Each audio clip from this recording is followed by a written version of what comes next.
We're starting stream 24. Hello there, everybody behind that little lens.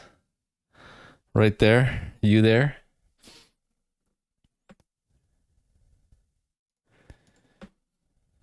Let's see.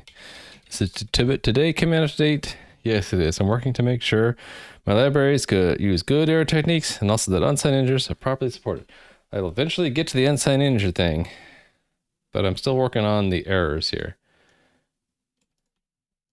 The error type, there are three kinds of errors at the token level. Bad string, unterminated string, illegal.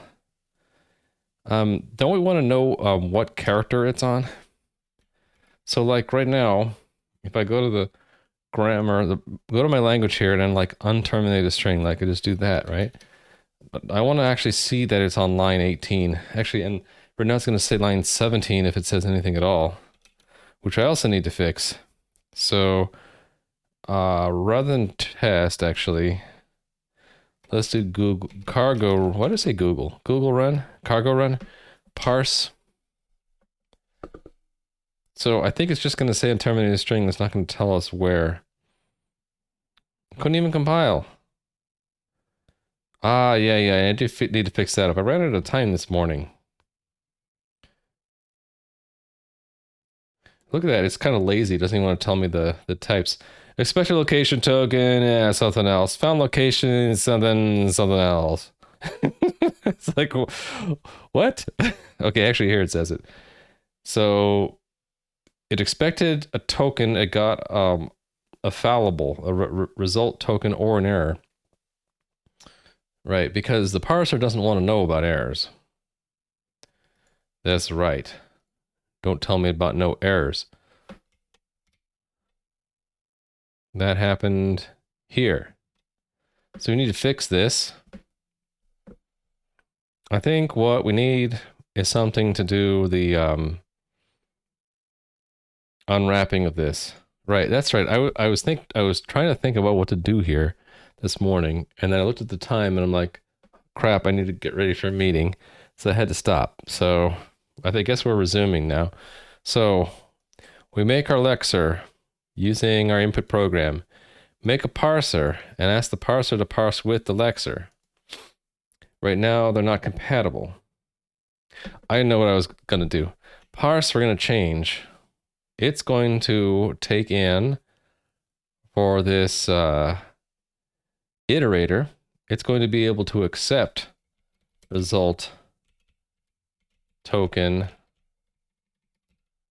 or token error. Okay.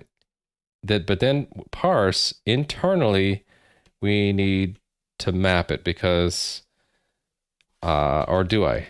Maybe in the grammar we send it through.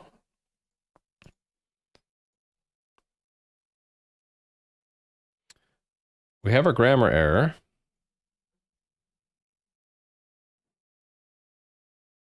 Right. And where's our I guess it's when we have an enum here that we're saying what our input is, right? Does that mean it has to be like location token location?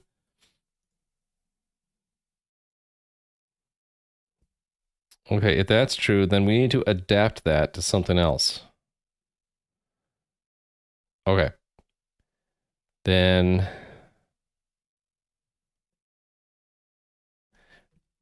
I'm wondering if maybe I should include, I wonder if I should include in the token type all of the errors rather than using a result. But that's the whole thing I was trying to avoid. I wanted the token just to be legal tokens.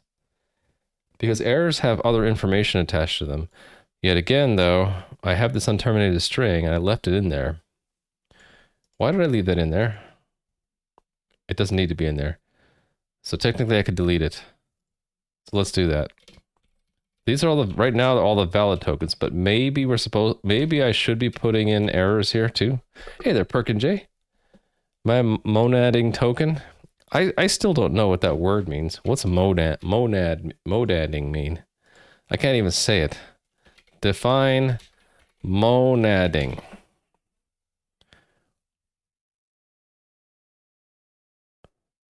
It thinks I was trying to spell menacing. I want monading.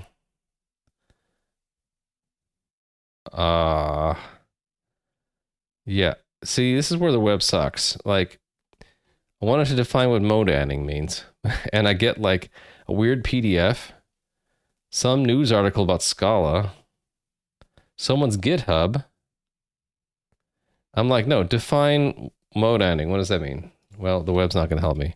It isn't a word, but it has to be a word because Perkinjay, you used it. It must be a word. You invented it. It comes from monad. Yeah, and what's monad? Monading. So you did a verbification of a noun? Define monad. An indivisible, impenetrable unit of substance viewed as the basic constituent element of physical reality in the metaphysics of Leibniz. Or it could be a single-celled microorganism, especially a flagellate protozoan, formerly classified in the taxonomic group Monadina. In metaphysics, an individual or indivisible substance. How about monad functional programming? Monad is a structure that combines program fragments, functions, and wraps their return values in a type with additional computation. Okay, I don't even understand what that means. So it is a structure. It combines functions and wraps their return values in a type with additional computation. I think I know what that means. So it takes a function and then like it returns something else, a type that is like something else that internally calls a function and does something additional, right? So like that sounds to me like a decorator. Monads are a fundamental concept in functional programming and used for handling side effects, asynchronous operations, and other operations in a structured and composable way. A functor and combines categories. Combines categories. I'm not sure what that means. But doesn't this just mean it's a decorator? That's what a decorator does, right? It takes a function and then does something additional. Maybe it's the fact that the additional thing is to wrap the return value in a type that does additional computation. So like it's like a postfix decorator. It calls the function and with the return value does something extra with it.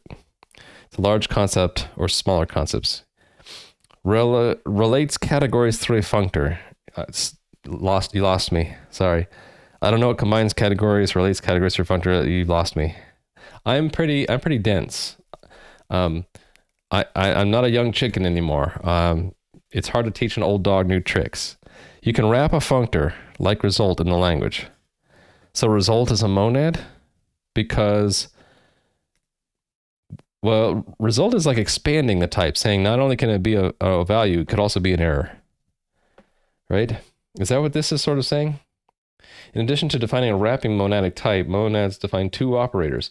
One to wrap a value in the monad type, and the other to compose together functions that output values of the monad type. These are called monadic functions. This is the problem with Wikipedia, that like really, I bet you at the bottom, or was it on the talk page? It's probably marked as like, this page is indecipherable. Let's see what they say.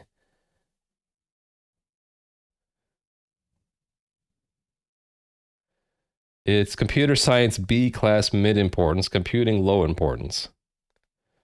So usually like they would have something like this article is flagged as having too much jargon and is indecipherable by mere mortals. So it's just me then. This is decipherable by mortals, but not Raimus. Wrap type on a functor the other way around. You were wrong. See, since I don't understand this term and reading Wikipedia makes me even more confused, I think I'm going to avoid any kind of pretense of understanding what it means. So quite literally, I have a type here which represents the output of the lexer and the input to the parser. And the question is, do we incorporate error into tokens or do we keep it separate? Because right now, the lexer keeps it separate by using an even bigger type that says, I could give you a token, but I also might give you an error. And I'll tell you which one it is because result has two variants, okay and error. right? But then on the lexer, on the parser right now as it's written, before I started to change it, was like this, where it says, I want a token always. I ain't accepting no error, right? It's got to be a token. So that. It doesn't actually cause an error until we try to actually use it in, where is it? The main program. This one? Yeah, this main program. And it says, wait a minute.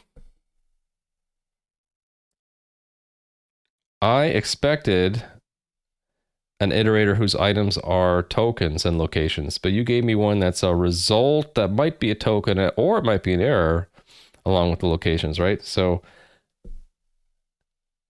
this does not match that. So I need to adapt them. The question is how. So I have several choices.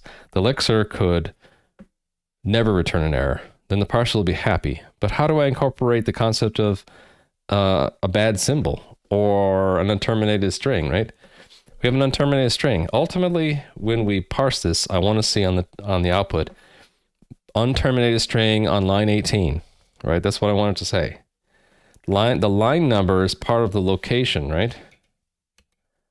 So it'll say like line 18 inside of here, because location is a line number and a column number, right? If we make unterminated string a token, the problem is the parser is going to try to match it with the grammar rule, and it won't. And so instead of saying unterminated string on line 18, it's going to say, I didn't expect to see unterminated string on line 18. And I guess we could. It's just that the error is going to look weird, right? It's going to say unexpected token on unterminated string. What I'd rather it say is like, hey, wait, it's just unterminated.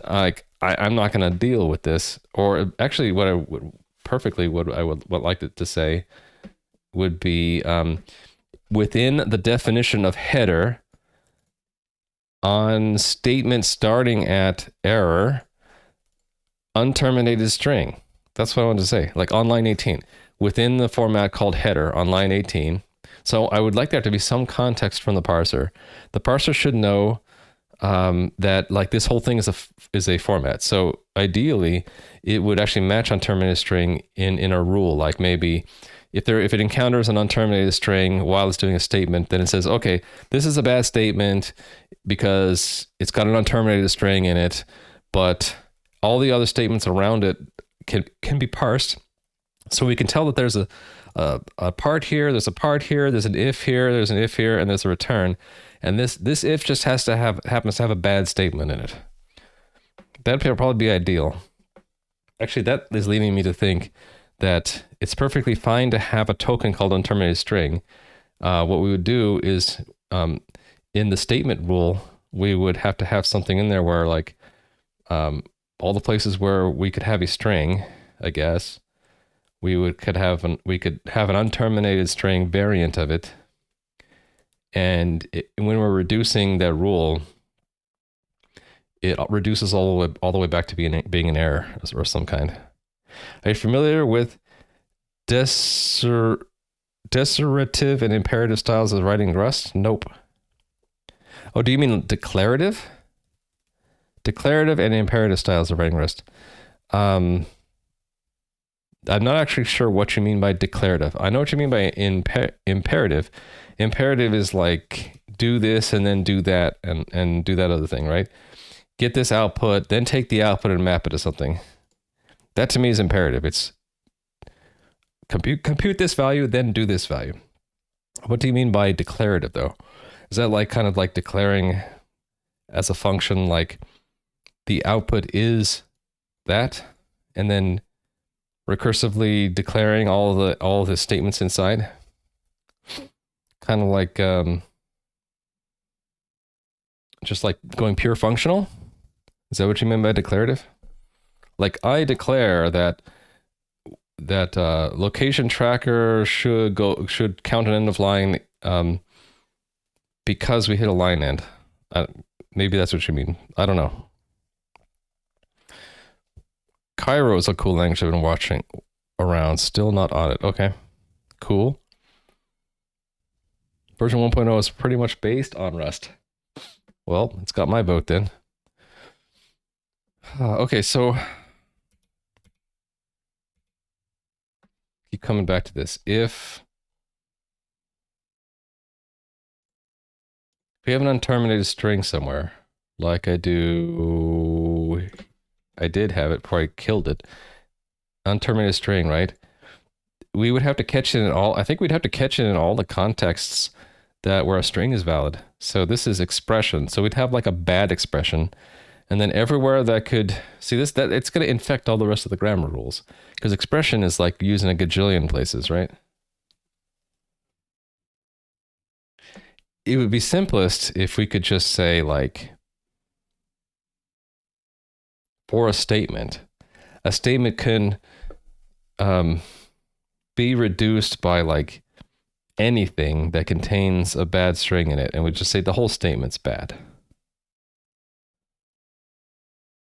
But again, I need to have like every possible grammar reduction of statement would have to have bad string, an unterminated string possibility. How did I do this in the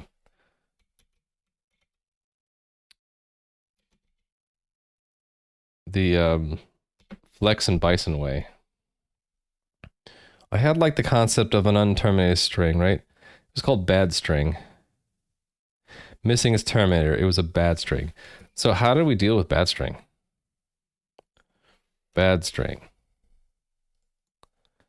Okay, in the parser generator, we called it a token.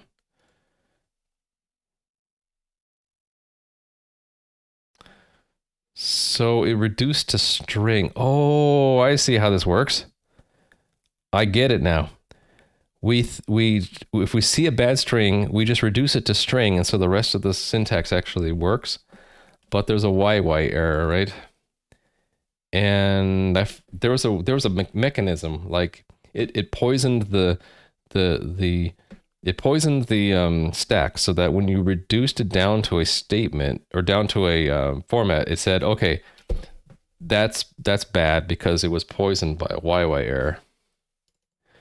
But I don't exactly remember how that worked, but maybe we can steal that concept.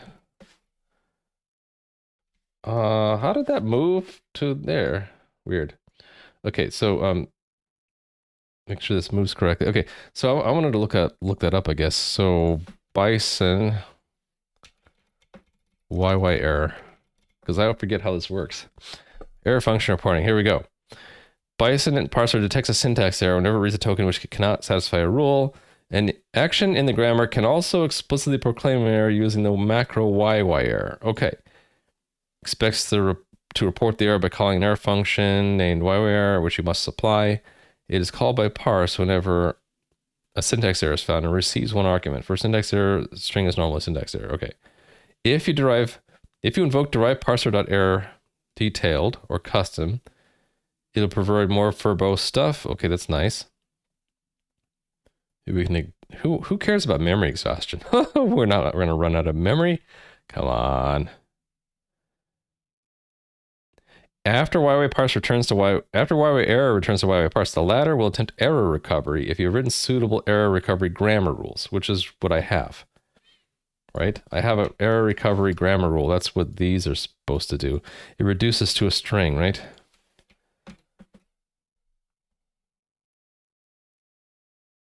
Let's see if that's what they meant. Yeah, see, its statements can reduce to statements followed by an error. You can recognize a special token error. This is a terminal symbol that is always defined and reserved for error handling. It generates an error token whenever syntax error happens. Blah, blah,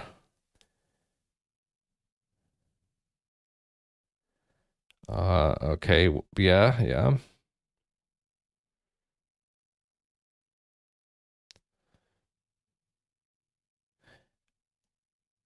Then if the old look-ahead token is not acceptable to be shifted next, the parser reads tokens and discards them until it finds a token which is acceptable. Maybe that's it. It discards until it finds something that's acceptable. In this example, Bison reads and discards input until the next new line so that the fourth rule can apply. Oh, I see. So error just like it keeps shifting until it sees a new line. And it says, okay, now reduce it as statements. So is that what I did here? With an error?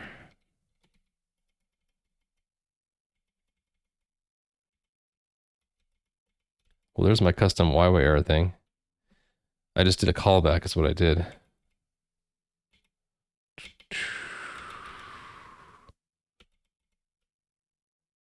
Okay, that's illegal. But where do I do the error token thing? Maybe I don't use it. I don't see it. I guess I didn't. I didn't do their technique.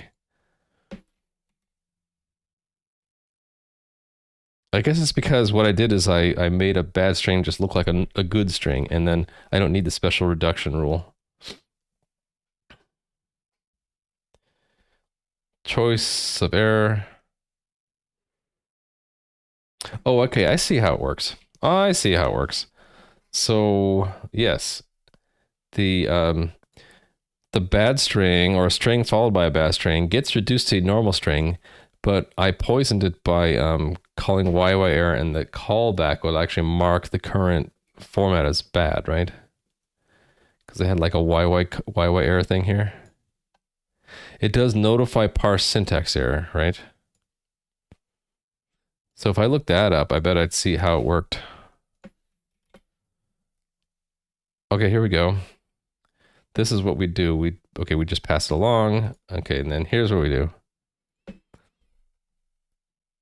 This method is called whenever the parser reports an error. And we get the locations. We just did a diagnostic? Is that it? So then it just continued? Cause that's not what I see if I do like a build the parse format, right? Oh, that's interesting. It did work. Okay. Where is the GIF again? Here it is. So it should have, like, for header. Header. Wait, what? Maybe I just don't want to do less. Oh, it just terminated. No. It printed out GIF, but that was it. Unable to parse input file GIF. Missing string terminator. Oh, did it, as soon as it matched it, it just bailed? Okay. So it bails. It reduces it and then it bails. I don't want that. That's lame. I'd rather continue and then like poison that format so that we can't use it somehow. Which wouldn't be hard to do. We would just have a flag that we carry along in the various levels, right? Or we have a I'll think about it.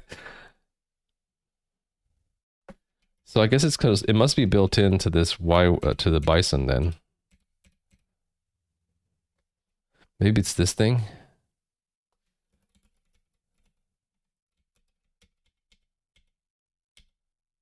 Yeah, maybe this means something.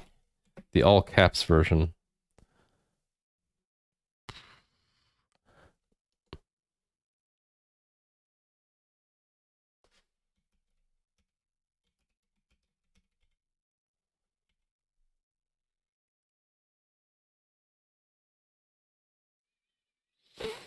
Hmm.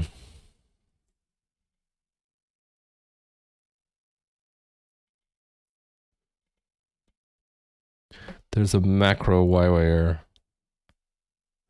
Explicitly proclaim an error. Yeah, but I'm interested. What I'm looking for now is like, why did it stop parsing? Did it stop parsing because there was an error? That's what I'm guessing.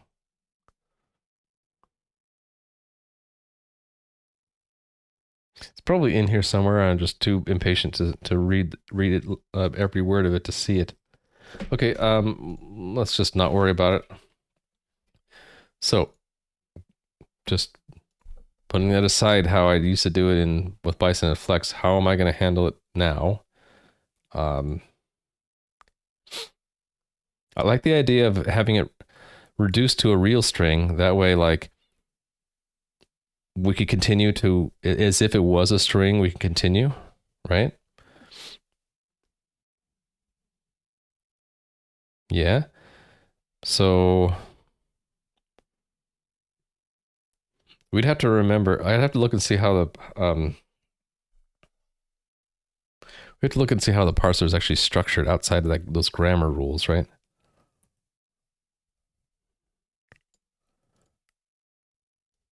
Here.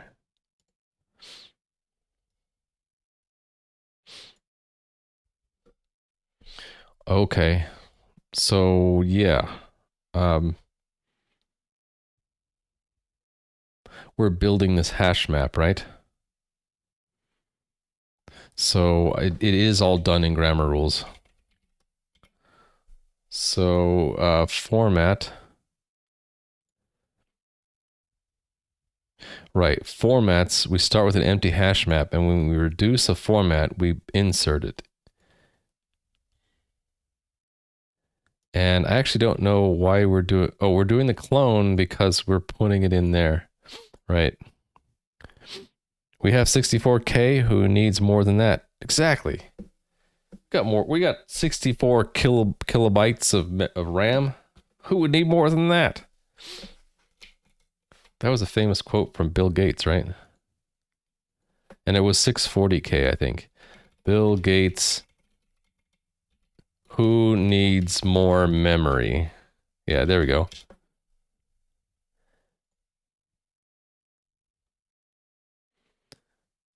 Well, I want to see the original quote. Did Bill Gates really say it? Go away, ads. Can I like not load the? Can I just no? Go away.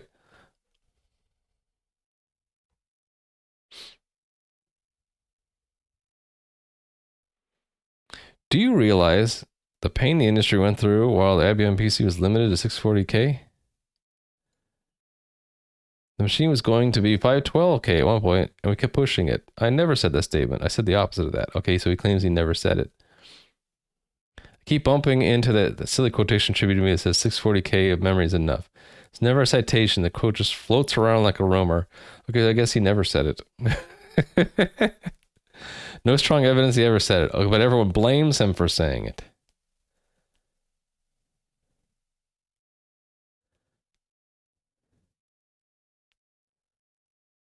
Huh, okay. Could have sworn that he said it. I guess I just bought into the hype. All right, so then if we want to poison a format, we have to do that through what we have in like these statements and stuff, right? So statements has to be more than a vector of statements, right? It has to be like a type that has the statements in it, but also has like a flag that says whether this format is poisoned. And if I were to do it that way, then statement would actually I'm thinking now, what would happen if we said that these rules could be fallible? Because I was reading this morning about this, right? We can make a fallible rule, fallible action.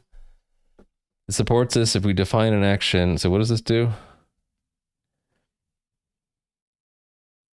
There's existing error machinery and create an action that can return errors.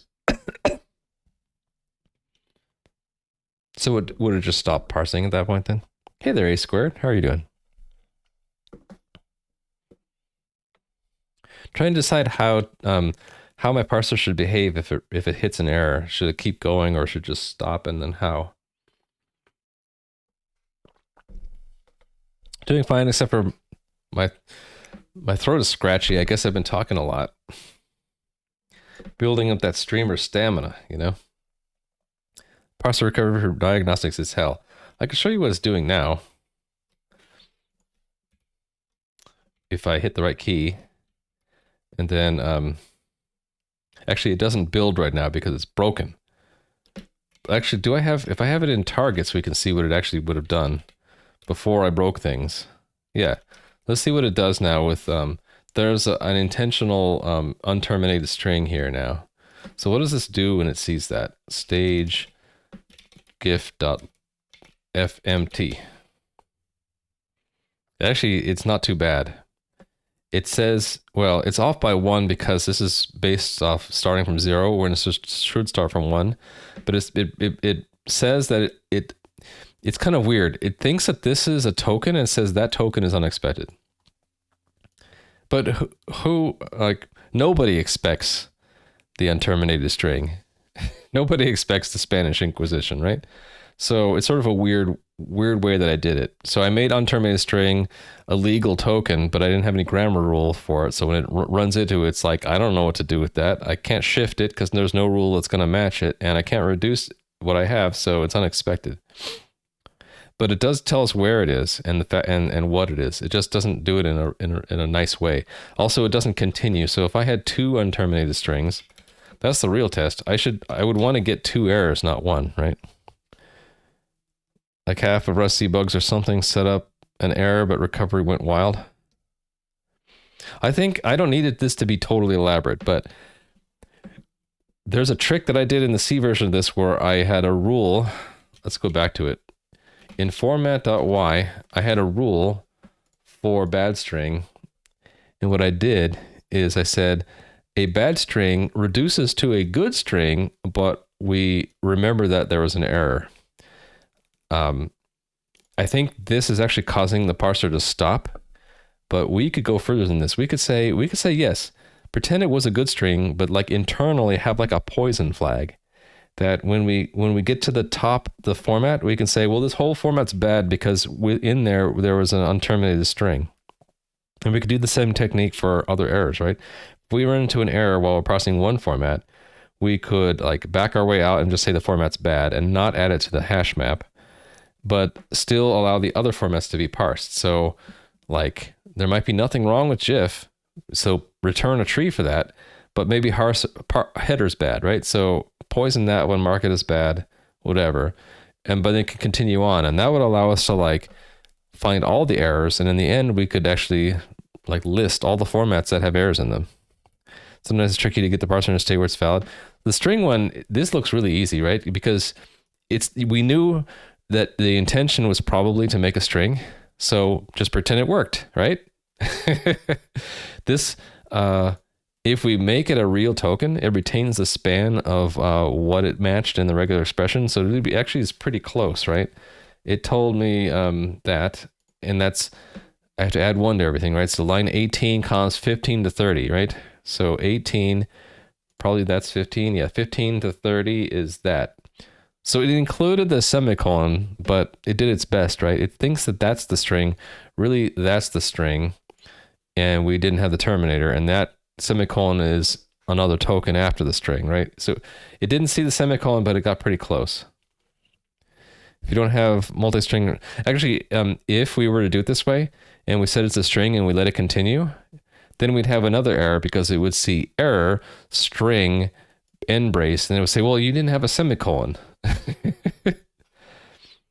So what actually what I think would help would be if we could like back out of the statement somehow. Maybe the best thing we could do is we see a terminated string, and then just see like continue until we see a semicolon. And then we say, okay, all of that is a bad statement. So it might call that a bad statement, right? And then it would think that this if is inside of that if, maybe. Actually, the problem would be it would never see the end of the format that way. So how about this? We would go until we see a semicolon, an open brace, or a closed brace. And we would say, okay, that's probably all we should match. And yeah, so the lexer maybe for an unterminated string should stop on. No, but we can't stop. It can't stop on bracket brace because it might actually be a terminated string. The Bison manual talked about stopping when we hit a new line. Right, we might do that because there actually is a token in there for the new line. So we could say, like, if we hit a new line and we had the error flag set, then the whole line's bad. And that line would, let's see, how would that work? I guess we could just say, reduce it as a statement. And then it would say that there's a bad statement inside of an if, and then it would actually recover, right? You can go as far as to eat until the new line is a bad. So A squared, you agree with me, right? Sounds like a good plan. Eat all the tokens up until the next new line. Call that whole thing a bad statement. And so that means I need to have actually that makes it harder. That makes it easier because in the grammar, when we get all the way up to the top, we have statements, right? So all we need to do here is we just look through the statements to see if any of them are the bad statement. And if it is, then the format's poisoned. We don't insert it into the map right there. We would only do this if the format statements doesn't contain a bad statement. Actually, no, we could even leave it in the AST, bad statement, and then if we ever use an AST with a bad statement in there, we would just maybe skip it. What if we did it that way? So we'd allow bad statements in there and just skip them. Okay, let's see. So to do this right, I think then I want to go back then to what I had before for the Lexer's API, right? This is the parser's API. I want to go to the Lexer again. And even though we did all that nice work this morning to return an error here, I think we want to undo part of it. So we'll put back in the bad token, so to speak, into the token type. You know what I think I'd like to do then is have one, so have this error here and have token just have one like placeholder value somewhere. Maybe we put it right here because we already have these special tokens. We can have another special token, right? Special token representing an error. So it would just be error, right?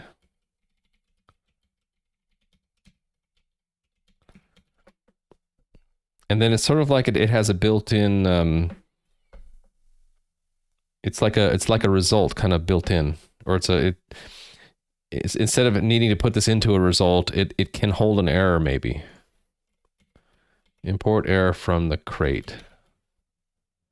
Okay, and this is going to have a problem because that is not clonable. So we'll have to go to error and make it clonable, which is fine because actually, why does this need to be clonable? Might revisit that. I don't know if we need it to be clonable. Oh wait, we have error twice. Because error is a reserved word. Okay, so I need another word for this. How about Lexer error? There, that works. Hey there, Owen Coates. Just pop in and say hi. It's 3 AM for you. Gonna hit the hay. Catch me next time. Yeah, I might be on when you get up because normally I stream 12 hours from now. And it's a weekend, so I can stream longer and a little bit later. So sleep in.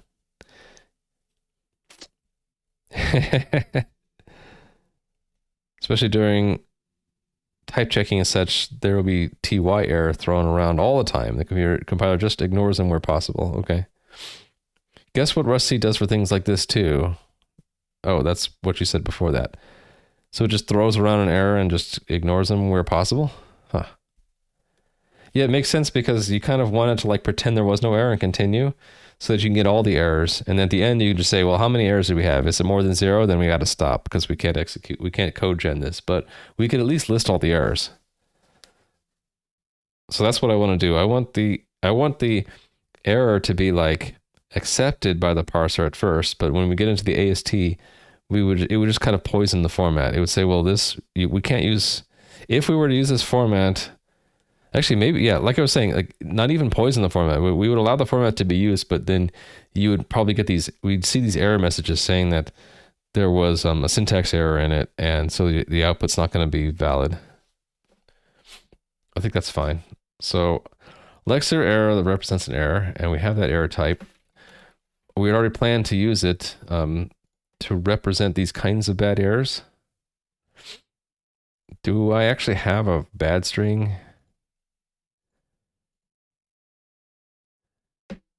Oh yeah, we generate bad string all the time with these things. Yeah, when we try to parse some escape codes. Because I'm crazy and I have my own state machine instead of using a regex for parsing the escape sequences and strings. So there's many places where we have to map an error. So we do like, if it's an error, it's just bad string. And then we escape hatch out. Okay, so that's where we use bad string. Then the other ones, I know that unterminated string only really comes from the Lexer, and then illegal, I think that's just the default, right? Final references. Yeah, so it's like if the Lexer has no pattern to match it, I think, yeah, it's this thing, right? It's the default error for the Lexer. So yeah, if nothing matches, if there's no token match, no regex match, all that, it just calls it an error and it uses the default error.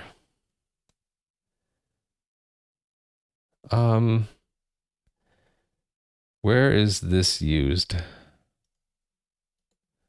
Is it smart enough to tell me that?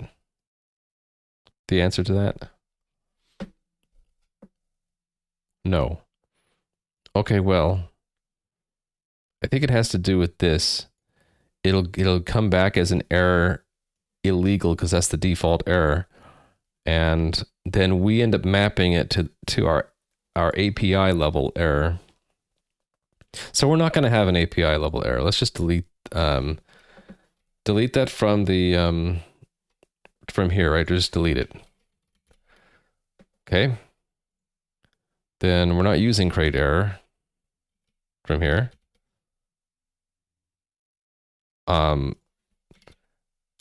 It would be from error, and it's not public anymore. Actually, it has to be public. Okay, never mind. It has to be public. It has to be public.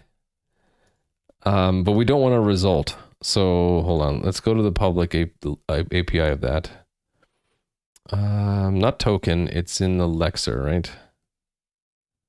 Yeah. This Lexer API. Oh, and I'm gonna have to undo all this beautiful work that I had done before. What a pain. Because we have to say that our type is not a result, it's just a token again. Okay, and now we broke all the things again. Okay, and then before we fix the unit test, let me fix this. So it's this that's causing a problem, right? Mapping the output. Okay, that can be an error. And that type is that. Okay.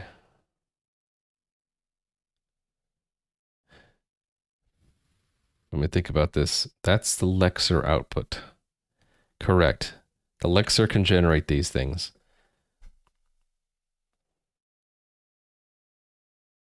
But right, because unterminated string does not appear as an error at first. These definitely are errors. So now I need to bring in unterminated string as if, and these two into that special Lexer error type. So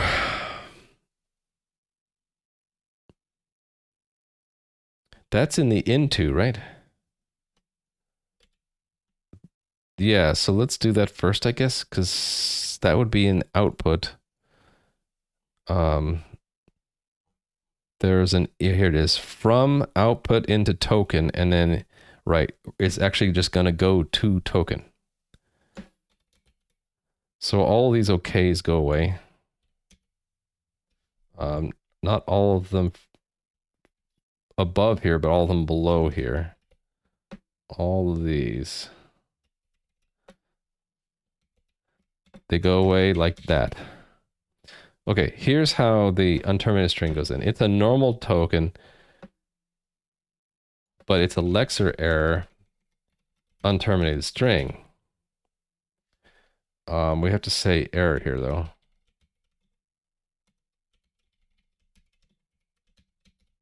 There, almost.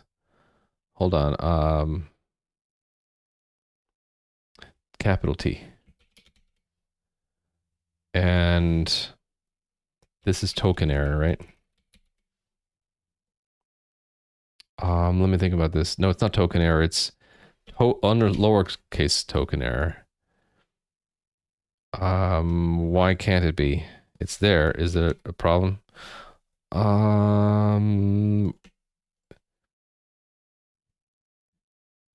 Token error. Oh, it's just that, right? There we go. So it's a Lexer error, and the error is on terminated string. Okay. So then, now I gotta bring in the other two. So this one brings in unterminated string, and then this one is supposed to bring in the other two errors. But we don't want to do this and then. We want to do an unwrap or, I think. Unwrap or else, I think. And then we can do the map, and the map can actually go anywhere. So that can go in front again, because I kind of like the positive case going first. And then if we have an error, now we're going to unwrap it. That's not into anymore, is it? No, it is, because that's a different into. That's going to be into from an error to a token. I just need to declare that, right? Right. The token from error is not satisfied because we haven't implemented it. So let's go implement it. Would it be better to put it under token, or would it be better to put it under error here? I guess it's better to implement from than into, right? So it would be token from error. So it would be here. And yeah, so let's do it. So implement from error for token. So missing members, and then we're going to do a match value. And then we're going to do a field match arms. Oh, this is the wrong error type. I don't want our API error level. I want our the Lexer error. Where's that? Oh, it's not in this. It's not in this crate at all. It would be in the Lexer crate. So let's move this to the Lexer crate. The Lexer crate. It's got an. Did I put it under output? I think I did. I put it up here somewhere, right? Where did I put it? Here. I put it right here. Oh, in fact, I already had this. Yeah, so it's not for error token error, it's for token. Right? And let it fill the match arms. Now we know what to do, right? It's going to be token Lexer error. And this one will be token error bad string. And this one will be token error illegal.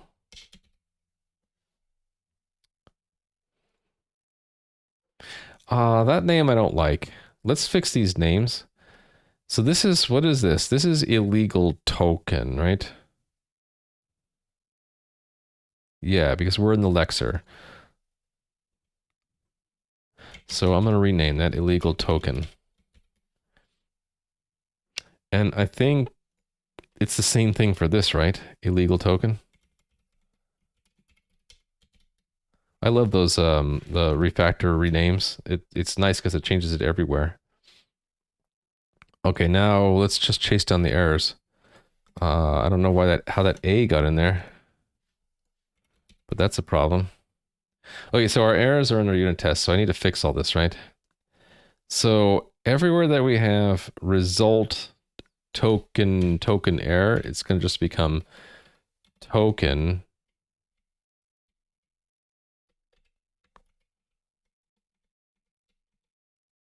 Let's try that again.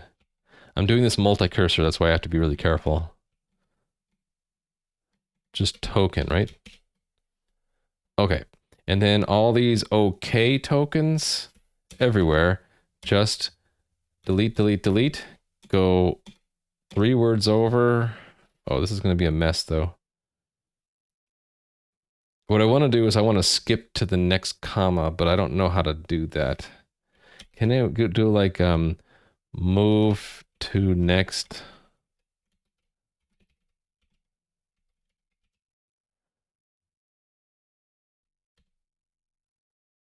What is that saying? Move editor into next what? I don't even know what it's saying. That's probably not what we want, right? The next group, okay. Okay, so that's as good as I can do. Yeah, I have to manually remove all the extra parentheses now, right? Yeah. You know, not too bad. Just do alt click and then delete, and it's pretty good about red underlining all the places as a visual hint. See, I should go back to past Raimu and say, hold on, don't turn that into an error, because you're going to want to go back and change that back to putting the error inside the enum. And if future Raimu is looking back at this VOD saying, I wish I didn't go back and forth on this so much, please invent a time machine and go tell me, because I don't want to have to keep doing this. Okay, all of these have to, we're removing all these extra parentheses, right? You know what would be a great tool is if you could like look for extra punctuation in Rust and just automatically fix it based on being smart. That would be cool. Someone work on that, please. Hey there, Nightshade dude. No, I'm not at TwitchCon. I got a job to do.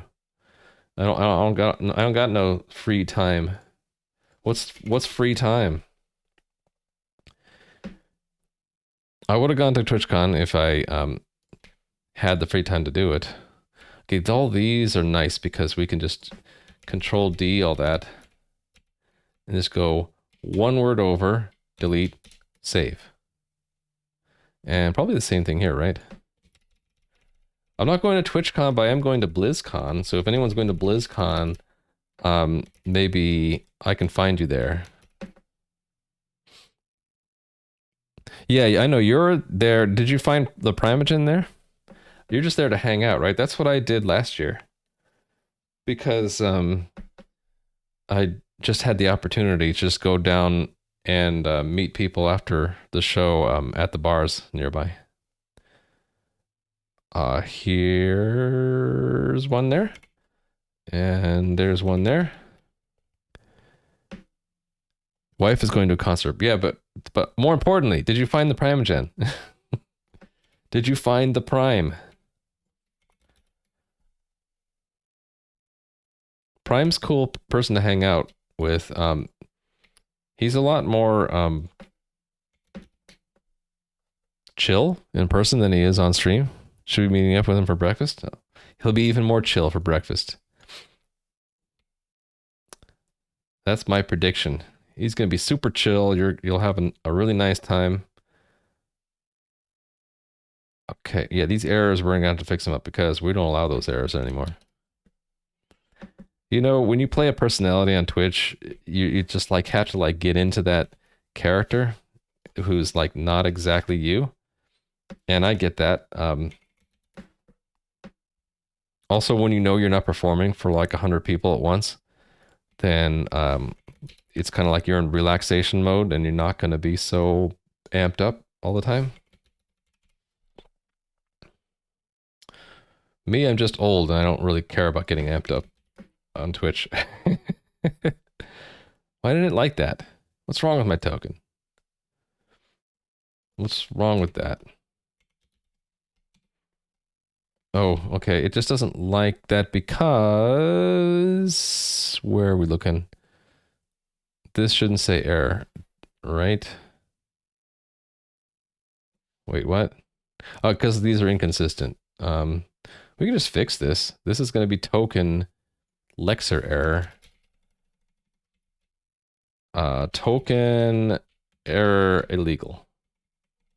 In fact, it's going to be illegal token.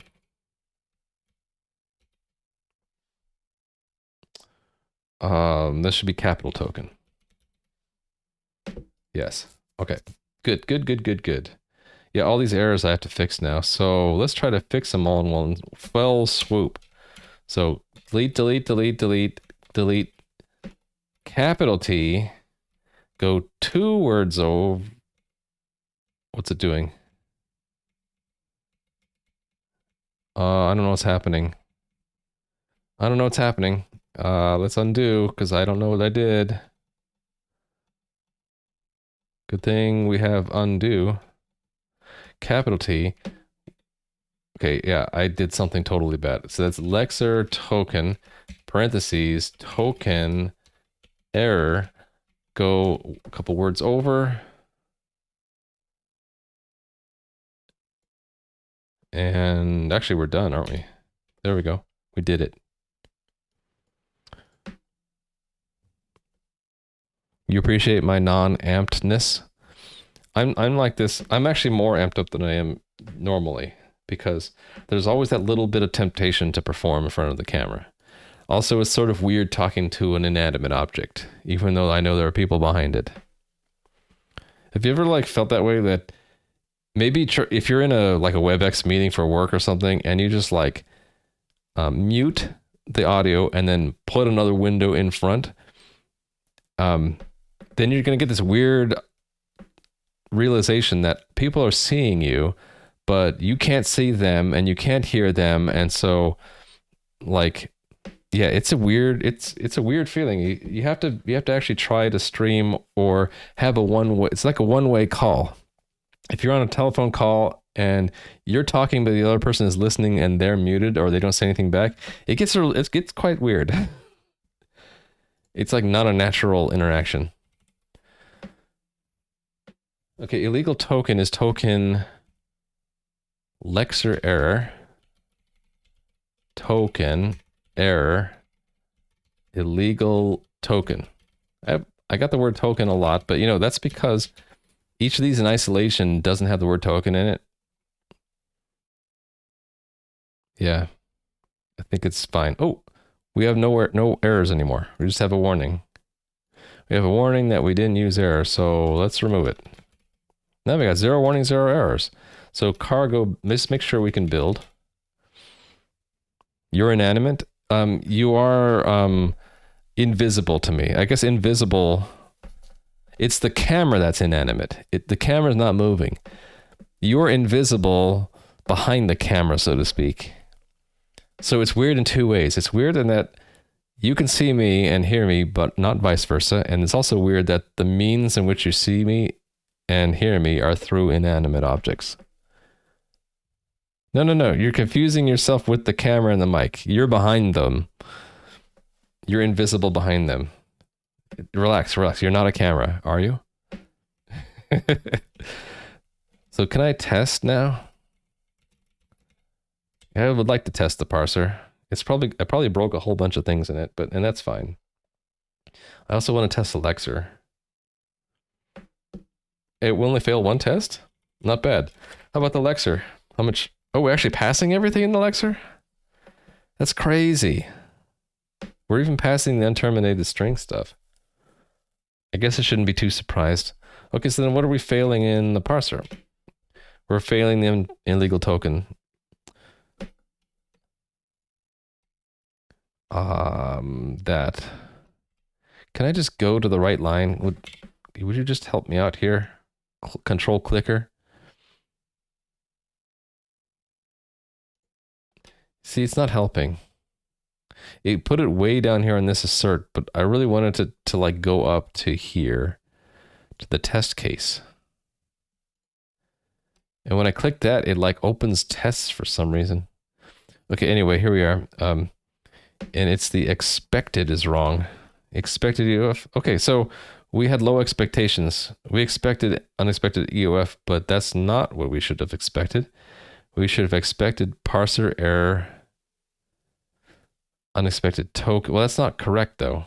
We don't, it's not that illegal token is unexpected.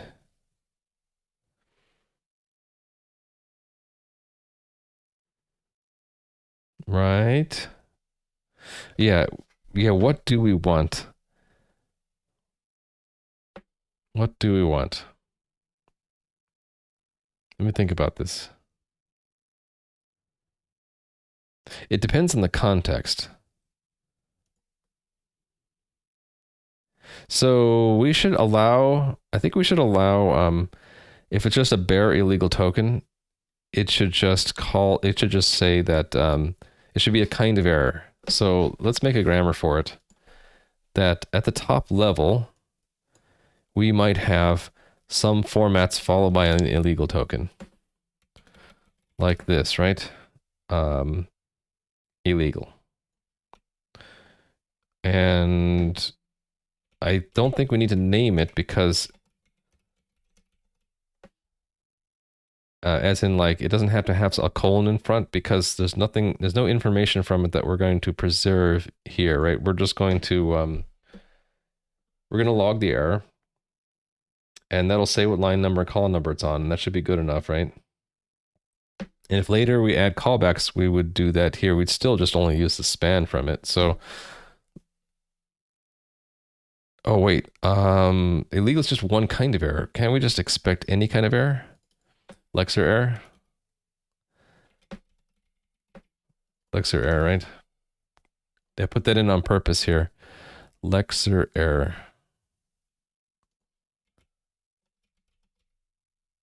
Oh, I didn't mean to copy that much. Only that much. Token. We have to, yeah, it's Lexer error, right? And then inside of here, there was a value, and it, Lollerpop wants me to put angle brackets around it, which is fine. And this is going to be a token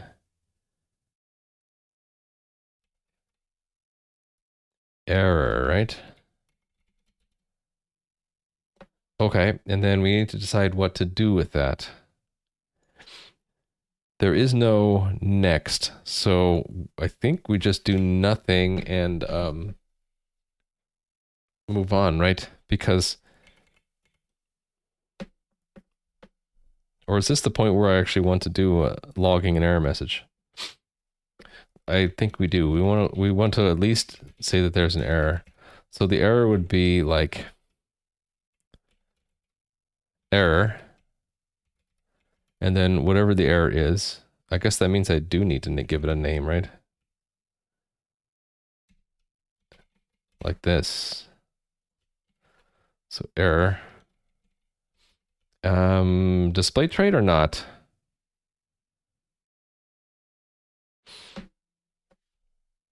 Also, we want to have the span of it here.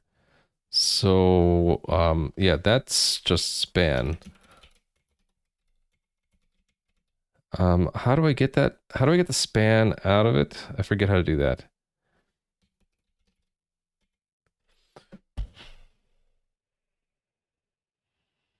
Let me look it up. It was in this Lollerpop, right? Thought there was a way to get it out from a grammar rule. I don't actually see it though.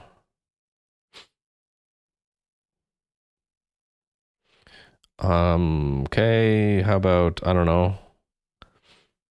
I don't know where to look here. Building ASTs, I guess, I don't know.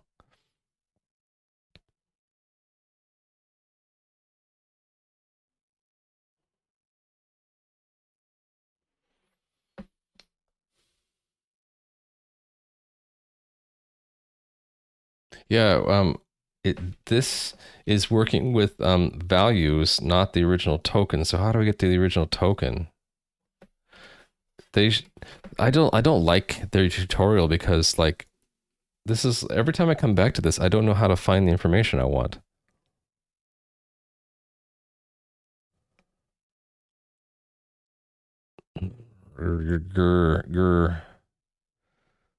What if I want the raw token from that? This like doesn't explain any of that.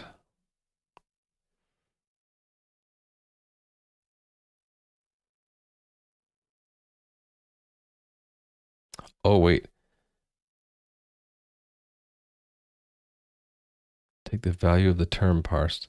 So you put the angle brackets around everything. Is that what I'm doing? Yeah, I am doing that. Okay.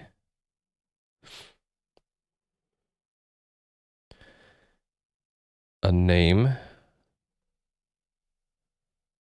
Synthesize names for the matched values. Insert a comma separated list here.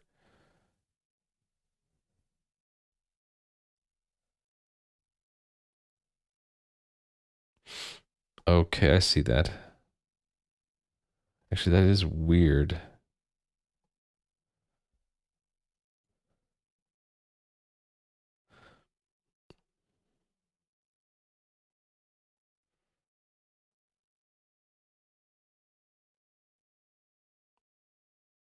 This is just shorthands, right? Bar AB. Okay. But how do we get the original, like, how do I get like the spans out of it? Maybe we can't. That's ambiguous rules. Just kind of looking through this, trying to figure this out. Does anyone happen to know? Like if I wanted to make a lollipop grammar rule and have access to a token span so I can do an error message, like how would I do that?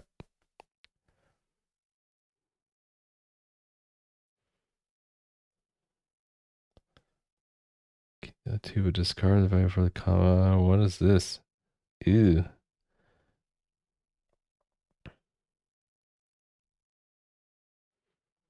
That I don't see what it's doing. Mutable V? What? Let's see. If I read this, maybe I'll understand what this is. Law symbols. So let's remove all the angle brackets, which just sort of tell off about what values you want to propagate and which you want to discard. In that case, we have that.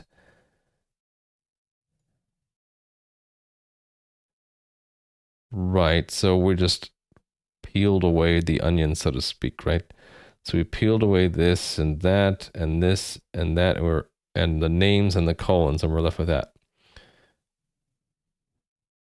And add the angle brackets in, and now we get this. This means that we want to keep the value t, but discard the value of the comma when we build our vector. Then we capture that vector and call it v. Yes. Makes it mutable. Capture the trailing element that.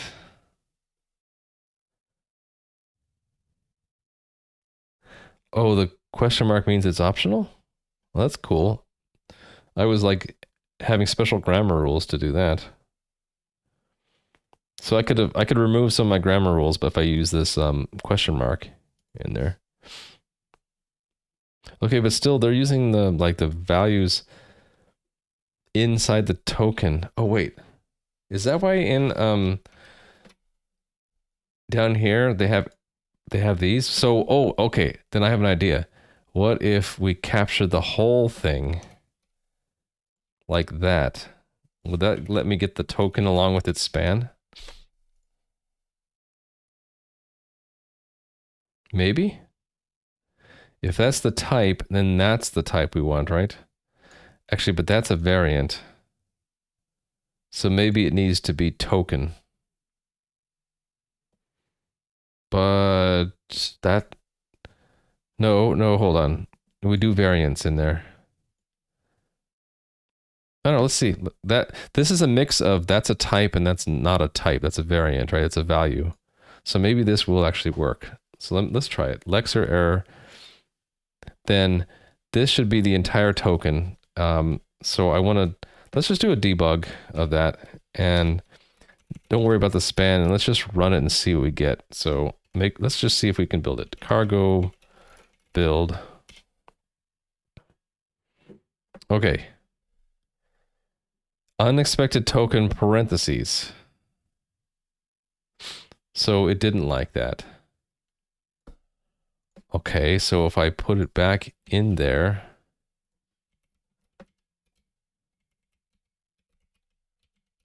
and then what do I get?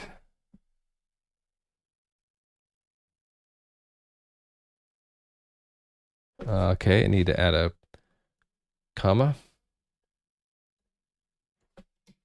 I probably need to import log error too, right? Use log error.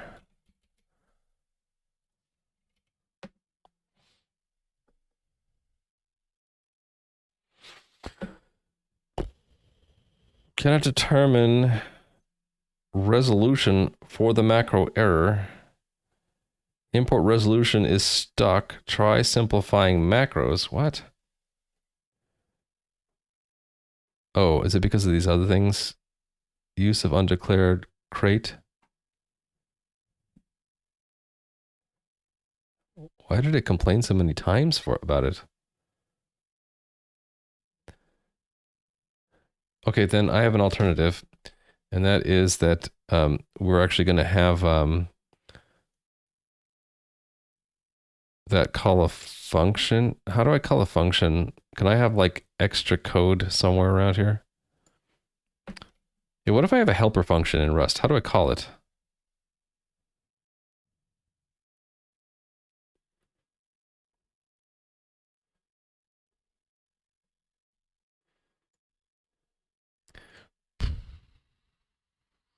It's not macros. I don't know. I don't know what I'm looking. I'm looking for like, where can I place extra Rust code in this grammar file? I guess I can't, right? Right. I remember this. You can use it and then you can call it. So I can use like a crate report or log error or something like that, right? So this I would have to say like report error. So we'll just move this to something called log error at the crate level. So that's in our lib, right? So we put something here like function report error.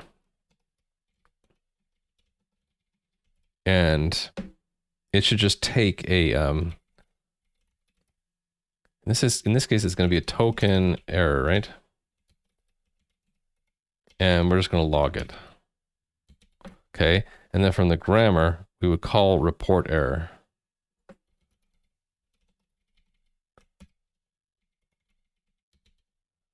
That should build. Hey there, Stripe Monkey, how are you doing? I'm trying to like figure out how to like report errors from my parser. Okay, yeah, that should have given me an error. It did. We need to import it. Use log error.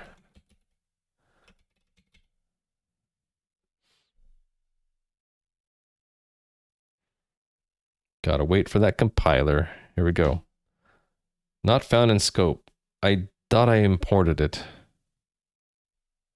Wait, cannot. We're still getting that unresolved? Wait, what? I thought I got rid of that.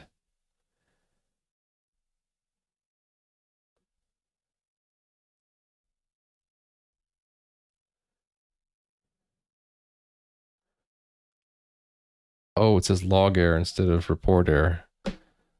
That should be log error. All right.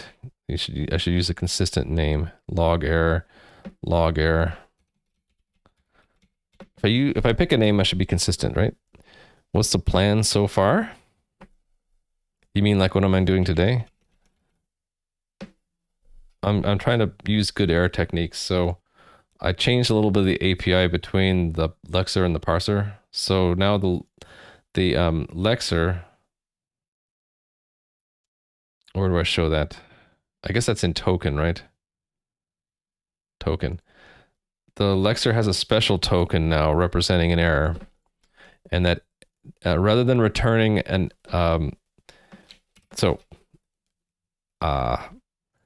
back to the lexer to explain what I did.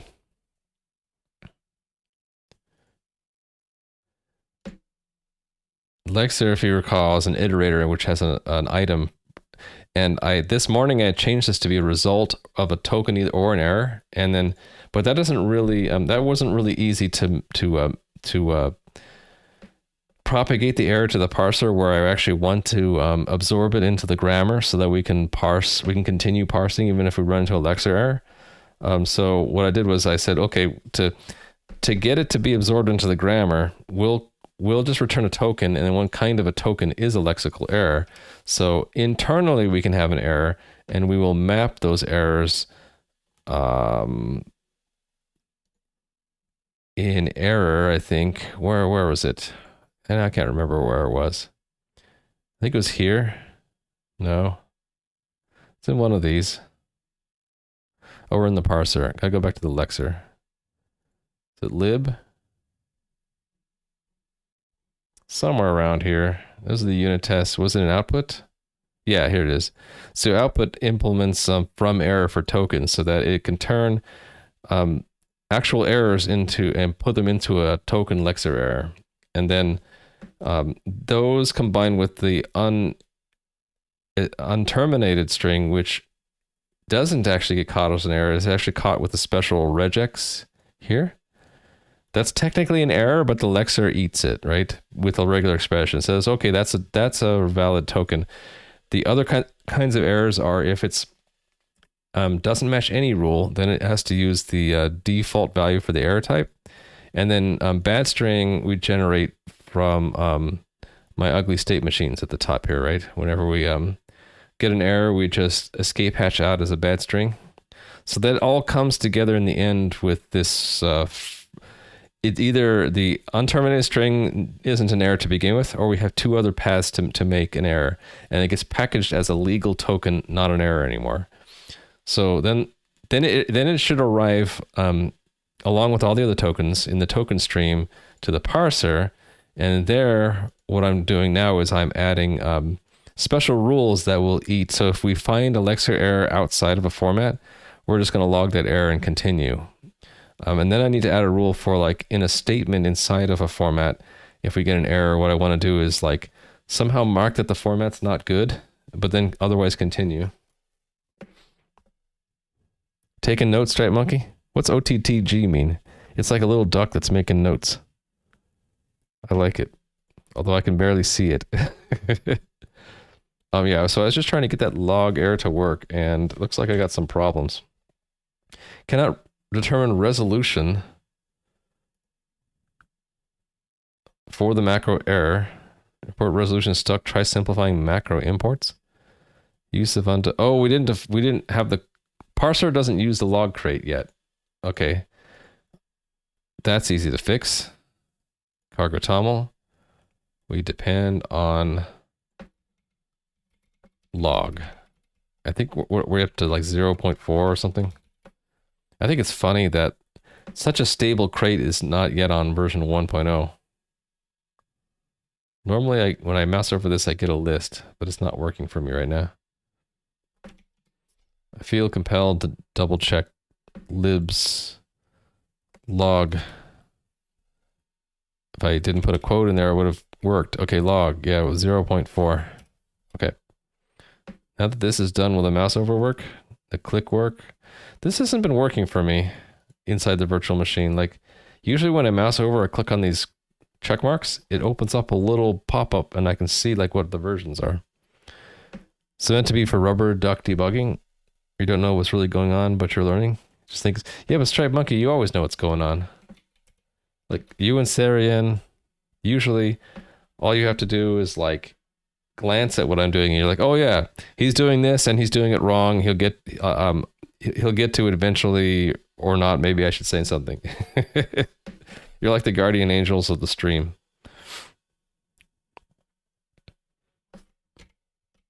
this build now?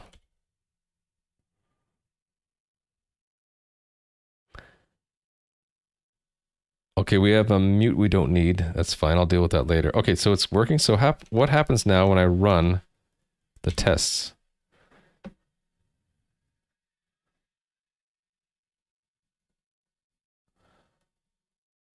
I have to remember where the test was. I think it was here. It was not here. Is it here?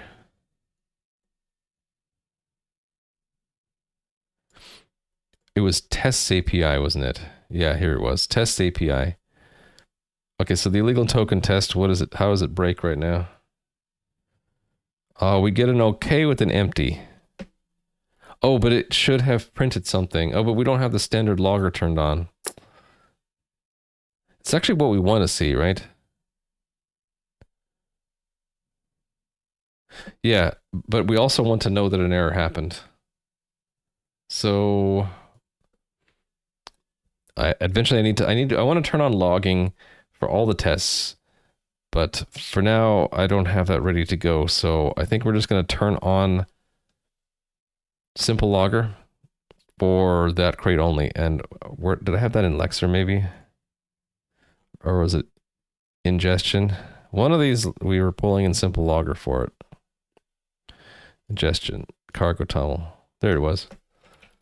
You know, why don't I just pull it in for all of them? Because I know I'm going to want to do simple logging in all of them, right? Yeah, this should depend on simple logger. Do I want to do that now or wait until I need it later? Yeah, we should do it now. And I should just, hold on. We'll just put them in all, and then we'll go in and instantiate it correctly in all of them. So this should only be in the dev dependency. And that really goes before T. Okay, and then parse, it should be a dependency. And in parser, it's a dev dependency.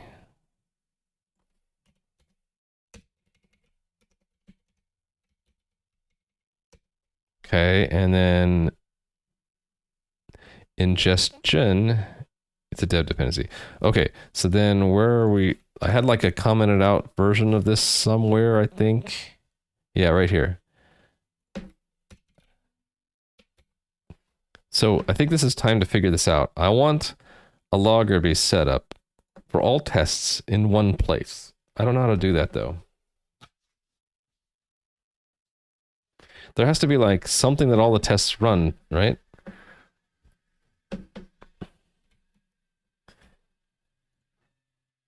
Time to ask ChatGPT. I feel like I should just go straight to ChatGPT for this one. Okay, we're going to ChatGPT. I can't do this on stream because I don't want to leak any of my like login stuff by accident. Okay, send a message. In, well, how can I have all my Rust unit tests call a common setup function? See what ChatGPT says to that. In Rust, you can define a configuration test attribute, conditionally compile your code. Only when running tests, this allows you to create a separate module. Here's an example. Use a common setup in your tests. In the test directory, create a file, and then... Oh, it's just having every test call setup. I wanted to do it automatically. Configure your cargo, run... Okay, so...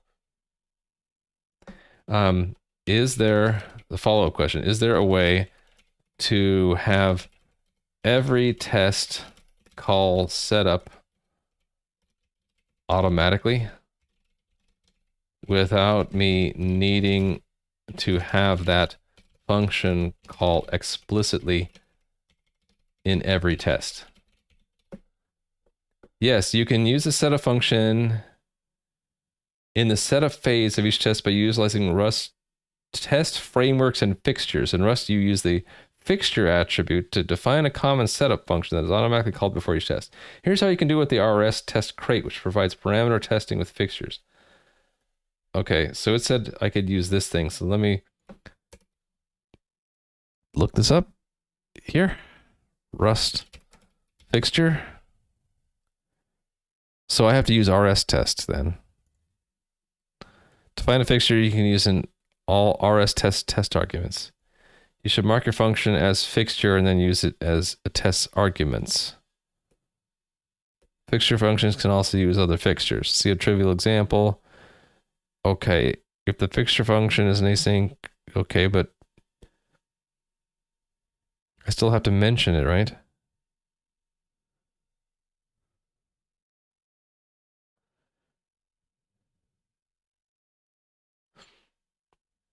The once fixture, especially in integration tests where the test cases where you need to call fixtures, call just once for each test provides a once.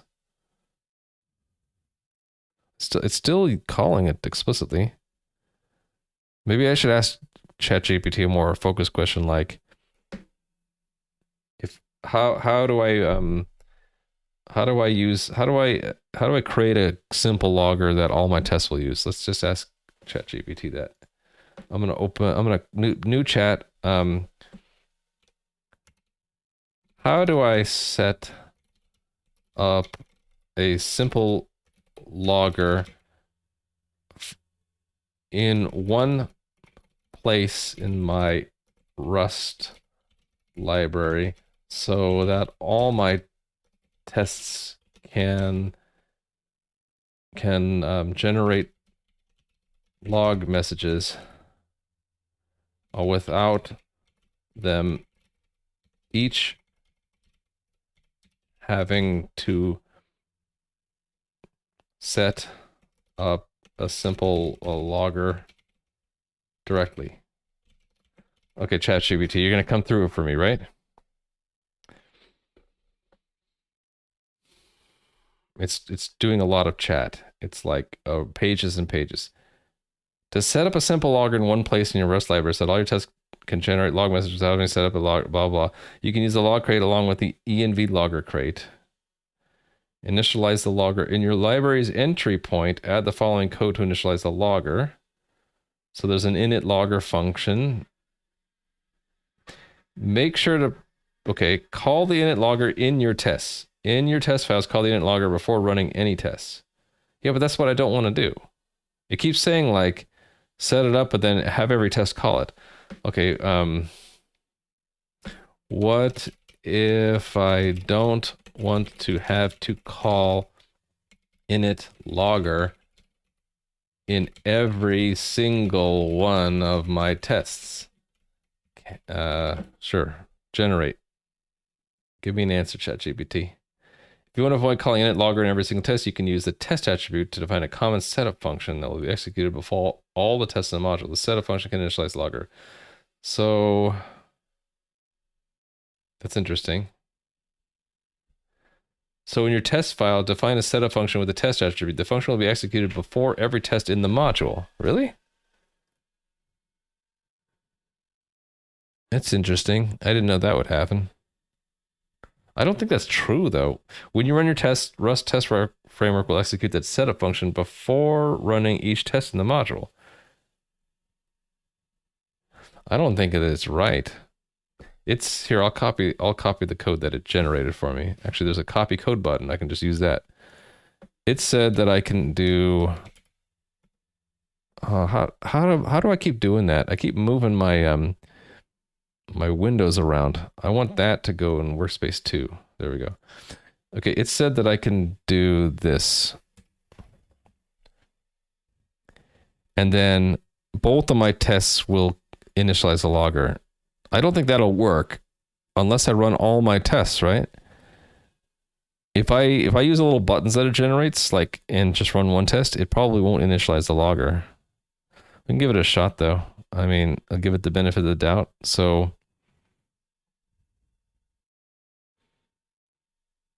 what I wanted this for, right, was here.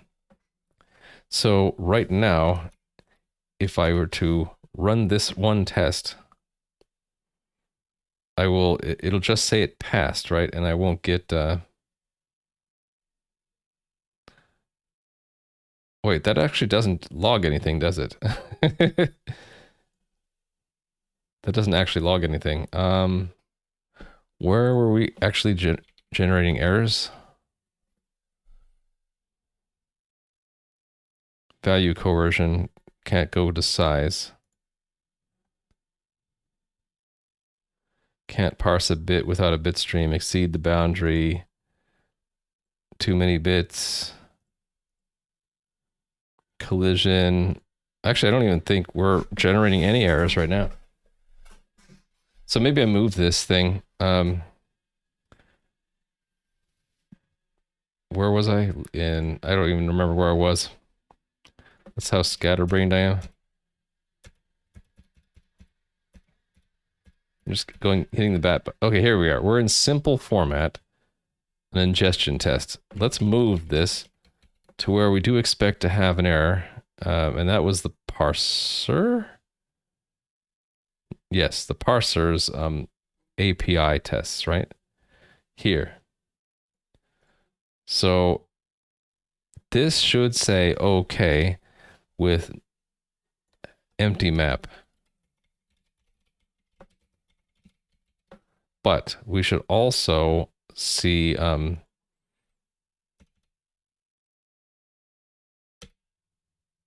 log messages. So if I run this,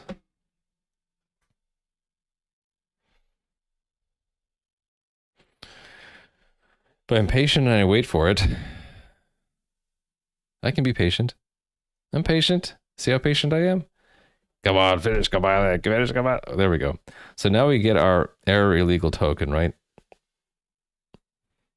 Yeah, and we're gonna have to figure out, I still have the unsolved problem of how do we get the span out of that. As far as I know, you can't have setup pictures without the RS test stuff. So ChatGPT is wrong. I think ChatGPT is like, thinks it knows the answer, but it doesn't realize that it'll only work if you run all the tests and you put the common setup as the first test, right? You can make a picture that runs setup and returns an empty struct and then just have an unused parameter. You know, maybe I should at least not do that. I should just have it called setup, and then I should just have every test call setup, right?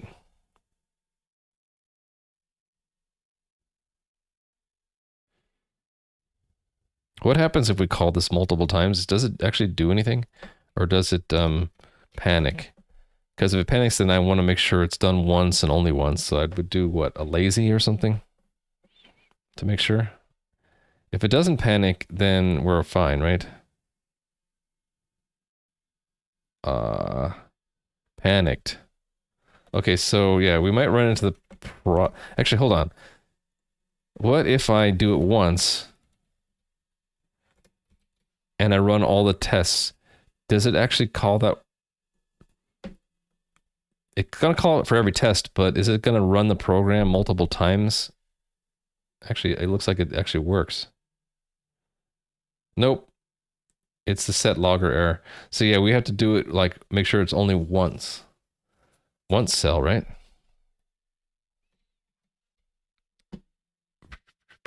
Where is that? Do I not have a window open for the Rust library? Once cell. That's a crate, right?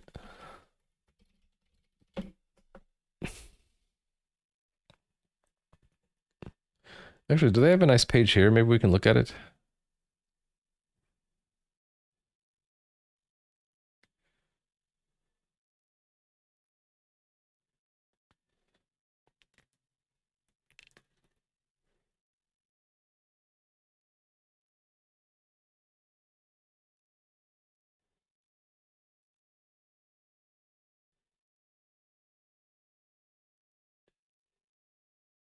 I wish there was just like an easy way to do it without doing like lazy mutex, lazy new closure, and then having to call lock, unwrap. Like, oh, come on.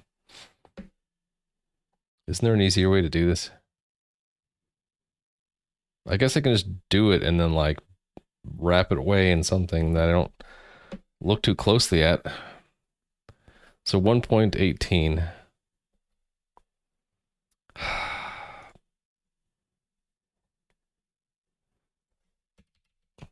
Okay, well, we got to do it, right? We got to do this. So let's take that, and really it should go at the very top level.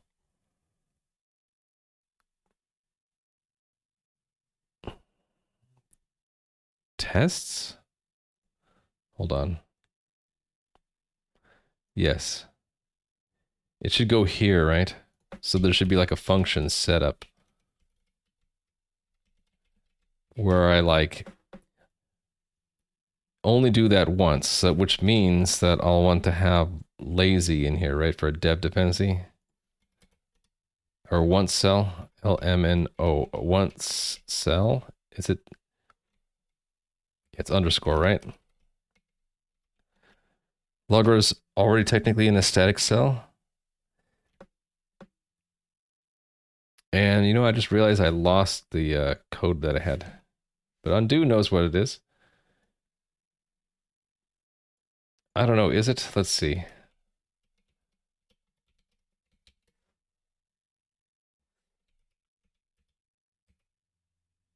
Oh, it's here.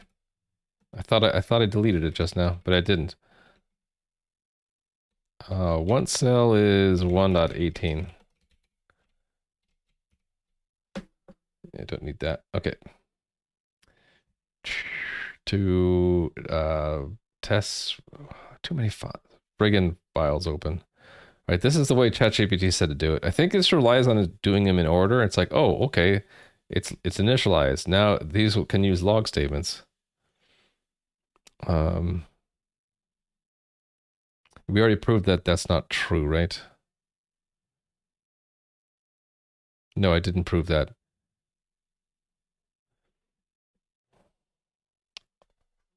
Or did I? I can't remember now. Oh, forget it. We're already going down a different path anyway. Don't save that. Tests. Here we go. Wrong library.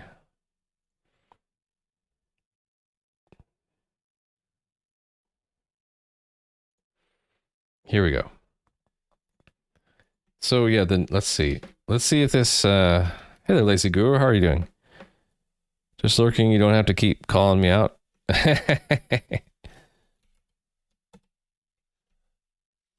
think I have a bouncy A key again. It shouldn't be typing an A if I hold the key down. I think it's bouncing. So new makes a new one, right? And there's no, the question was, is it technically in a static cell internally? I think when it does put it in. Yeah, this set box logger, I think, puts it into something. Set logger internal. It's this state thing, right? Oh, that's weird. So they do it in a really weird way. They have a pointer to a global logger, and it's protected by an atomic. And they use compare exchange on it. Wow, that's a lot more elaborate than I thought it would be. I guess that's because they don't want to have to depend on one cell or something. Anyway, that's all the log crate, which we all love, right? Which so it even that's sort of weird. So yeah, but so we only want to call it one and only one time. Otherwise, we're gonna get that error thrown at us, right? Probably by this one, which it'll throw it here, right? Or here. So we once we leave the uninitialized state, then calling this again results in a logger error. Huh. Spin loop. Interesting. Okay, anyway, so yeah, we have to guarantee it only gets called once. So the idea was, and I hate this stuff, but we have to make something like that, an abomination like that, where lazy comes from once cell sync, mutex comes from standard sync, and then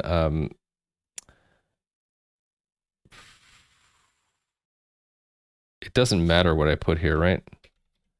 So I'm just going to put unit. And then this is just going to call that here. And then all that this does is called, what should we call it? Setup logger.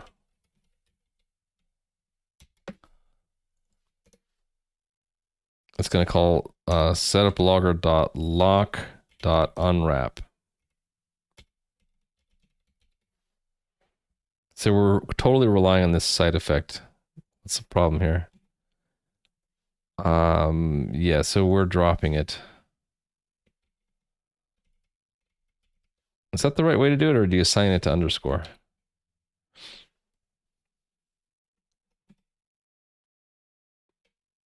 Wait, what?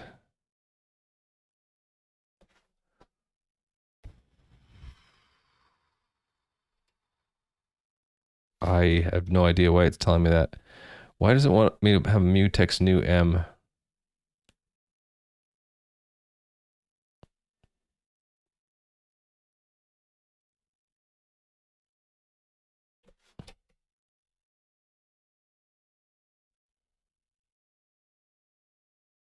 Oh, because we have to actually make the mutex the first time? Wait a minute, do we have to have a mutex then? If it's only going to call the closure once, can't I just do a lazy then? Can I get away with that? And what does that do? Then we don't have to lock it.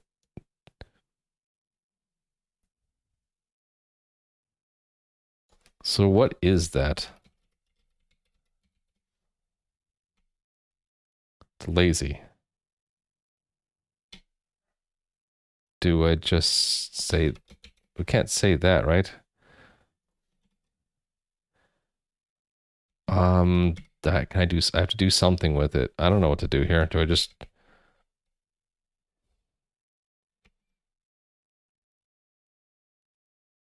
okay, forget it. Going back to mutex, it's just gonna be, we'll have to not drop it. We're going to return it. And we're gonna lock, yeah, it's just gonna do that. Except for,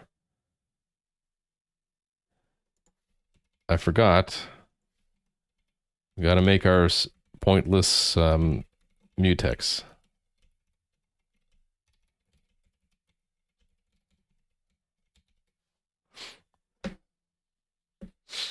Okay, now that all that ugliness is done, I'm gonna go back to the API tests. And I have to do setup on all my functions, right? Oh. So now this shouldn't panic when I run them all the tests, because it should only like set up the logger for the first one that's run.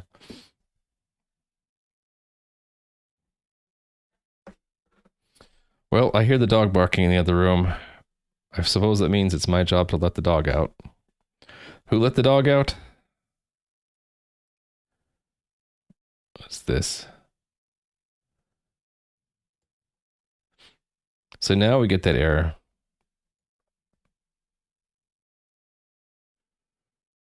It would be cool to know which test we were running to get when we saw that. I suppose we can like log a message like beginning test something. Hide it where you'll never see it again. Exactly. I'll be right back.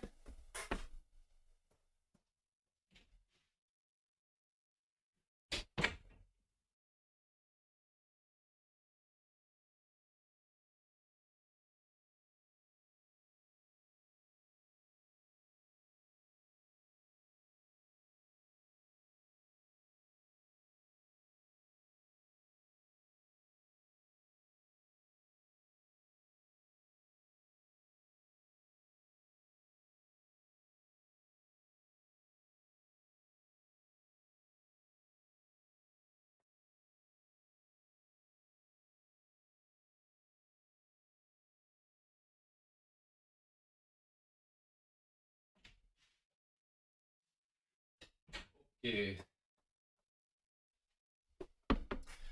So the dog didn't actually want to go out. The dog wanted in to the room that Mrs. Reimer was sitting in. Oh, a dog is so needy. So yeah, problem I have with logging now is I don't know actually which test the log was generated for, right? It was this one, but how do we know that?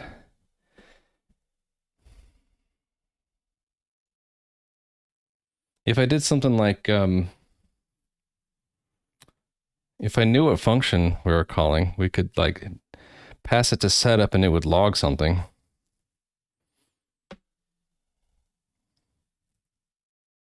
If there was a way in Rust we could get the string of the function we're in, like you could do in C, then I could do it there.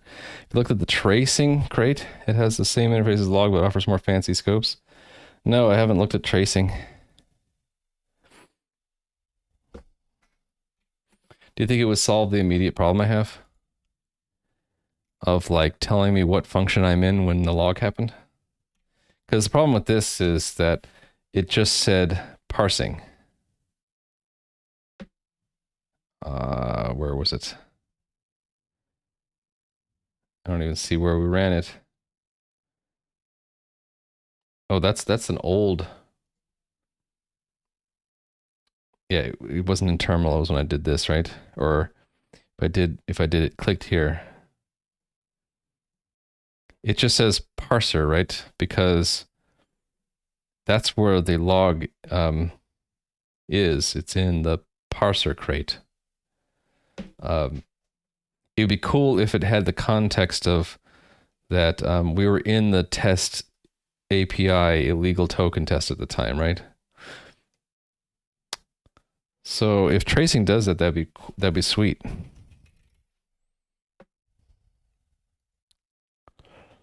Wow, this is really new. It's used a lot though, 5.2 million. It had a bad version, I guess. That's a cool little thing. Collect structured event-based diagnostic information. It sounds like really cool.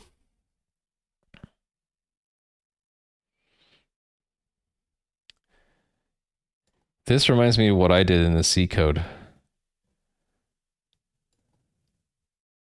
for my parser, where you have publish subscription model. Subscriber with default.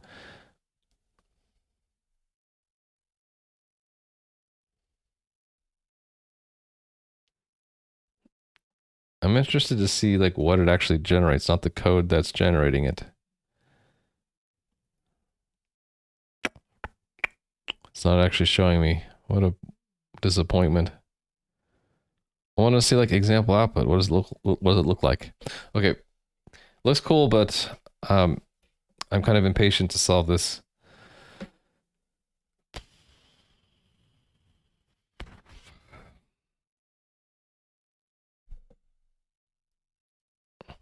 You know, part of me doesn't even want to have those be emitted by the tests anyway.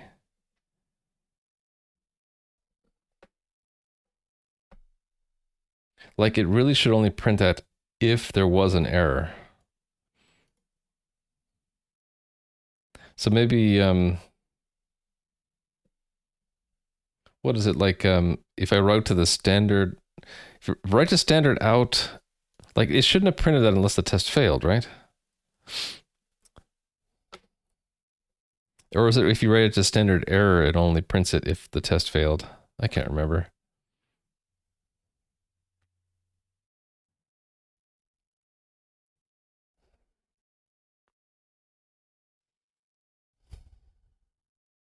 You know, this is fine because I really am only going to care about it if a test fails. And if the test fails, I'm going to just run that one test and then I'll want to see the log for it.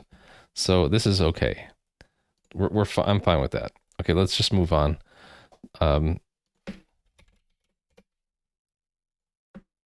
it is convenient that there is only one test and we just use test case over and over again. So I don't have to instrument more than one test here. Bad news is that I got a whole other test files that we might want to log things in. Should I just do a lazy approach and only add the setup if the test actually has a problem and I want to see the logging.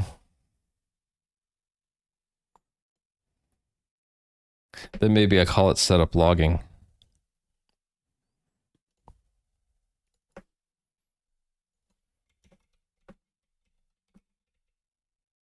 Logger, really. I'll just call it that. Then,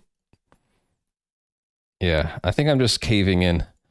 So we have to manually add that to every test we want to see the logging for. And I'm only doing that because in this case, I wanted to see what the error was logged. It's still complaining about stuff. What's it? How can I fix this? Mute guard that's never used. So put let underscore in front. I can do that.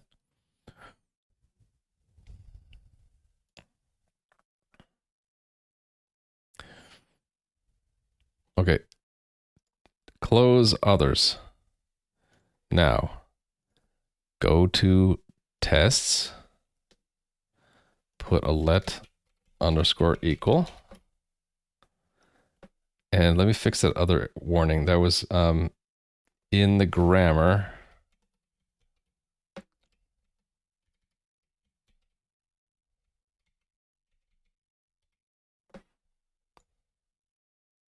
Why is this an error now?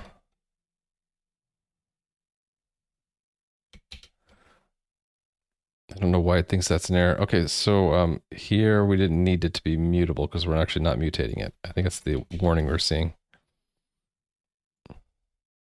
What the heck?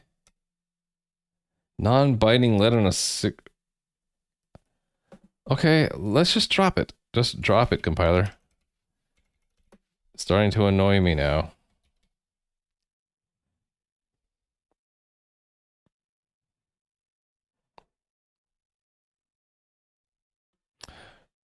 I could be patient. Okay, cool. Seem to be okay with that. We have one warning left. Variable. Okay, that's an old warning.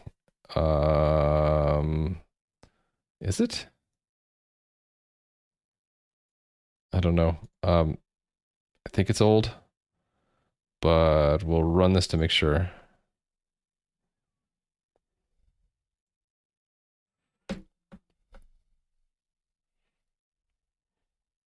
Yeah, so that was an old warning. So yeah, we can. So part of the test is to make sure I'm happy with it with the log message, and right now I'm not because it's not printing out the location information. So we're gonna work on that.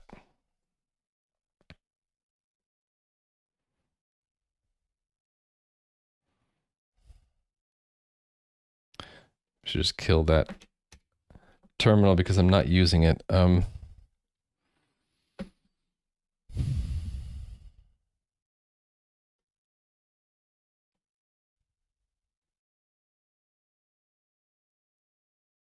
Okay, thinking. You found something. Log messages to a custom location. Copy link. What's this for? And hey there, Vincent E. Dealenkar. Log4rs. Oh, that's the infamous the log4 stuff that is infamously a security hole in a lot of things, right?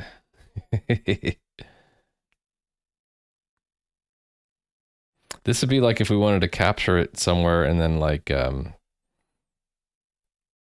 actually have the test check to make sure it is. I don't think I care about that really. But that's pretty neat. I'm sure that's useful maybe in other things. But yeah, I'm gonna have to pass on that. But thank you anyway. Okay. I'm gonna sneeze.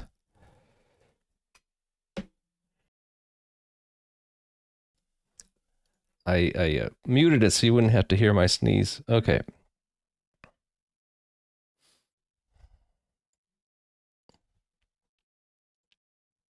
It's in lib. No, it's in the grammar. What am I thinking? Okay.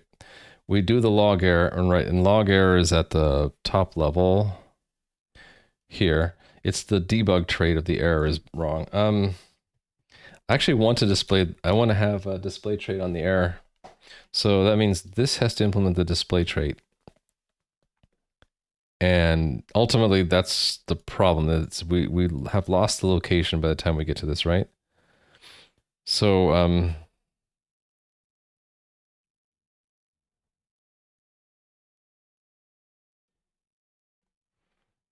let's at least fix this part.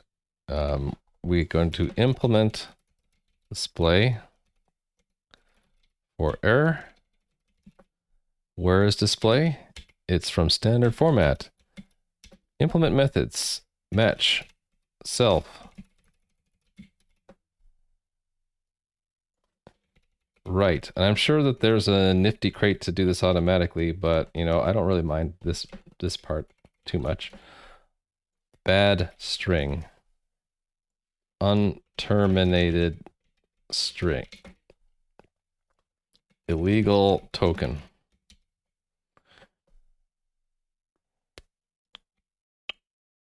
F comma. So now if I go back to here and I run this, it should at least use the display trait, right? Error, illegal token. So now, in addition to the token, I want to know what the span is. So that's the part I'm not sure. How do I get the span of the error out? This is just a value. How do I capture the original token and get its span? I need that. I need that right now. Thought it was only specific Java implementations of the vulnerability.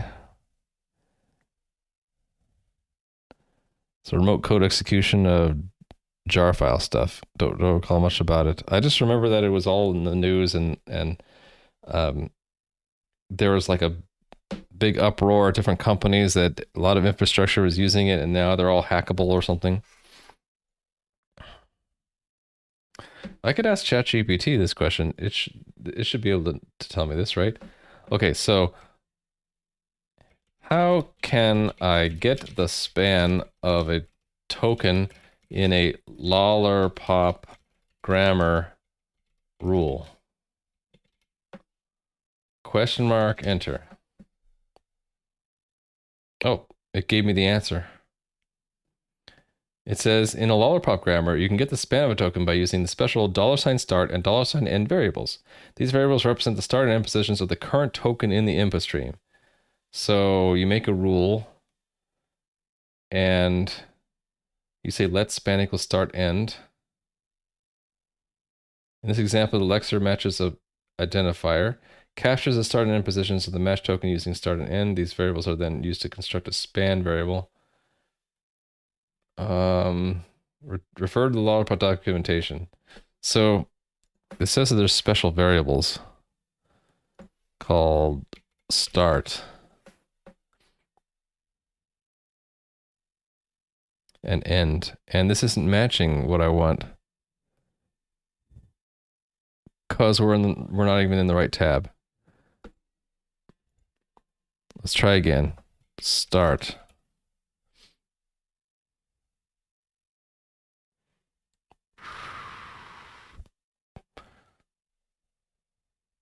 It's not working. What if I just put start? Okay, hold on. Let's go back to ChatGPT.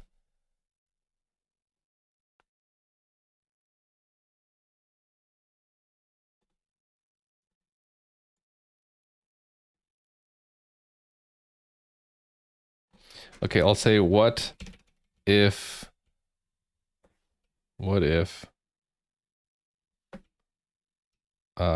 my parser is getting its tokens from a separate,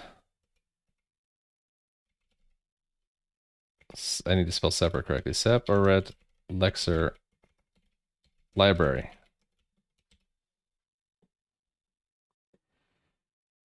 Okay. If your parser is using tokens from a separate lexer library, you'll need to ensure that the lexer provides a token span to the parser. Yeah, I'm doing that. Modify the lexer to do that. Yeah, oh wait, it put it inside the token itself? I mean, I guess I can do that. Oh, I see. I see. Yeah. Okay, we can do that.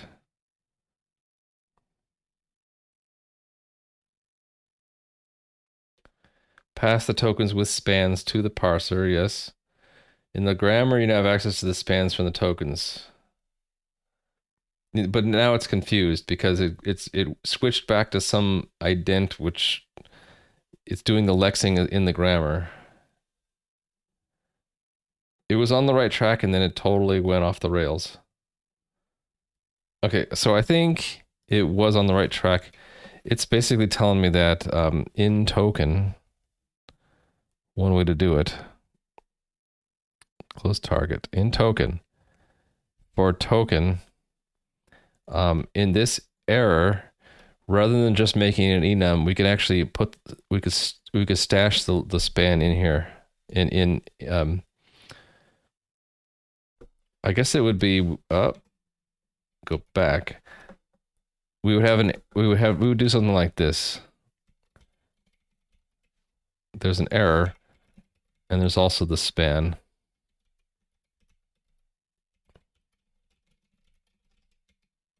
So basically stashing another copy. We can have to import that.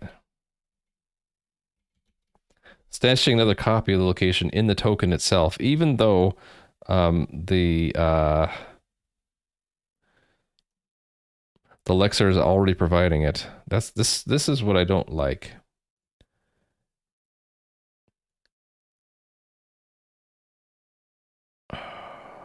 We're already providing the starting locations for the token, right? So why should I have to also stash the locations inside the token itself, right?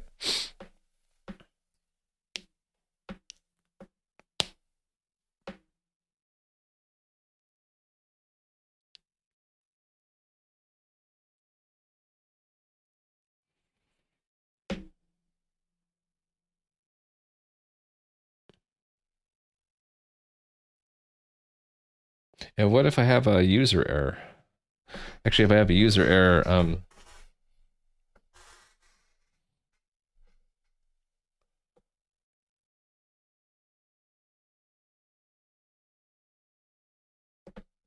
where does that happen? That's later in the parser.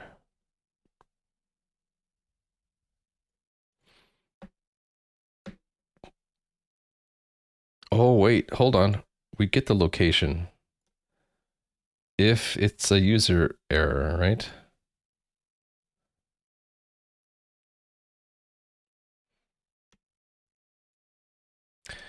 Okay, we have, yeah. User error, we don't have the location, but all the other ones we do.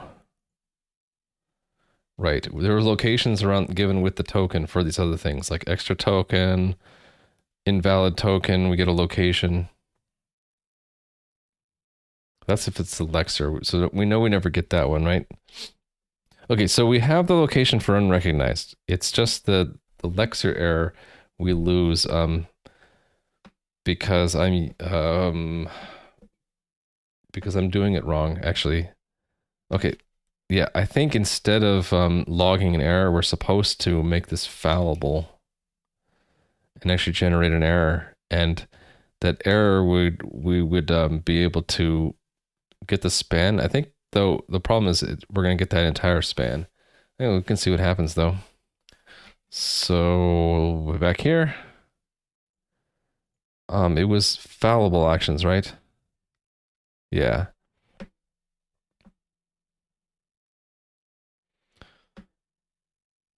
The return value is soon to be a result parser instead of a plain T. And then you make it a user error. It's just what location do we get? Is it the entire rule? Strager. Hello, people from Strager's stream. Hope I'm saying your name right. There was a discussion on your channel at one point I was watching where people weren't sure how to say your name, and I think I have it right. Is it Strager? Other people were saying it should be Strager. And I'm like, oh shoot, now I don't know how to pronounce his name. Now I'm always going to be thinking about that. Am I saying it right? Rhymes with swagger, so Strager. Okay, good. Whew. God, had me worried there. Yeah, I'm trying to figure out how to handle parsing errors correctly with this Rust crate I'm using called Lollerpop. So use it to define the grammar for our language, and I'm trying to insert a rule in the grammar that we can take an error that originated from the lexer and then propagate it back out. So originally I just had it calling a log function, and I don't think that's right because we get the error, but the error doesn't have any location information. So the best we could say that, hey, there was an error, and can't really show that right now because we can't compile this. But what was it doing here? Actually, does this compile? Maybe I can run it again. Maybe it will compile. I know, it's like you just get invalid token, but it doesn't say where it was. And I wanted to say where it was. Okay, yeah, I messed up the grammar because I was in the middle of doing this stuff, right? Probably that. See if I can get it to build again.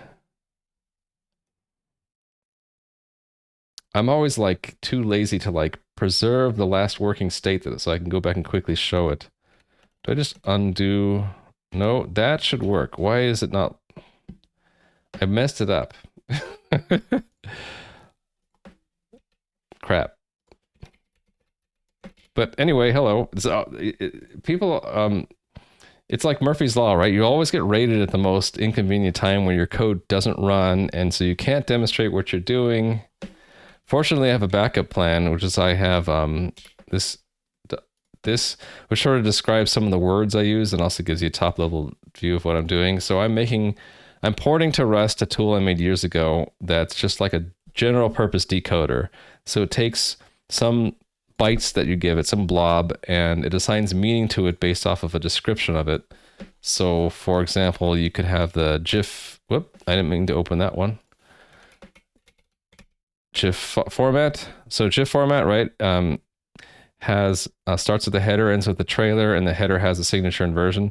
So this is a domain-specific language I made for just a general-purpose decoder, and the tool will take in a byte stream, and compile this into an abstract syntax tree, do an in-order traversal, and match the bytes up with the meanings. And so this being a language, it has to be compiled into an abstract syntax tree, and part of that is the grammar for the language. And it's working partially. All the grammar rules are in place, but we're not actually using all the syntax tree yet. There's a lot of to-dos in the code. And before I filled in more, I wanted to make sure the error handling is solid. So I had some, like, a top-level test would be like if the lexer gives you an error, that we should successfully parse, because we want to, like, if there is an error, we want to keep going and parse the rest of the file so that we can get all the errors at once. Because I always hate it when there's a compiler that if I have like 5 errors, it tells me about the first one only, I fix it, and then it tells me about the second one, and I fix that, and it tells me about the third one, and by that point I'm like, damn it, you stupid compiler, can't you tell me about all 5 of them, and then I'll go fix all 5 and then try again? So I don't want my compiler to be dumb. I want it to like tell me about all the errors. Even if I have more than one, tell me them all, I'll fix them all at once. PDFs are easy until you actually try to render them. Did you peek at your GitHub link? The one about your implementation of the parser? Not yet, because I've just been too busy with work. Here, I'm sure you write the DSL to parse it, it will work. Yeah, but what if I have syntax errors like that? See, there's a missing double quote, so this is an invalid string. I don't want it to mess up the parsing of the rest of the file. I want it to say, hey, there's something wrong with header. This statement has an unterminated string in it. And then I want it to not stop there, but keep going, because there might be more interesting errors to find elsewhere. So basically, I wanted this to reduce to be flagged as a syntax error, but then be able to like complete the parsing of this format, and then just say that we can't use that format because there's something bad in it, but then move on. You just sent one in chat? So that was someone else. That was probably Sarian. Oh, should we see your issue? Copy link. Paste. Transparent handling of locations. Locations via L and R. Too explicit.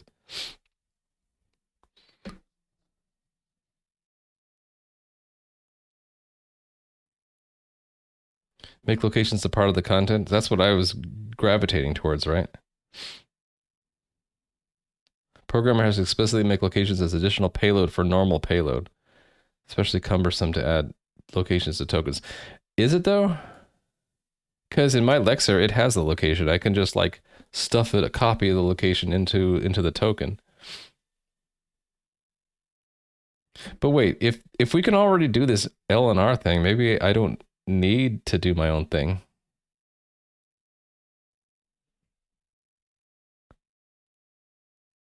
Yeah, what if I just try that L and R trick then? Imagine being such a bad programmer that you write not just one bug many. I am a pretty bad programmer, Strager. Stragger like swagger. I'm gonna have lots of errors. I'm a bad typist. I don't remember words, so I need lots of help from the compiler. Oh, I think I broke this, didn't I? Yeah. So let's undo that. Because the parser should already have the location. I shouldn't have to tell it that, right? Was that what broke then? It was that all along? I think that was it. So this will build again and I can illustrate the problem. Okay, cool. So the problem here is that the test passes by actually not returning an error, right? It gives me a legal but empty format hash map, right?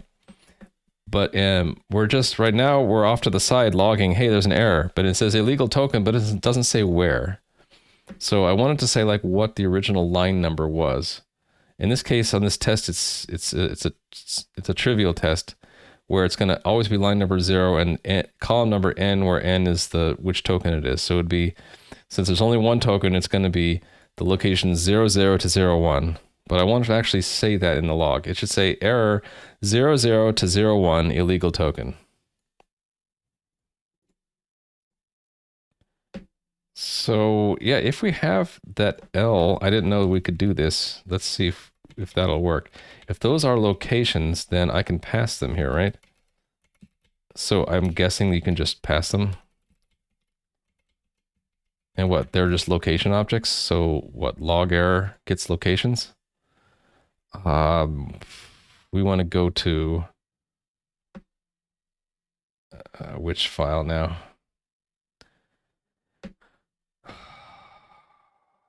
lib.rs. Here. L and R. Let's see. So if they are locations, I should be able to say L to R. So let's see if that actually works. If that works, I might be okay with it as is and not have to do anything more elaborate. Let's see if it works. Here's the infamous lag of compiling Rust.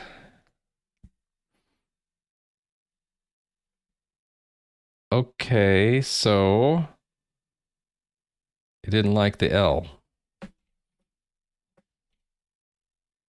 Oh, there's no @ sign, it's just L. Okay, I can do that. So in grammar again, remove that symbol.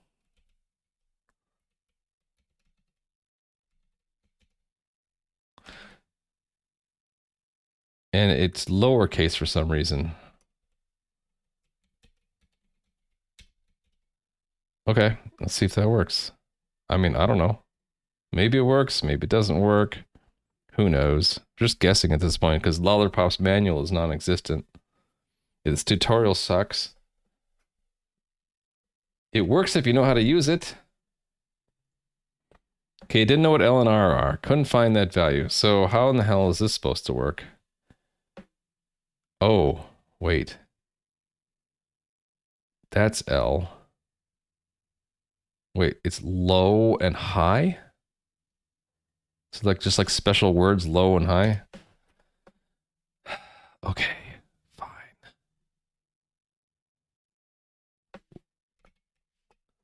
Low and high. You know, one of these days I'll get it right. Then I'll be real happy. That's their prototype. So this isn't gonna work.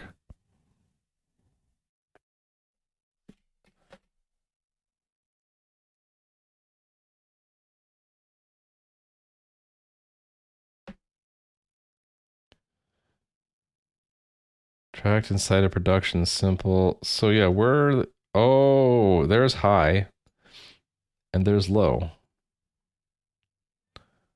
But they have this at L there.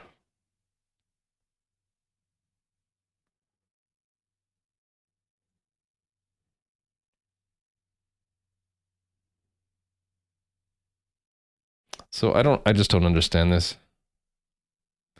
They expose locations via those tokens. I think it's a way of, so those are tokens.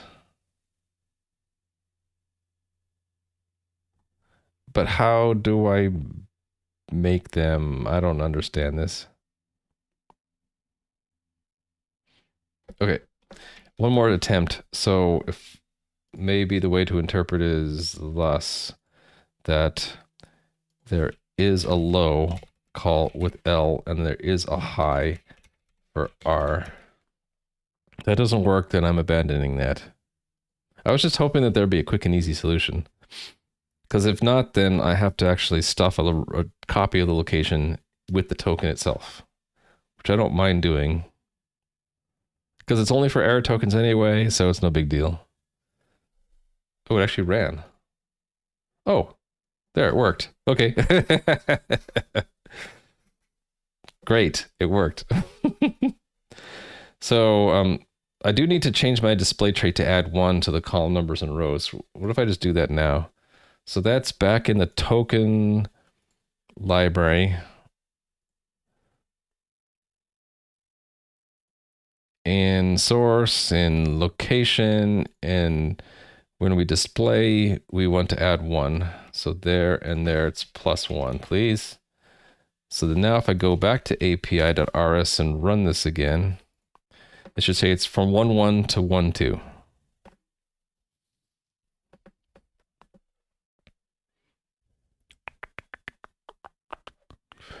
Error, fix your code. Yeah, that's what it should say. Error, you suck, developer.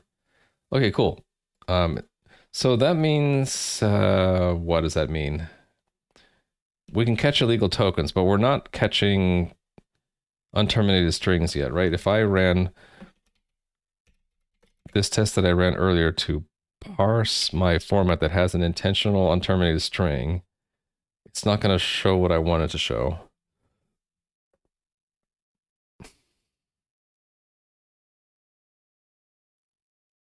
You can do it, compiler. Yeah, it just says it's unexpected. It actually tells me where it is. So that's because there's no rule to catch unterminated string yet, right? But we're going to add one. Yeah. Okay, I think I know how I want to do this then. Grammar. I'm going to do not that file. There was a rule that I had in the original C version of this where for string, okay, rather than string being that, oh no, we wouldn't use string directly. We would have a production rule for string. So here we're going to change all strings to string except for this bottom one. Okay. And then while we're here, we want to add unterminated string. Actually, I guess we already have that as Lexer error, right? Yeah, so it's a kind of Lexer error though. Is this going to be a problem?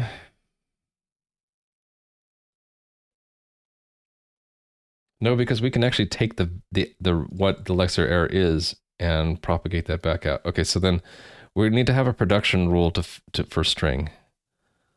So we can start with like one at the end here. So pub string and just have it match the original, right? So that's string goes to string s is just s. So that should still build. In fact, I'm so confident I'm just going to run this again. Oh, I guess I'm not confident enough. My syntax is wrong. Because it's equals, not arrow. Try again. So there's the, so what I'm going to try to do is, if this works, then I have another production rule for an illegal token, and then we'll do a callback. And if it's a unterminated string, then we'll actually reduce it to a string, but we'll log an error. So that works. So let's do it. So E, which is a Lexer error.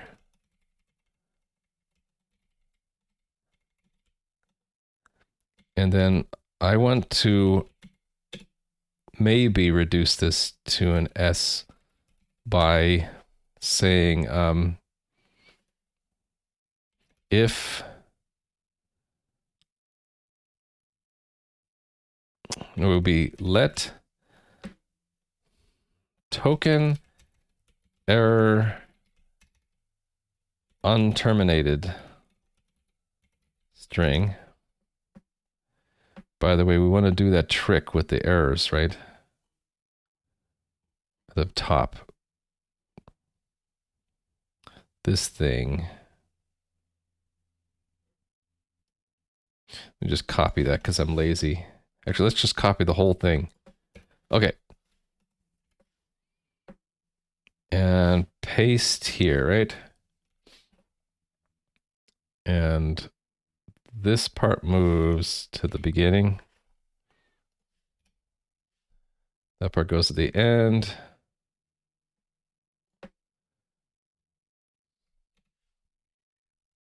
Okay, I can type the whole name.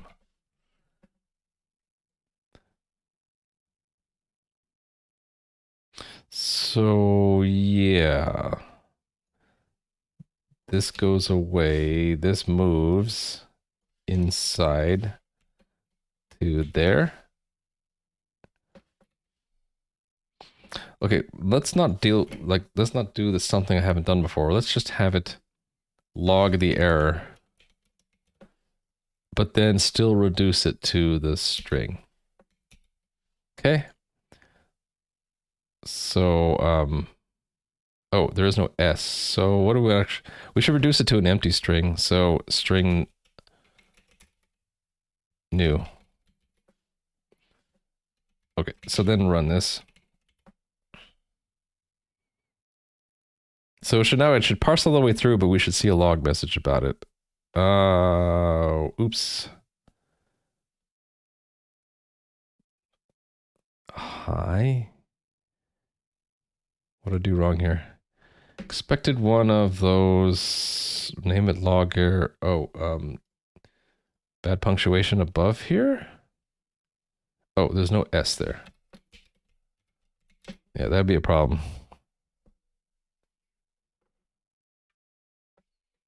It's 9:14. I hope everyone's having a great Friday night or Saturday morning. Or if you're really far away from where I am, I guess it might be Saturday night. Oh, that's right. It's more complicated than I thought. Because it'll accept all of that and then say, well, I didn't expect a brace there, right?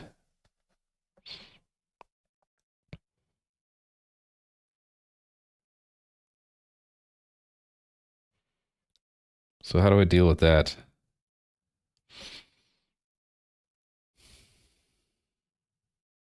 If that reduces as a string, we still have a problem where there's a missing semicolon.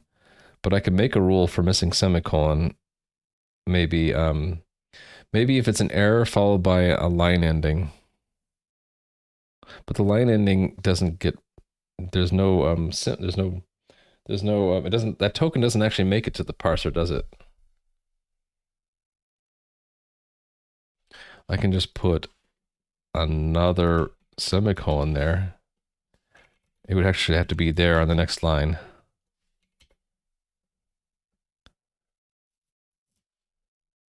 Oh, I had two of them. Let's just have one of them. And we're not doing logging, right?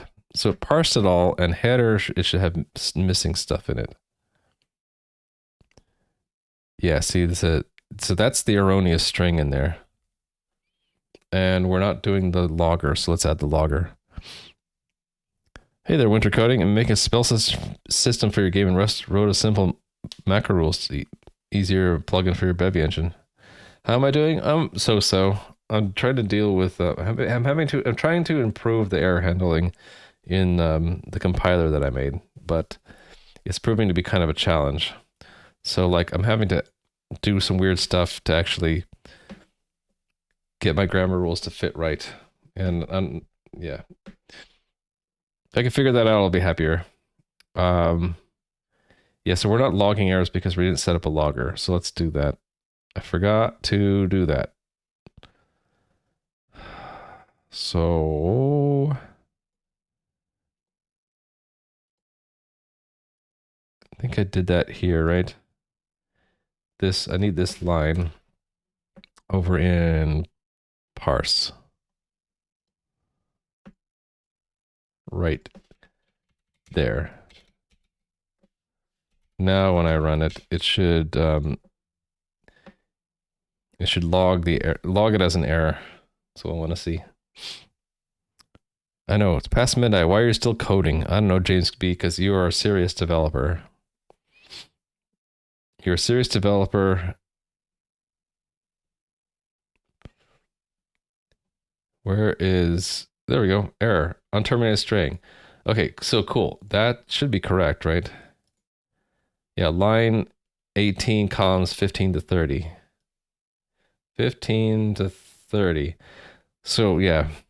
So the challenge here, it only worked because I put an extra semicolon. If I take that semicolon off, it gets really confused. And okay, it still says there's an unterminated string, but then it says a right brace is expected, and it can't continue because it doesn't know that the statement ended. So do I continue to make little error recovery rules? So the easiest way would be if line ending was a token in the language, then we would have a reduction of string followed by or bad string followed by a new line, right? So it would be kind of like bad string followed by a new line. Problem is I don't have that in the token stream. In fact, we could see the token stream, right? I can do cargo run lex on it.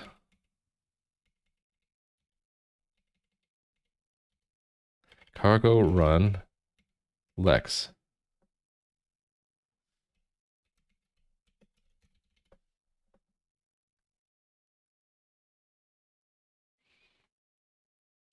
Here it is. Lex or error on terminated string. See that?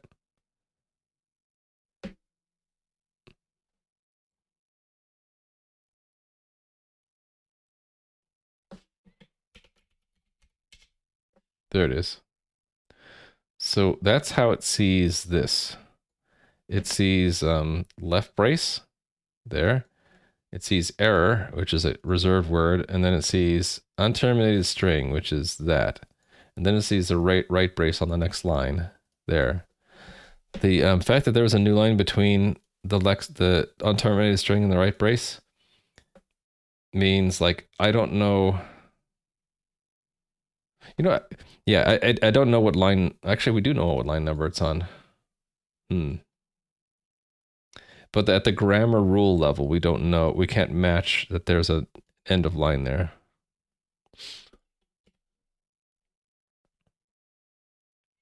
So that we can't do, but maybe I can think of a clever rule reduction for this. So ultimately it goes up to statement, right?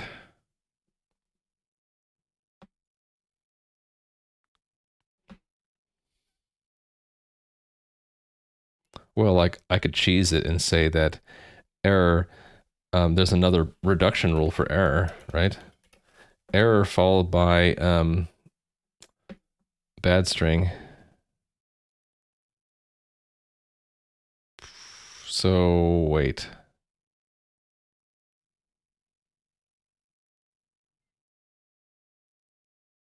So I would move this rule, I guess. Move that rule. I don't like this though. Move that rule up to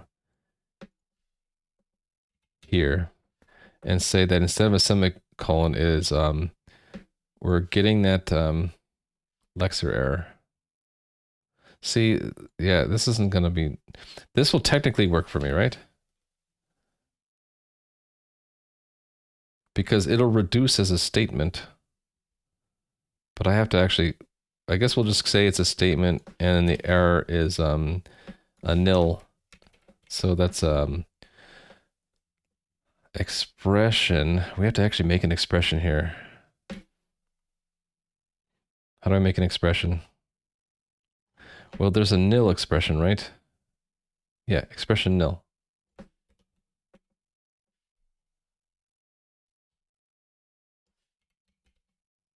So that will technically work for this, I think.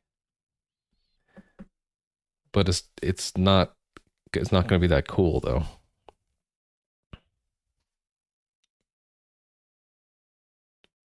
I'd have to basically everywhere where we could have a string, I'd have to put these rule variants in there.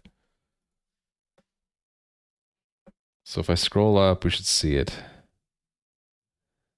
Yeah. So we do get the error, and then in the syntax for header, we'll have an error nil. Okay, but I don't want to do that. I'd rather have it handled there, not there. So how do I do this? Or do I do it? Maybe I just give up. So giving up would mean that the way this works now, it will not make it through the it'll not make it through the file. But it'll tell me where the error is, but it'll stop, basically. It'll stop and say that there's an unexpected token.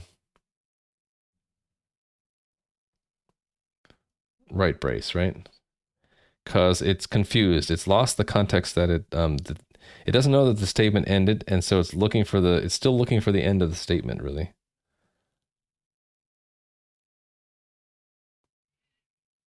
And yeah, that is not expected in that context. So what do I do? If the Lollipop manual was nice, it would actually have a section for this. Error recovery, maybe? What if we look here? You have to help it by doing various error recovery points. Special bang token. It only occurs when the parser encounters an error in the input. Parser will try to recover and keep going. Does this by injecting that token into the stream, executing it, and then dropping the input token to find something that lets it continue. Probably should have read this section before, right? Errors push box new error.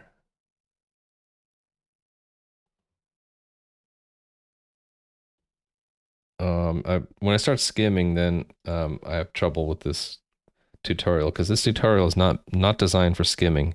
It's designed for linear reading from top to bottom.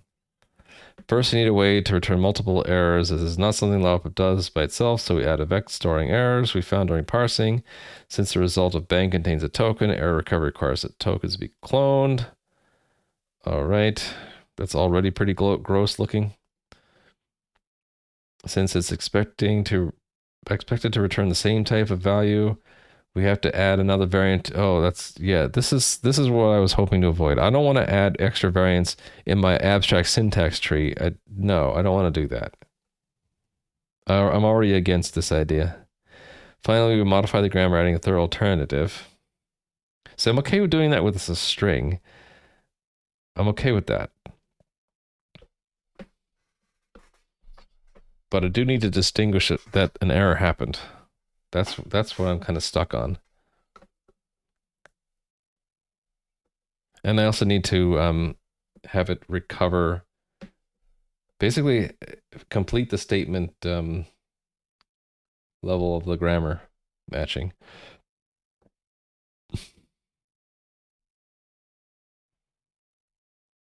You know, I think I have an idea. If this is right, then I can just make one alternative syntax for statement that has an error in it, right?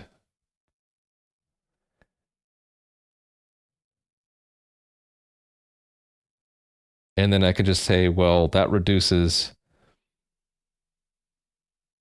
The problem is I don't know where the next statement starts. Like if we're going here and we say, oh, there's an error, and we're still like expecting an expression, then that also makes it so we don't want to actually eat that token at all, right? But we do know for an unterminated string that probably it's followed by a semicolon, and that would terminate the statement.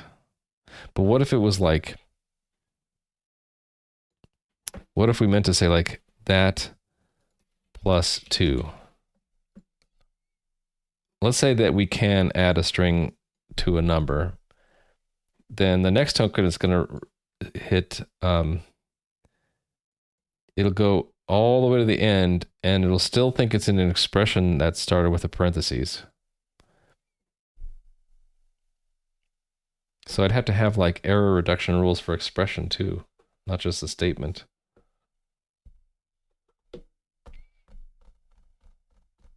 I think I'm giving up at this point. I think we're gonna move on. We're just going to accept that yes, we get a good error message, but we can't continue.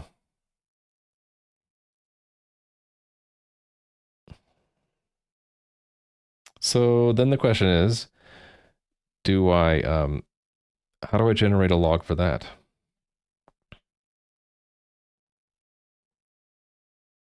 Do I even bother at this point? Oh, also, let's say that I do engineer it to continue, right? And then it actually gets all the way down to the end. We have to do like a 2 greater than pipe 1, right? Or greater than and 1. Now we see the error in there.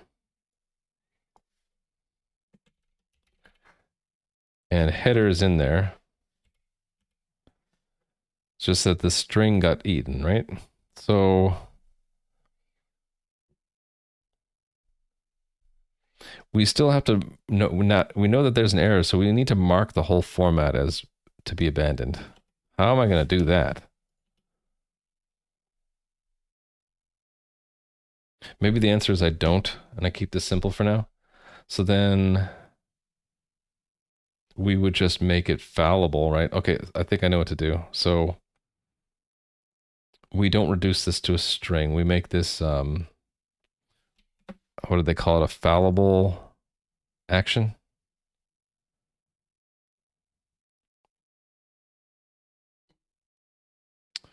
That's not what I was, no, it was what I was looking for.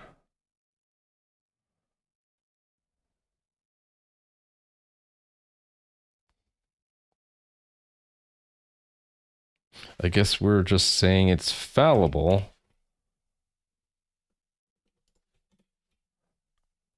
And in addition to logging an error, we're going to return an error. And then we're expected to use our user error type, right? Parse error user. I can use whatever parse error I want. Okay. Parse error. It's like a user or something like that, right? user with error in it.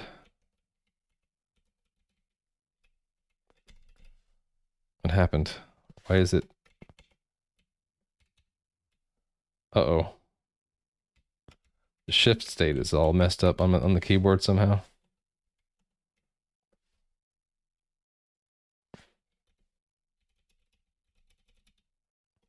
What the heck? Is it just... Nope, the keyboard's all messed up. Okay. Hitting all the shift keys to get this back to a good state. Okay, good. Somehow the shift state in the virtual machine got screwed up. Okay, so user... And that's grammar error, right?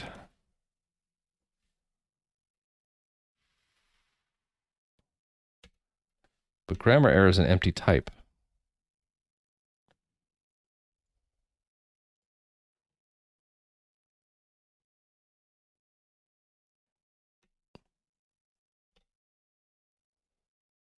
Well, let's at least test this. So that would be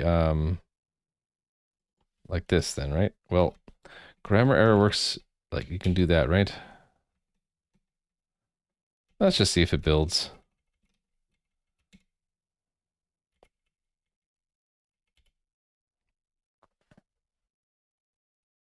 Then maybe I don't need to log the error.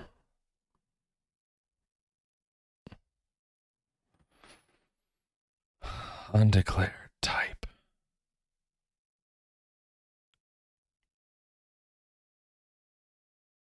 I have to do that.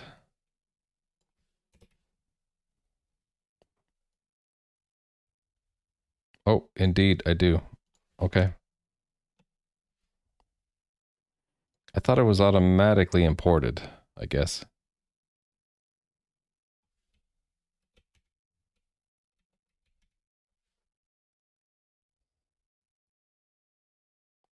Okay.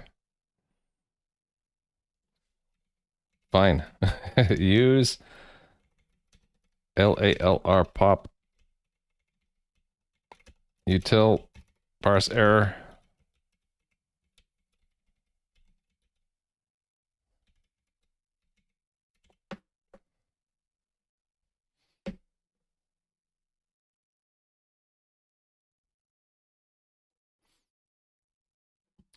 Not a struct.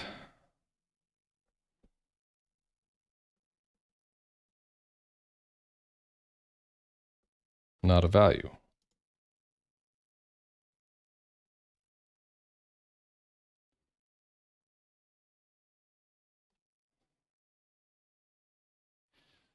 Is it expecting... Is it expecting this directly in there?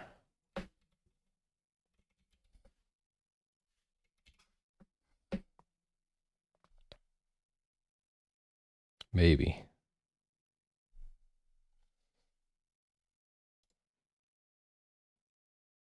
I know it's not a struct. I just forget how to do that. Okay, what if I just do unit? It'll tell me what to type it wants, at least, right?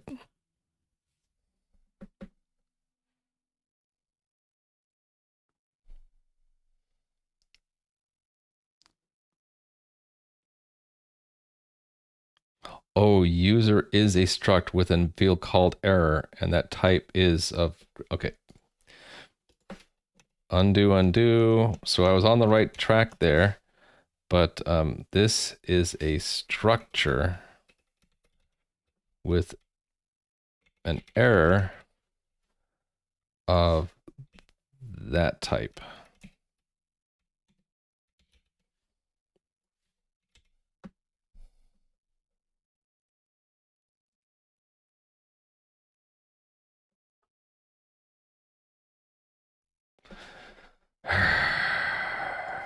Grr.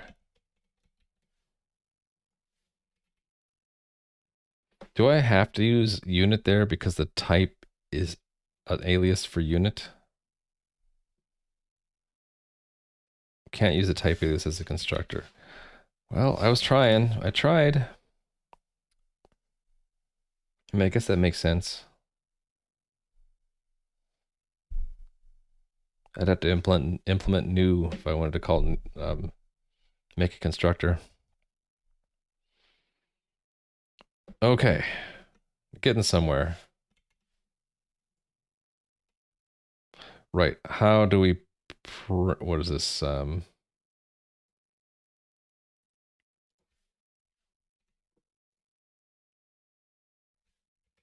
It's how, what are we implementing?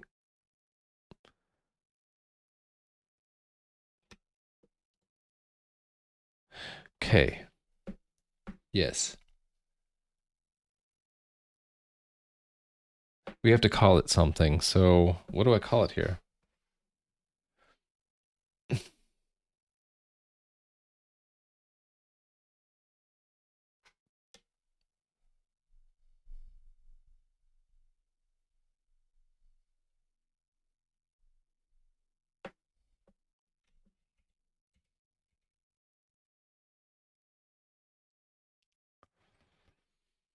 Yeah, we don't have the location information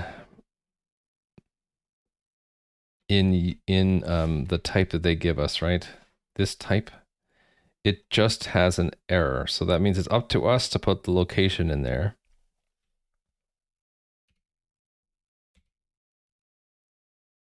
Oh wait, no, I can put whatever I want here, right?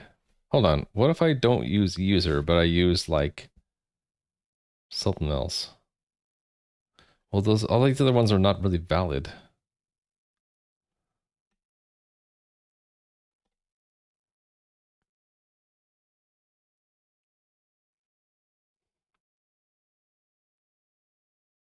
Okay, so yeah, it's up to me to put the location in there. Okay.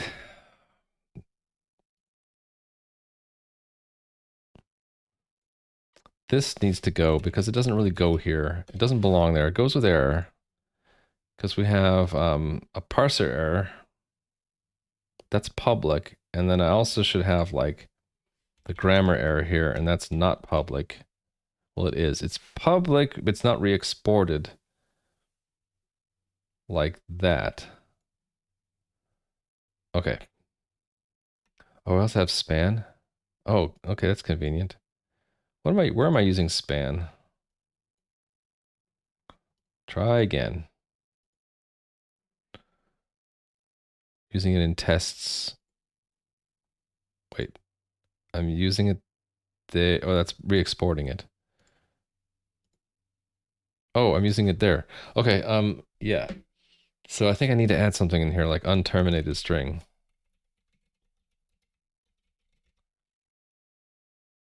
Which is just gonna have a span in it. Yeah, that's what I want. And so then this really all it needs to be is like actually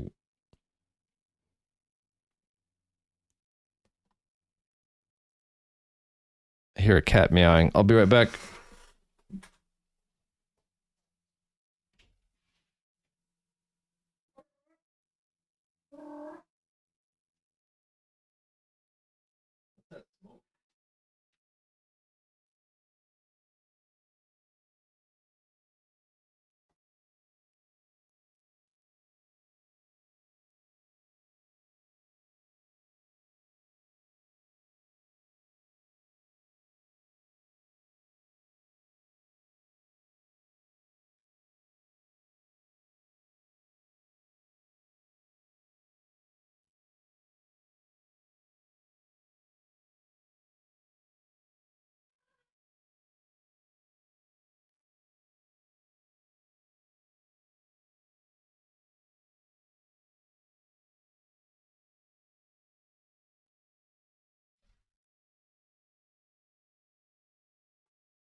Okay.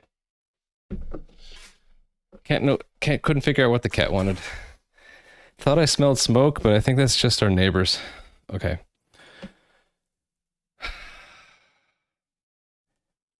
So the parser generator can make its own errors. These are the ones I'm putting in there.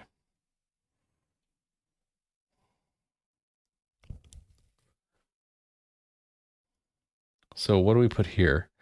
I think we just need to know, we need to have the span, I need to know that it needs to be turned into that. What if I like cheat and I say that the error is a parser error in the grammar lollipop? Like this.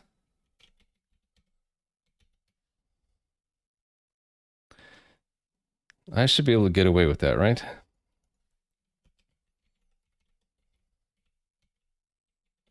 So I just say it's a parser error. Okay. And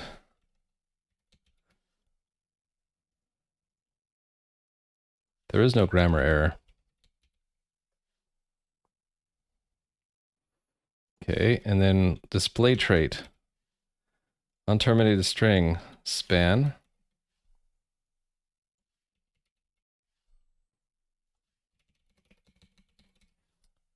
Then that is unterminated string.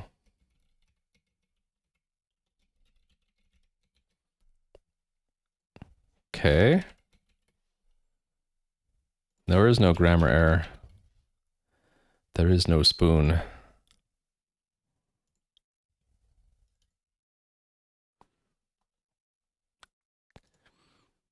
Grammar error becomes parser error. Right, so user error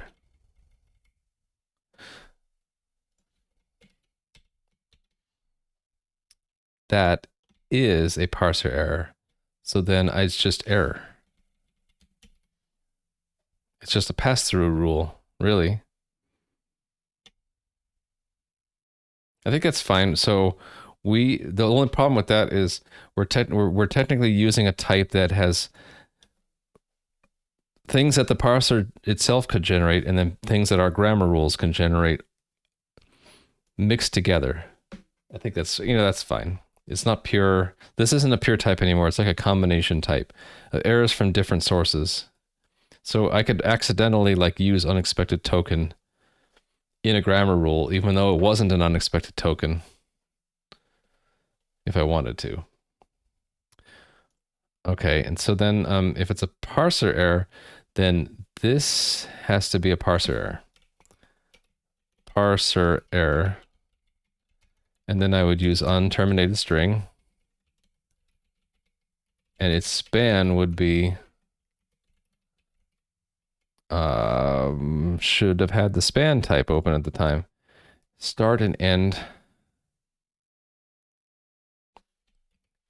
Start. What if I just name it start and end? Start. End. There we go. I did it. So then will this build?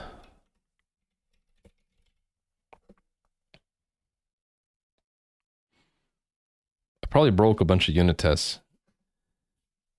Okay, span needs to be imported.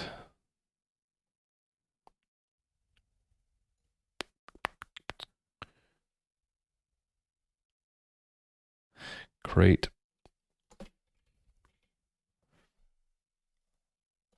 log error, parse error, span.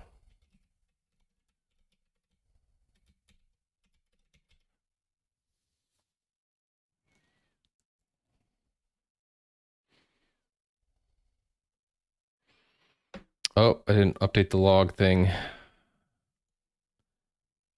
Start. So I think what I'm gravitating towards is we're not logging the error at all because we're stopping on the first error. So it's being returned all the way to the app, and the app can log it if they want. And I think that's fine. So we won't be using logging very much in the compiler. It's going to be very simple. It's going to stop on the first error, and not try to do error recovery because I can't get the damn thing to work.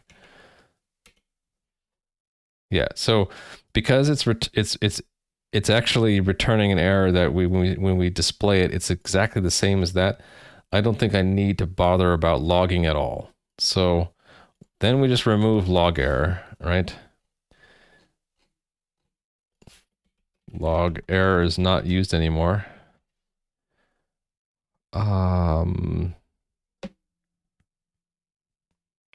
That one we can test just by having an extra symbol. Yeah.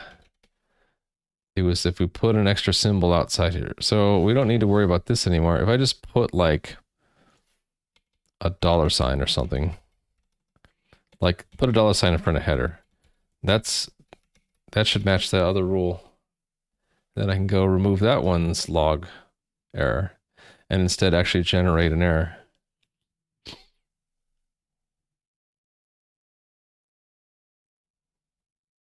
So yeah, rather than continuing on, why don't we just stop? So that would be fallible, and we're not returning a map anymore, we're returning an error, and it's the same thing. Well, no, it's not the same thing. It's an error, but I can copy from the other one because I'm lazy. This thing, right? This will, hold on, let's hit the whole rule because I'm gonna need those L and R's, those secret tokens. Oh, I already had them, but I call them low and high. Okay. It's start and end. And yeah, okay, so then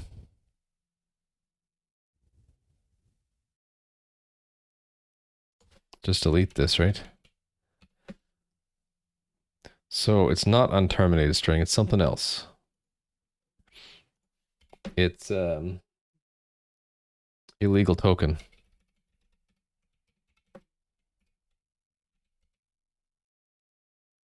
Or actually, what am I doing here?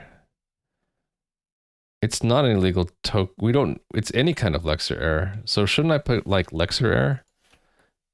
That would be even better because then the parser doesn't really care what kind of Lexer error it was.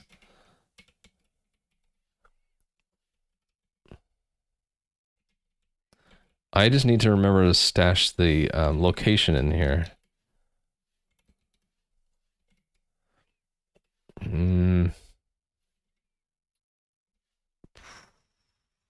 Now I can't remember. Or is it? No, it's token error, right? Token error. Right. That has all of the things that we care about. But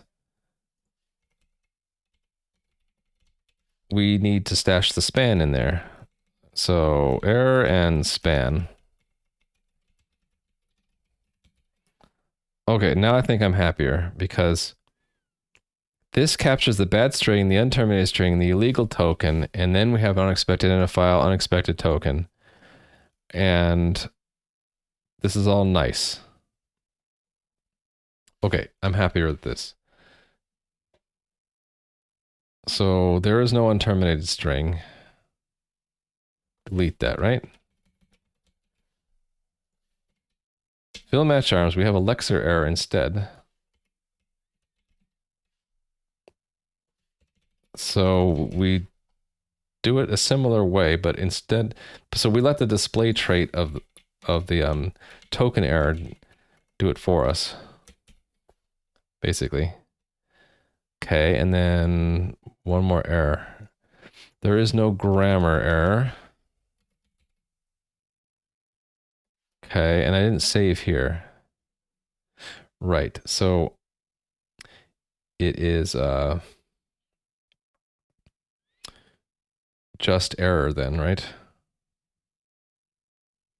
It's error, comma, span, like that. Why don't I just put it on one line? Because I can, right? Yes.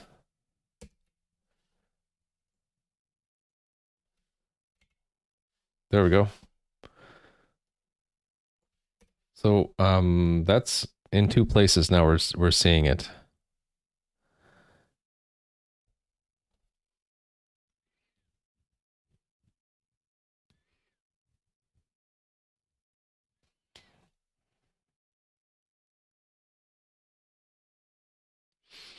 I'm just thinking, like, do I have to find all the rules where we might...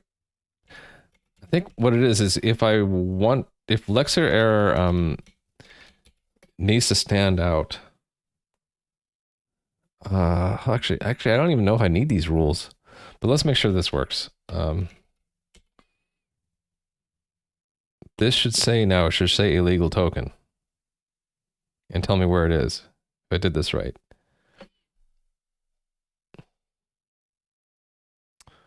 I screwed it up. Is it buried one level deeper? I think it is. Okay, so it's like user error is a parser error, Lexer error, right? Too many levels. Yeah, parser error, Lexer error. Yeah, that's right. Parser error, Lexer error. Where the error is there with the span, and then that it's like that. Gosh. I'm getting that feeling that I didn't write this very well. It's too confusing of a type.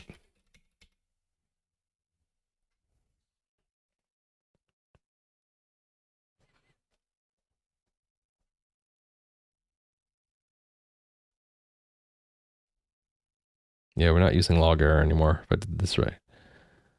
Cool. So yeah, error, line 15, illegal token, right? Which is correct. So I get rid of the illegal token. Now it should get to the unterminated string on line 18. And if I terminate it, then it works. Okay. So I don't need that log error anymore. And I guess we're officially getting rid of the log error helper here because I didn't need it. And looks like all my tests are broken.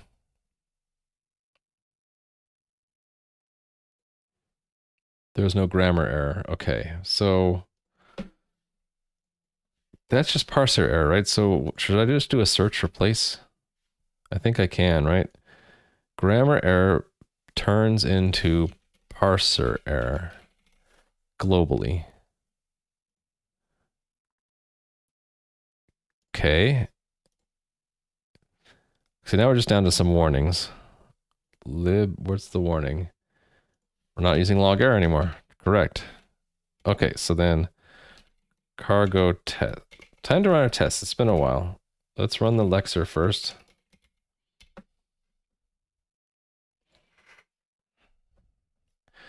All tests passed. It's what I want to see. How about parser?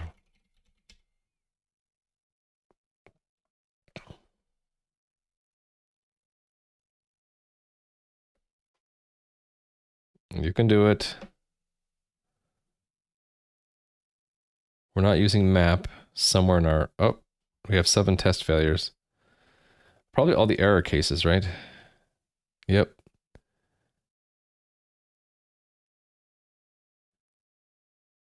Oh, Lexer error is now something it can run into in expression when it's reducing an expression rule. Okay, so that's interesting. I guess I should have expected that. So the common test has like, I didn't mean to do that. Common test has all of the tokens it might run into. Now we have to actually put in Lexer error, which is going to be very odd.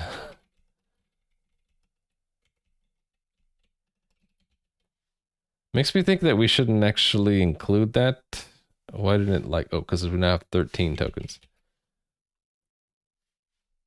Makes me think we shouldn't actually even really look at that, right? Like maybe my test shouldn't even care. Okay, so it's just the illegal token test, and how does that fail? It's actually panicking. Oh yeah, because we don't get an okay anymore. We decided not to do that. Yeah, so we actually have to say that it's not okay, it's an error. And the error is, let's see if I can do this without looking. It's a parser error, lexer error,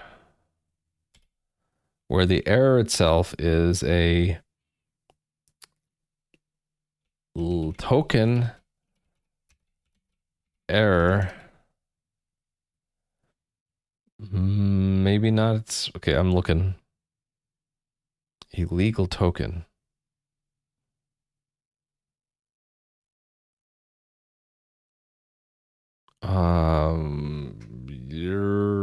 Grr.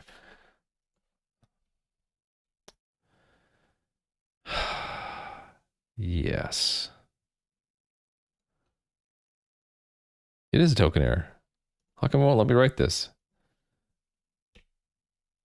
Illegal token. Yeah, I don't know why it wasn't helping me there. And the span is a span.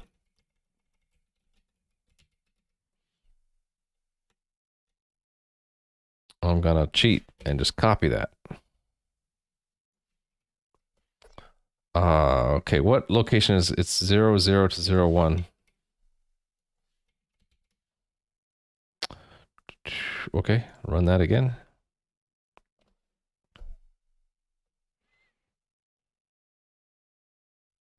Cool, that was it. What's this warning that we're seeing? Unused location map somewhere. Okay, so I gotta look for a map that we're not using. I think I know where to look. Right here, we're not using that map, right? Because now we're just crashing. It doesn't like me saying formats. Why? Because, all right, because if we don't actually capture anything, we shouldn't say anything. Yeah.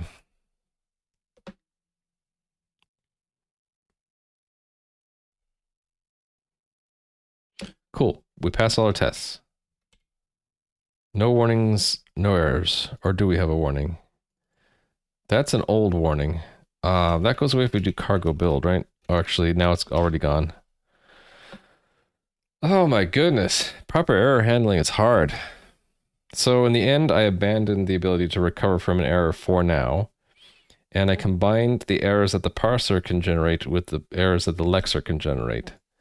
And I did that at the error level. We have the parser generated errors, and we have the lexer errors that are carried in through the parser, which makes it look kind of weird whenever we use it, because, try that again. It'll say parser error, lexer error, wherever we actually say it. Parser error, lexer error, which is, it's because the parser's error carries the lexer error through from the lexer. And then the way we do that, oh yeah, this is the other thing I was going to test. Right now we're capturing, because the tokens from the lexer don't contain locations. We don't get the location back from this. We have to use these markers to grab the location, stuff it back into a span, and then stuff it into a lexer error. So I guess a good test would be, what happens if we get rid of that and we put in our illegal token? Actually, just run the illegal token test. What happens now? If it still shows as an illegal token, I'll be amazed.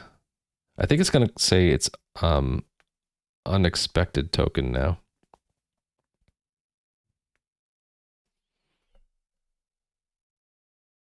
Yeah, unexpected illegal token. So how does that print out for if I put like a $sign there? What does it show?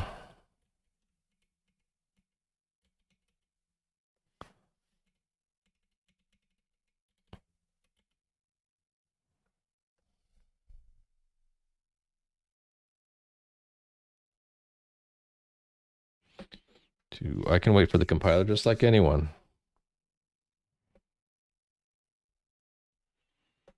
Lexer error illegal token unexpected.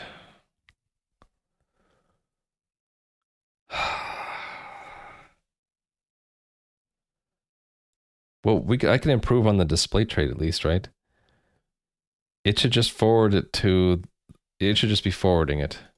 So that is here. Implementing the display trait. Yeah. So we don't want to write that, do we? Wait, what did it write?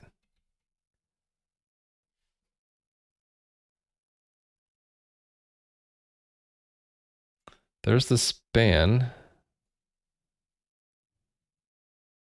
Oh, no, it's getting into here is what's happening. It's using the display trait. So, I mean, it's using the debug trait. Really, I wanted to use the display trait, but the display trait's not implemented for token, right?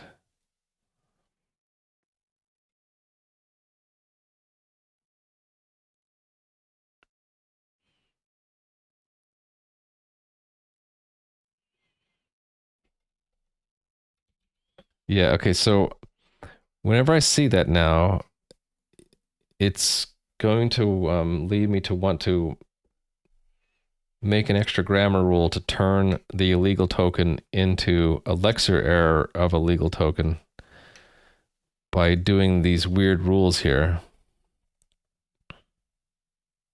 To turn any... Well, that's a bummer. I'd like it to, like, if it ever encounters it in any context, immediately error. But I'd have to add that to every single damn rule, right?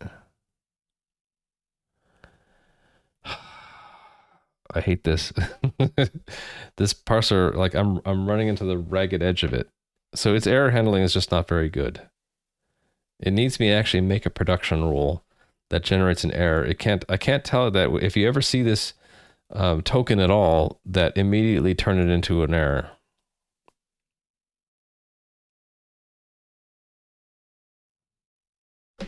Unless maybe I missed something when I was reading the chapter on error, fallible actions or errors.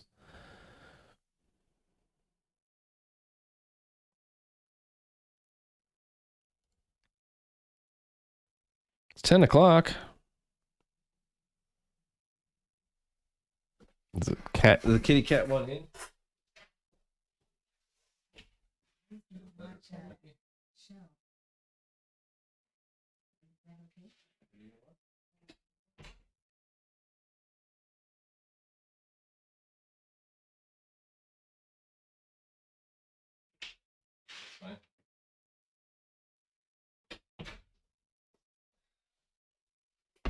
I might need to get a snack soon.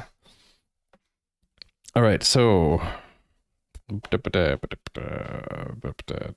token will be there. Blah, blah, blah.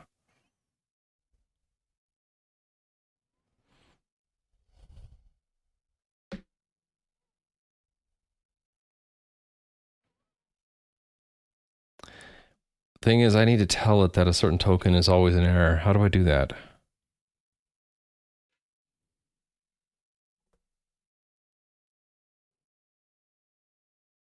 How do I tell the parser that the Lexer has hidden error without making a damn rule for all the places it could happen? Okay, I don't know. I think I'm gonna punt on this for now. So, like,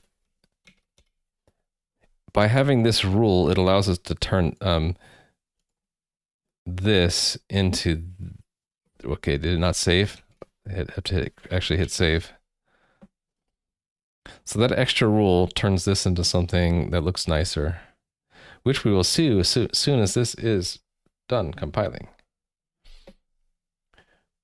I am patient. There we go. So it turns this into that. Because now it's actually not unexpected. It's actually, there's a rule that expects it, and now it actually prints the right thing. If we wanted to, we could actually say what the illegal token was, right? You have to go back to logos and see how to do that. I'm not going to bother with that.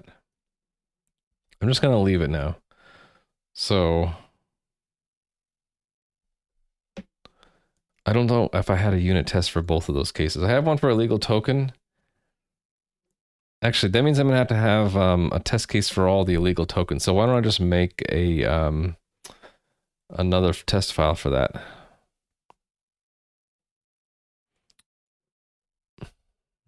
We're in API, right?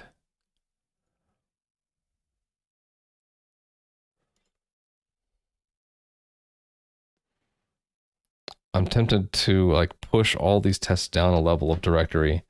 So call one the parser and the other one the API, and then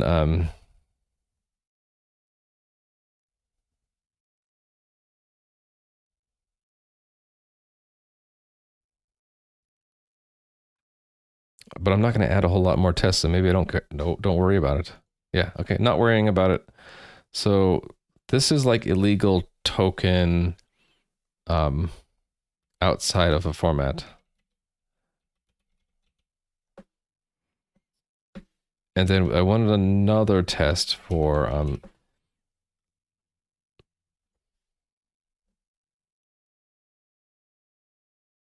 it was unterminated string.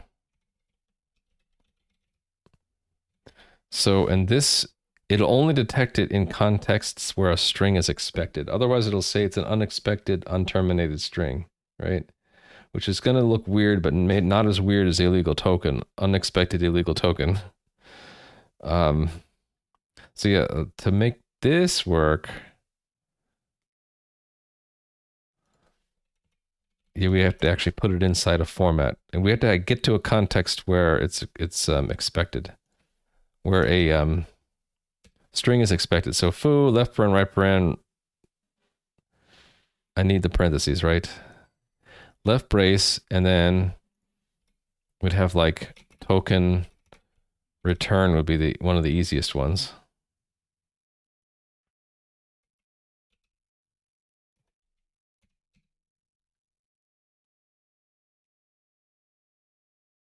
Yeah, and instead of illegal token, it's unterminated string. So we should get a Lexer error, unterminated string at 0, 1, 2, 3, 4, 5 to 6.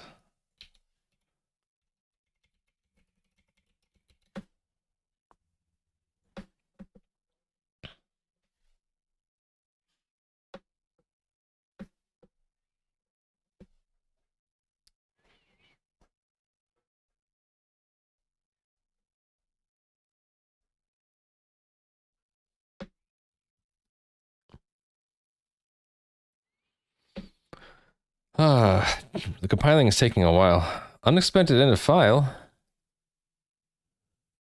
Oh, it has to actually, yeah. No, wait. Wait.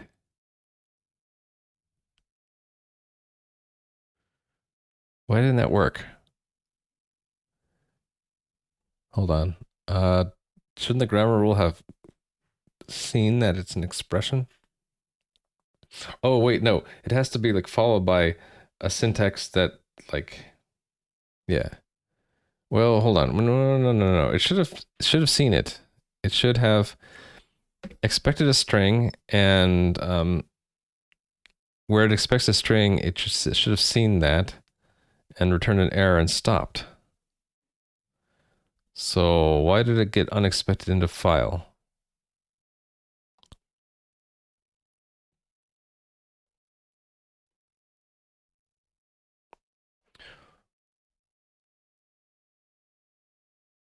Okay, what happens if I put a right brace after it?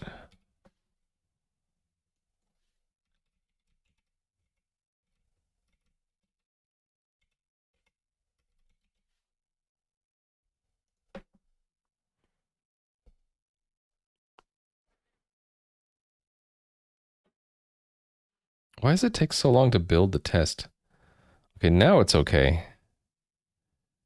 Okay, but why did it need to see another token, though? Should it not have reduced this immediately?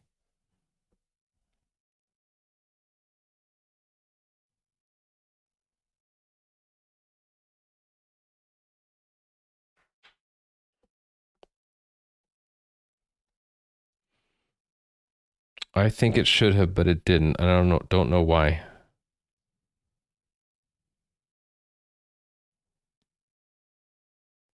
Oh, because it's looking ahead one. Because a string is an expression, but an expression can have an operator next to it. So I should like put a comment here. We need one extra token because the parser is going to be looking ahead one token in case our expression here is followed by something like an operator.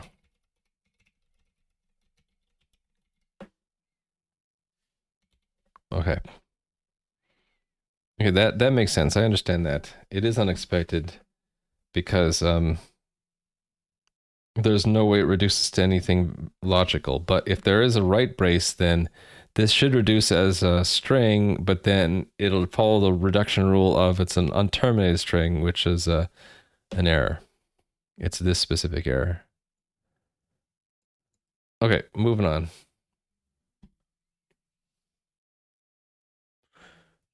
I think I'm done with errors for now. I definitely want to send this out of the virtual machine, but I'm not done yet. I want to do the other stuff we're doing today, right? We're also making sure unsigned integers are properly supported. So taking a break from the parser and lexer,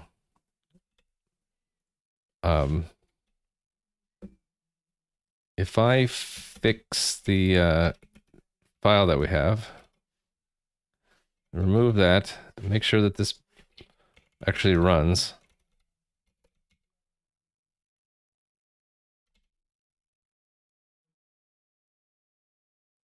Okay, and then in the ingestion library, right? Oh, I don't have an ingest tool yet, so we're on the ingestion library. We're working on the from unit tests, right? Yeah. So then, right, I had the test broken down into different things. Was it simple format? Yeah, it has bits. Yeah, I wanted to make a test of like a full 64-bit unsigned integer. Yeah, so I want to ingest a full 64 bits. So let's do a test for that.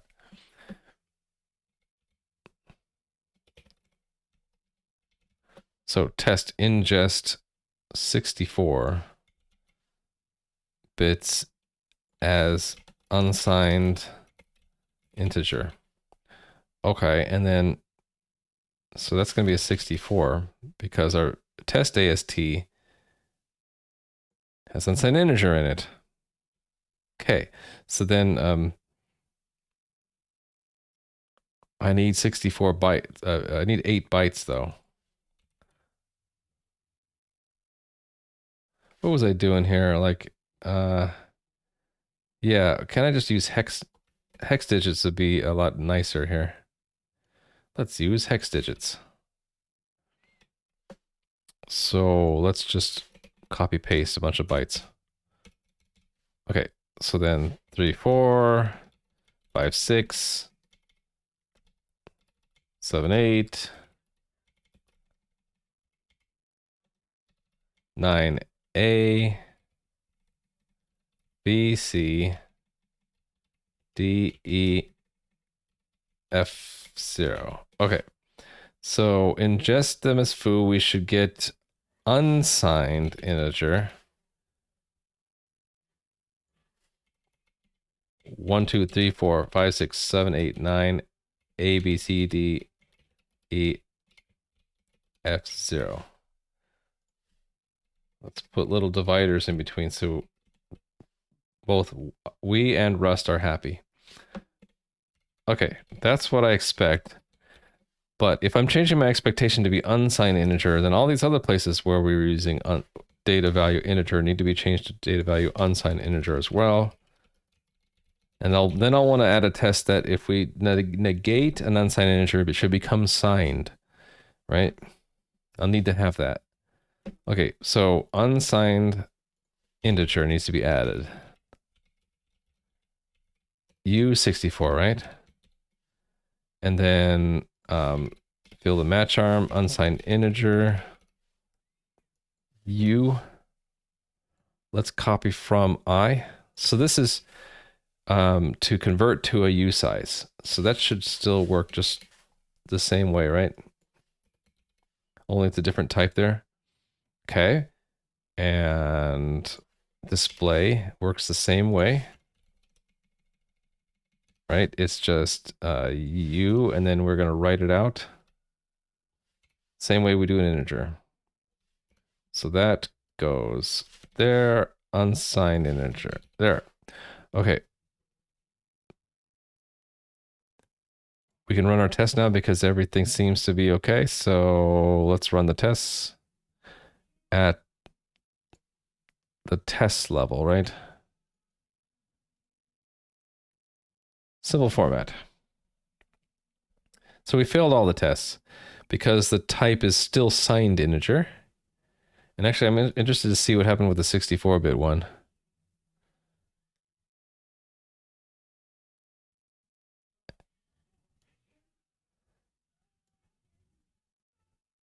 Huh, it just failed. Oh, here we go. Panicked on... Whoop. Dang it. I just lost what we were looking at. How do I get back to that? Did I lose it for forever? I think I did. I closed the terminal. Oh, we'll just run it again.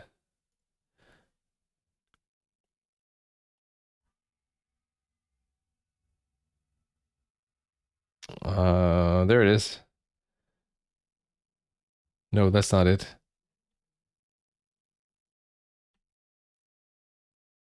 I don't see it now. Oh, is it here? Yeah, called on wrap, none. So we need to fix this one. Oh, that probably is because of another error before that, right? Hold on. Let me think about this.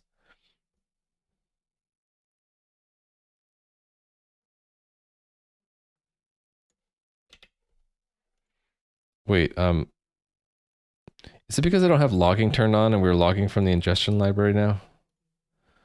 Yeah, because we're gonna have trouble. Oh yeah, we are. Look at that. So I need to do the same thing I'm doing in the parsing library so we can see the log messages. Parser source tests. Yeah, this thing. Copy that and then ingestion. I guess we're putting it in test.rs. Putting that there. Okay, we need lazy. Oh, we don't have lazy. Damn it. Okay, back to parser. Cargo toml. We need once cell. Back to ingestion. Cargo toml. Put that in dev dependencies, right? Once cell. Okay, back here. Wait until Rust Analyzer gets up to speed. It should say that I can import lazy from once cell. Import mutex from standard sync. Now we can call setup logger from our test. So we're going to put it here because I want to see it.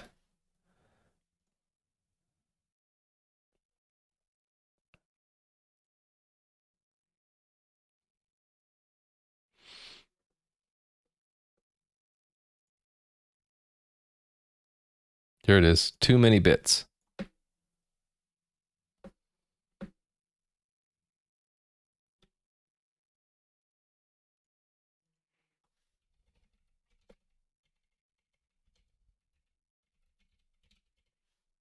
Too many bits, right?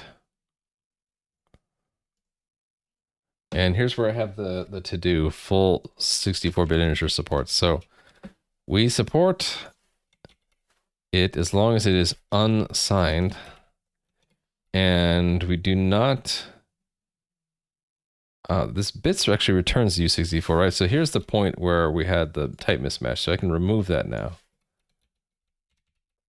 Now this should pass.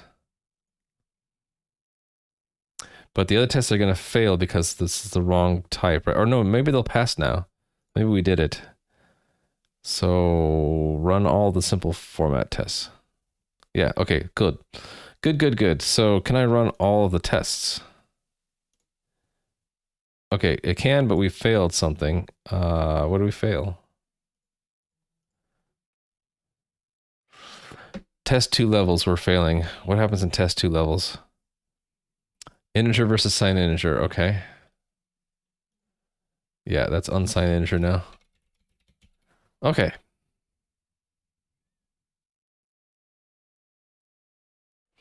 Yeah, so what I was thinking about doing was, if there it really is a signed integer raw field, we would say it's UI, but then we would do a,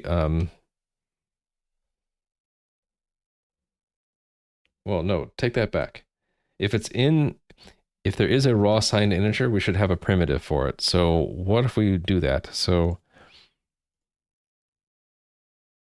we have decimal, but I don't have integer. I have simple format. Why do I have simple format? Bytes. Yeah, let's have one for integers. So new file, integer, rs, go to tests, mod integer, and let's just copy from decimal to begin with. So copy all the decimal stuff, go to integer and paste. Okay, so test literal integer, why not? Let's do signed integer. Well, actually, the literal integer, I think the way we should do this is if it has a minus in front, it's assigned, but if it's not, it's unsigned. Therefore, we can capture all the 64 bits if it really is a 64-bit thing. So this would be positive or non-negative integer, right? How about we just do negative integer? And so we'll have return negative 42. Okay, so that should parse as a literal integer negative 42, right?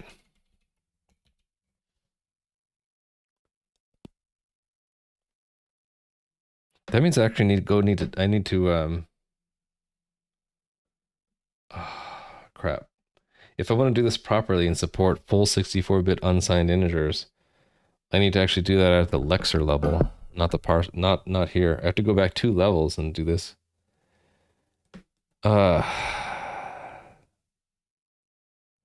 It's not too bad though. So for now, this what I'll do is it'll come in as signed, and then we'll force it to unsigned, and I'll have it to do where like it can overflow. Yeah, and we'll just do a compare. No, I really should do this at the lexer level, right? Yeah, I should. So then I'll write this, but I I'll not finish it up. So we'll just have this for now. Well, hold on. I want to have one of these parsed negative integer. Well, parsed signed integer, right? And it'll be like I instead of UI.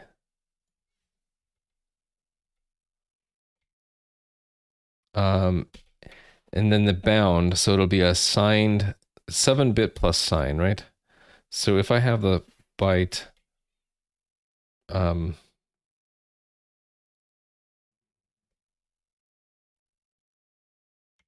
80, that's the largest negative value, right? Which is integer of -127. Okay. So of course this is going to fail because we're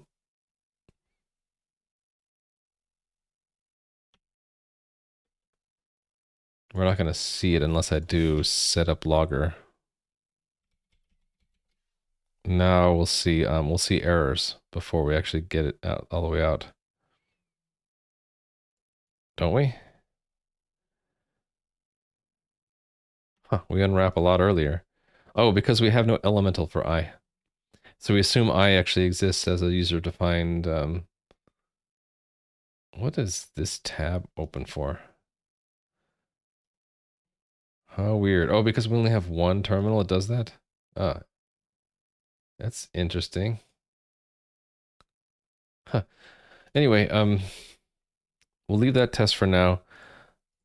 Yeah, if I want to support like full 64-bit sized integers, I gotta do it at the Lexer level. So let's go back to Lexer.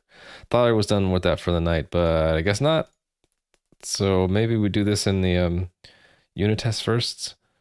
So where was that again? It was in lib? Yes. Okay.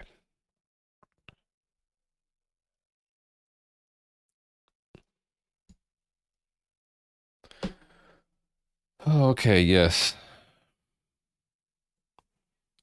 We're actually gonna have to modify a lot of tests. So like we'll have to have two kinds of tokens, right? Token unsigned integer and token signed integer. Oh, I guess if it's a plus, we know we want it to be signed. Yeah. Actually, this makes more sense, right? This should be a signed integer and the other one should be unsigned. This should be signed and signed, right? So let's just do it. We'll say literal unsigned integer value. How about literal? We just keep it like that, but then we'll have two variants. Signed and unsigned.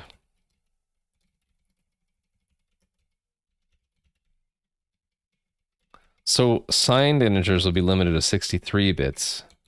Unsigned integers, we can have the full 64 bits. I like this. Okay, so then everywhere we break, right? So we can do a search replace actually globally so that all the original token integers become token unsigned integer. No, signed integer, right? And we're introducing the unsigned integer type, I think. Yes, because we had to accept signs before. Okay, so how many? 150 places. Dang.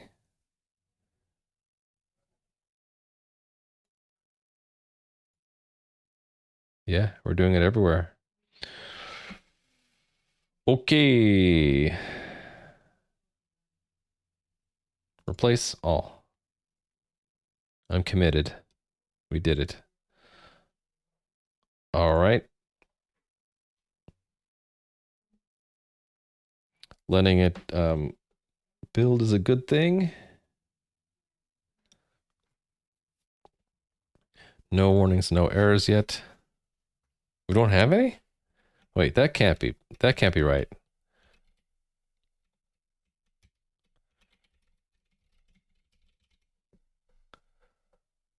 We must have some errors.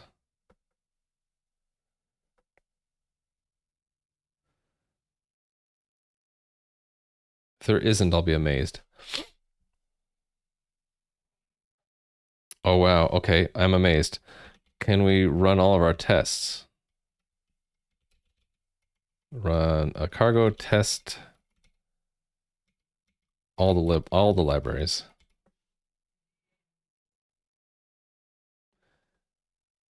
That I expected. Wait. What about the other tests?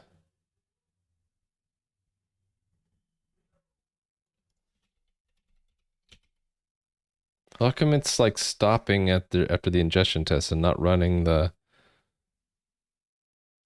parser tests?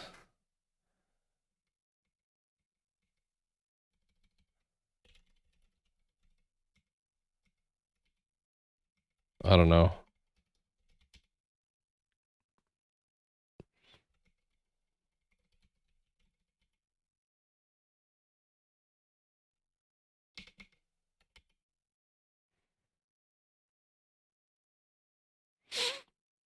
Okay. I don't know why running it like this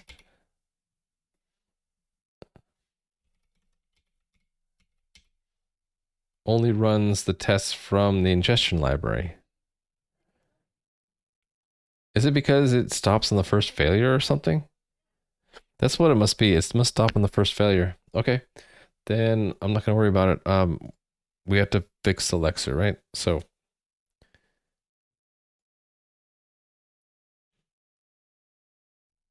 let's correct the tests first. Most of them will say sign. Well, most of them they'll start off with signed, but they have to be unsigned if there's no sign in front. So all these that don't have a sign in front, we expect them to be unsigned. Those have a sign in front. These do not. Okay, these don't. Those do. Decimals are a special case.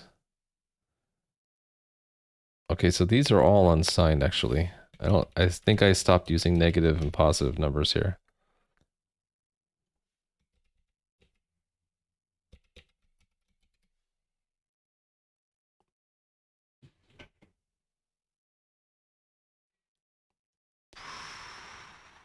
Did I hit all the important ones?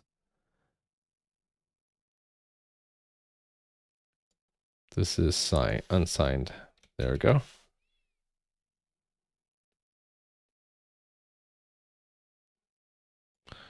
Unsigned.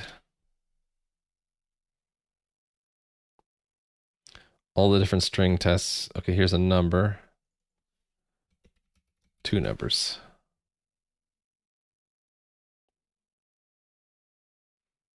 Okay, good. So this should fail a whole bunch of tests. 20 of them failed. They're all going to be like that. It should be unsigned, but they're signed, right?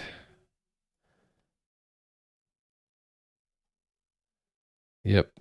Okay, so then I think we're ready to actually do the change. So we change the test first because we test our specification on what we want, and then we update the code to pass hello tests. So the code is all in this output, right? And specifically these patterns that I have here. So not the string ones, but like the literals, right? Here, it's whether or not there's a sign. So there are two ways I could do this. I could either have these callbacks do it, or I could have alternative rules. Where I have integer base 2 signed, integer base 2 unsigned.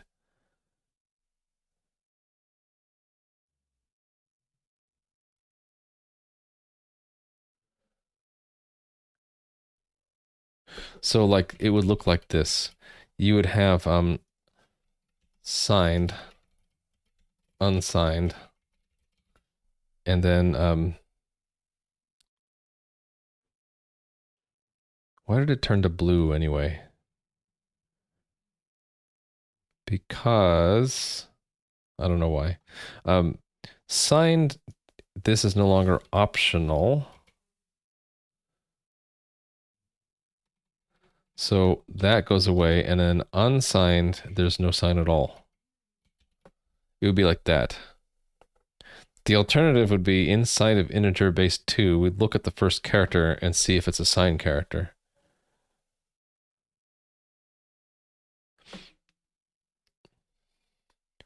In fact, we're already picking off the sign anyway, so that makes it easier, right?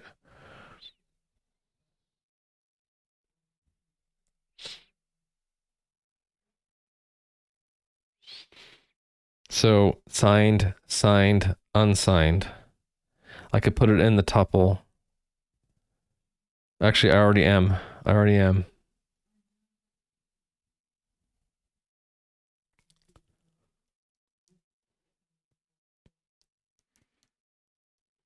Yeah. Okay, I think I'll do it with just one regex then. So back out that change. Okay.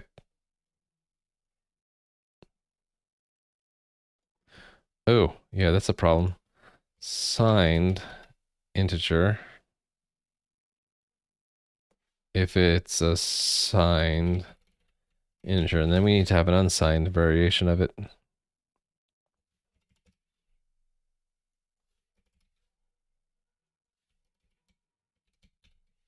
Okay, so our output needs to have unsigned as well. Oh, then we do have to have two. Then we do have to have two regexes. So then we're changing our minds, right? So these are all the signed integers.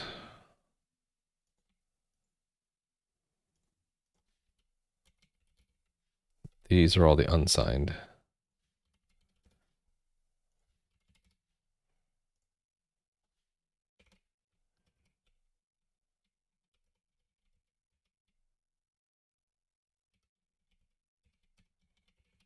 Okay, and so on all of these, the sign goes away.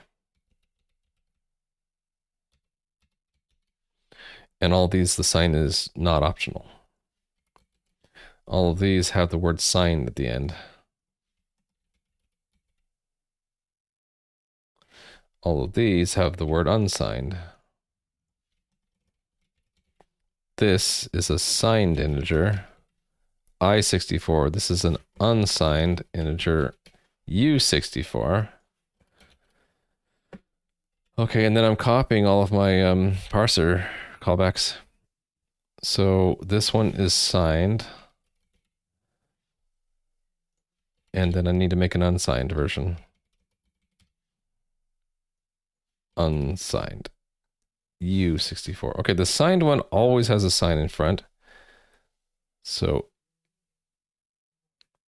that means the only way it could... So it's not if let, it's else. How do we do this? Like, it should be unwrap or something. Else. We still want to strip the prefix off. So it would be else. Strip prefix.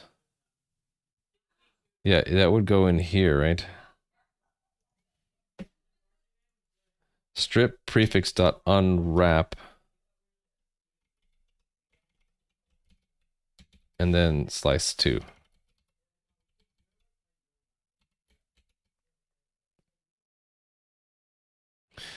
So let's turn that into an expect.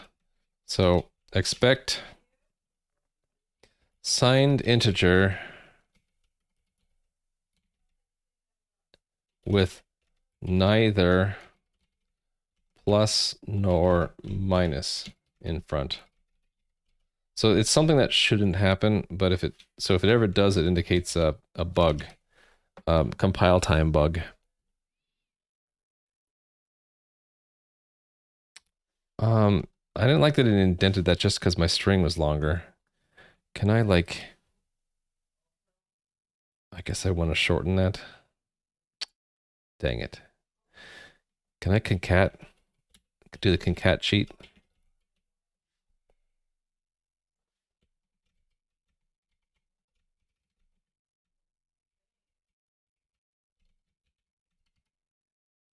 It's a little bit better, but I don't know. I don't know if I care. Maybe I don't care.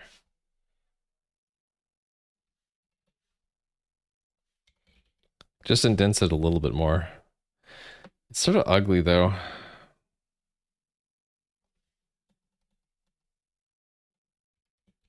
Leave the concat in there? Yeah, it's fine. Okay, so then we need the unsigned version. With the unsigned, there is no stripping of the prefix, so it's actually a lot easier. We don't need that at all. We don't strip the prefix. It's just U64 from radix digits to okay, and there's no mapping of the sign.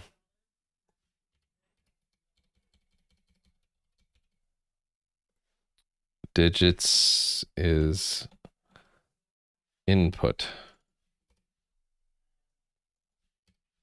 right? Which is Lex slice. It's like I had down there. Should just look down there. With no map. With a U and 64 in front. There we go. Okay, there we go. So then, oh, actually that makes these a lot easier, right? Signed and unsigned. That just means that that's a U and that's a U here. And we're done, right? Same thing with base 10. Signed, unsigned.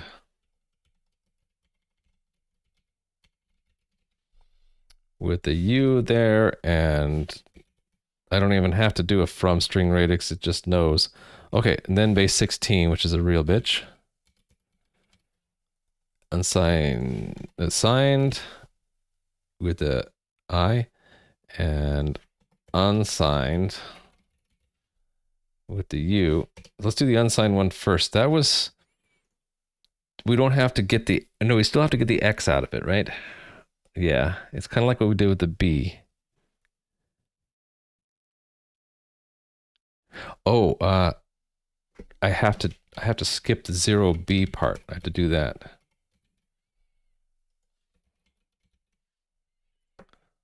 Right, so we'll do the same thing with the hex. If it's unsigned, then we should be able to, it won't match the regular expression still unless it started with exactly 0x and then a bunch of hex digits. So just do that, right? Right, but if it's signed, we have to skip the X, but then, like we did before, we can just, yeah, let me just copy what I had before. Just this else, right?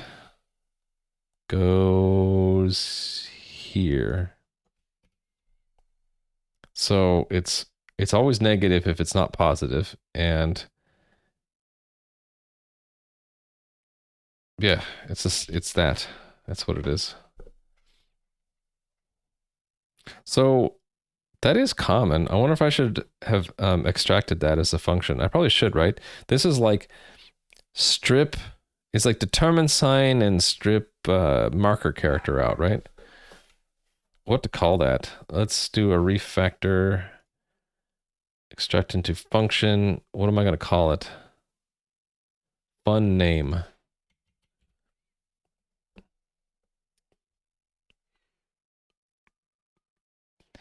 Extract sign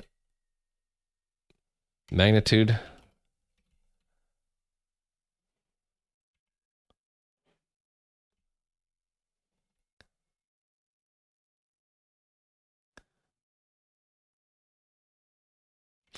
Extract sign and sign. Well, I need a short word for this. We're getting the sign and we're getting the digits from the input, but we're also like ignoring the little marker character. So I guess we'll say split marked literal. Marked signed literal.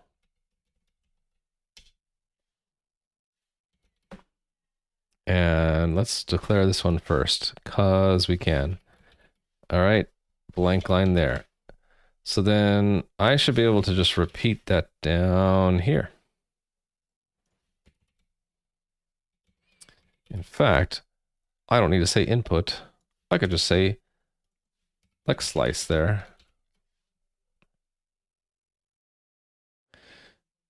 And up here as well. Lex slice there, delete that. Okay, now time to run the test again. And we all pass. Easy. All right, now the parser. That all passes because the parser doesn't care. As long as the tokens are correct. And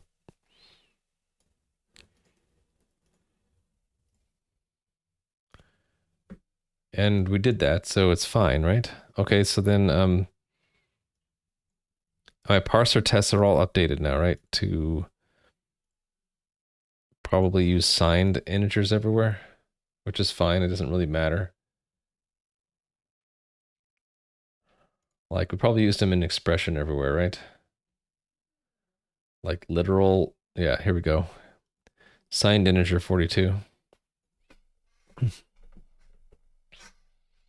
Okay, so then the next thing is at the output of the parser. In the abstract syntax tree, we only have a place for literal integer. We don't have a place for literal unsigned integer. So I need to update the grammar rules, right? Oh, well, first, let's rename this one to signed integer. And then we'll have a literal unsigned integer with the U64 in it. And that's going to break some things. It breaks the display trait. We'll fix that. So that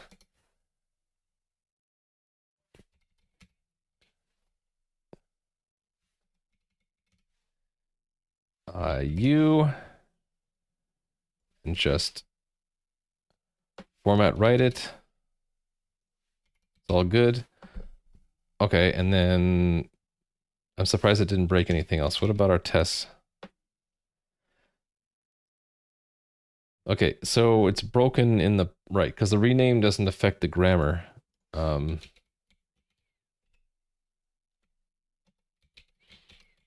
Grammar.lollerpop, right? So wherever there's going to be like literal integer. Here it is. Okay, so we have integer, which is signed integer. So let's fix that one.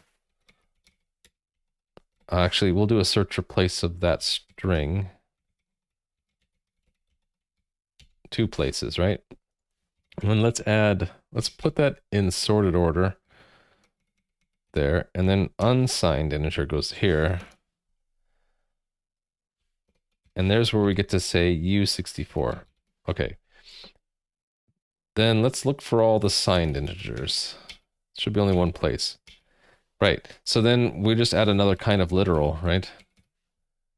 U for unsigned integer, and it's a literal unsigned integer, and this one has to be signed. And that's a U. Okay. Now it should pass the test, but we don't actually have a test for unsigned integer yet.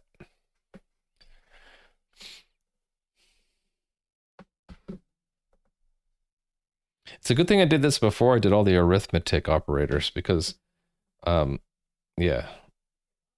All right, so a lot of tests failed because we actually changed all the expected first expression tokens, and that we kind of captured here. So we have signed integer, and that goes around here, and then unsigned integer goes here. Now there are 14. My A key is getting bouncy. I'm gonna have to do some keyboard repair soon. Wow. I wonder if Twitch is actually working because I don't think anyone's written in chat for like a good hour.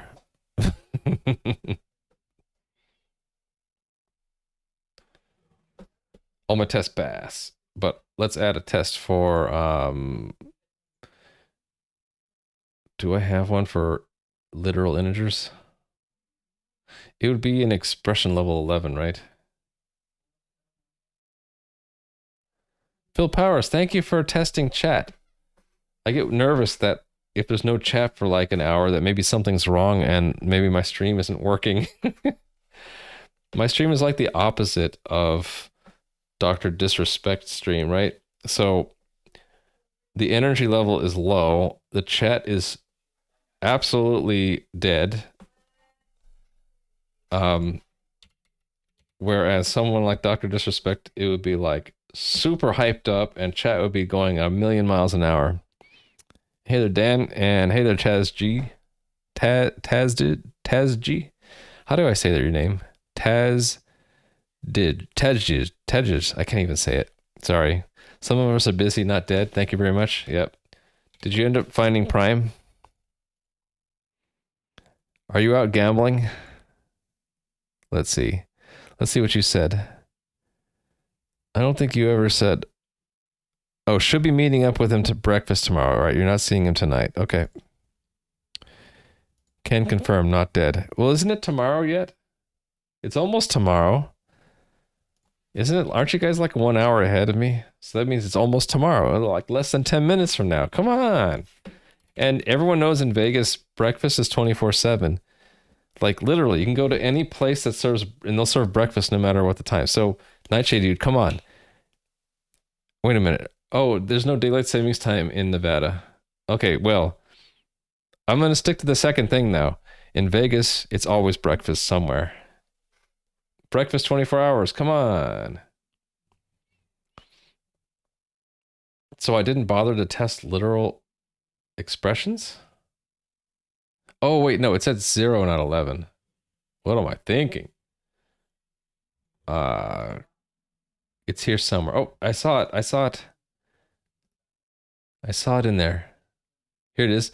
Literal signed integer. Now we need to have a test case for literal unsigned integer. Super hard to write. Oh my goodness, how will we ever pass all these tests? 0750. Oh, happy Saturday morning to you, Dan. Yeah, it should be about time where all the folks in Europe are waking up, right? And enjoying their Saturday mornings. I'm gonna be sleeping in myself, probably. And then maybe doing some more streaming. Yeah, my A key is bouncy. Okay, so we have both signed and unsigned integers, which is cool. We did the only coercion rule I have is to use size, and that it just works because Rust does it for me, right?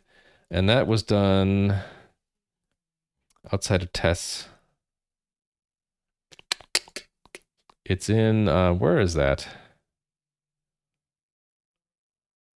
It's in the ingestion, right? We're done with the parser. I'm getting lost. Go back to, why does it say I have an error? Oh, probably because I do. I do have errors. Right, okay. So we have to add another match arm for literal unsigned integer. Literal unsigned integer. U, and then we're putting in a data value. Okay, I see the problem now. That's not going to work. We need to define, we need to change that to signed integer. And then, because we're going to add an unsigned integer at the ingestion level. Oh, we already had one. I already had it. Never mind. I just didn't rename that one correctly. Okay. So does that mean I already had it? Yeah, already. No, I didn't. Right, it was broken before, so this should be unsigned. Now it's not broken. So let's all run all the ingestion tests. See how many we fail. Hey there, Extremely Ryan. I'm Extremely Rymu. The extreme level of Rymu-ness, right here. Hi. Should I give a quick explanation of what I'm doing now that chat has woken up? Terminology. So I'm working on updating a tool, porting it to Rust. Wrote it 5 years ago, called DataDisintegrator.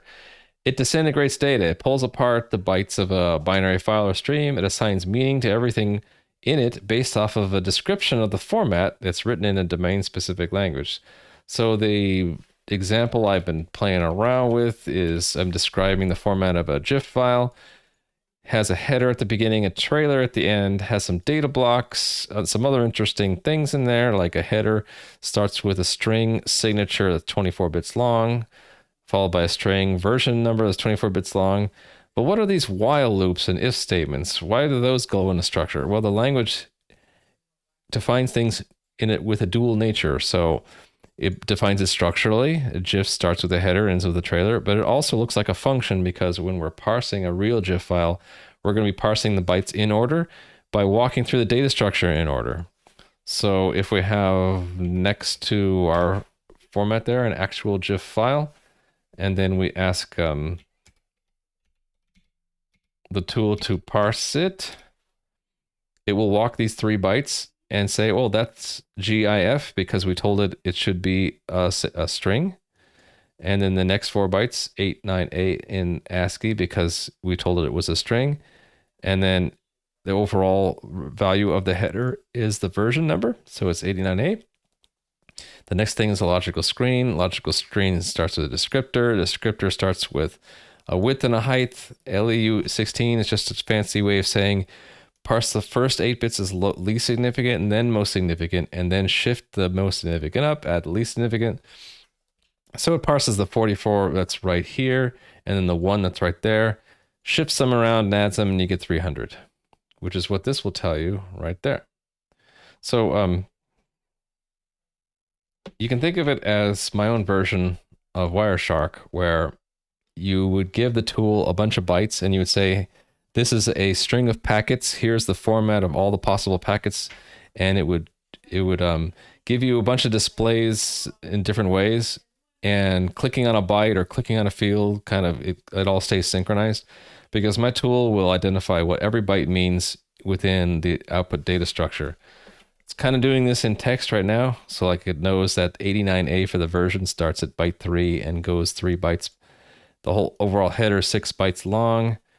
The logical screen width starts at byte 6 and it's 2 bytes long. So you can kind of see it there ungraphically. So I'm porting this to Rust, and I am going to add user interfaces and other fun stuff on it later. As you see me working, you'll see that I'll be working with things called lexer, parser, and ingestion. Those are the different phases or stages of the program. They're kind of arranged in a pipeline. So first our input program, it looks like this again, right? First that goes in and is turned into a token stream. Then that token stream goes into a parser, which turns it into an abstract syntax tree. That abstract syntax tree is what we use to break down the data by traversing it in order. So to give you an idea of like the different stages, if I do cargo run the lexer stage, so it sees that that's an identifier called GIF. Then we have punctuation, left brace, right? And then we have a header identifier and then a semicolon. So you kind of see everything gets reduced to units, and each unit can either be an identifier, a reserved word, punctuation, literal, all that stuff. So that's like kind of chewing up the input, and now we digest that in the parser. And that gets more complicated because it's assigning the meaning of the program. And you do that with a whole bunch of these grammar rules, right? So we say that overall, this is just going to be a list of different formats. So we have formats, and formats you can chain together. That's what this is doing. So if you have a certain number of formats and then you have another one, the next one, you're just taking those formats, this map, and inserting a new one based off of its name. So we end up with a hash map that are mapping strings to formats. So GIF maps to that thing, and header maps to this thing, and those things are formats. And then individual format is a bunch of statements that are chained together, and then you have a format made out of that. And statements is just a vector statement. A statement is you can have a part, you can have a while loop, for loop, all different things, right? Conform statements. And those statements are what we're executing when we're parsing the actual data in the third stage, the ingestion stage. So for all those lurkers who didn't want to ask what the heck I'm doing, I hope I've helped answer that question. And I'm mostly working right now to make sure a couple things. I wanted to be able to represent both signed and unsigned integers. And let me explain why. So this is kind of true for a lot of programming languages. If I were to show you like the output data format. Rust has two different types for 64-bit quantity, either unsigned or signed. So limitation of an unsigned integer is it can't be negative. So -10 can't represent it, right? So instead you'd use a signed 64-bit integer, right? Then you can have -10, but you can't have all 64 bits be part of the value. You have to steal a bit for the sign, whether it's minus or plus, right? So let's say you wanted a data type that could either be a negative or be large enough that you need all 64 bits to fit it. That's not possible unless you go to an even bigger type, like a 128, a U128. So rather than doing that, I figured that it would be easier and also more like exact to say that we have two kinds of integers that we'll have rules to go between them, but fundamentally, if it's unsigned, we can use all 64 bits, and if it's signed, then it can be negative. So now we've kind of like have two different types, and it's more flexible that way. So that was one of the points of today's stream, is to do that, and also we're handling actual errors correctly, and we're not doing it in ingestion yet, so we'll have to do that. But I did some error handling improvement in the lexer and the parser. So if you have, if I were to put a syntax error in gif.format, if I forgot to put that terminating double quote there, then when I run the parser on this, how about I just do cargo run? That'll help.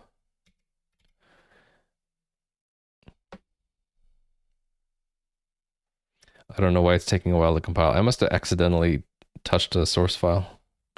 Did you do it without stealing the bit? Yeah, because if it's unsigned, then we use all 64 bits for the quantity. So yeah, I worked tonight to make sure that we actually see something reasonable if we leave off the terminator for the string, right? It actually says unterminated string, and it tells you it's on line 15 around here, right? So yeah, we don't steal the bit for the sign if we use unsigned integer, but the drawback is it can't be negative anymore. Seems logical to you, especially since loads of binary files do this when structs are dumped to a file. Yeah. So you can use, so the idea is in the tool I'm making, you have the flexibility of using either type. And they're kind of interchangeable, like positive numbers that don't need all 64 bits could fit into either type. And it's just the limitation. If you need it to be negative, you have to use this one. And then it can't be larger than 2 to the 63 anymore. Okay, a lot of people, programmers will just cheat and use I64, and then their programs will break when it gets larger than 2 to the 63. But who has numbers that are that big, right? What is 2 to the 63? It's probably astronomical. 2 to the... How do I type that character? 63. It's 9 to the times 10 to the 18. That's a very large number. So I might be doing overkill to have two different types just so I can have numbers that use all the bits, but yeah. Oh, there are other consequences. Signed integers and unsigned integers do different things when you shift them to the right. Unsigned integer will do something called zero, like it'll do zero fill, and then signed integers will do a sign extension. So if let's say we're talking about 4-bit values. If you have a 4-bit value like that, if it's unsigned and you shift it right once, you get 0100 if it's unsigned, but if it's signed, you would get 1100. And the reason behind that is if it's signed, then that's not actually a part of the value. It's a sign bit. And in order to, if you were to make it 0, now it became an unsigned value, right?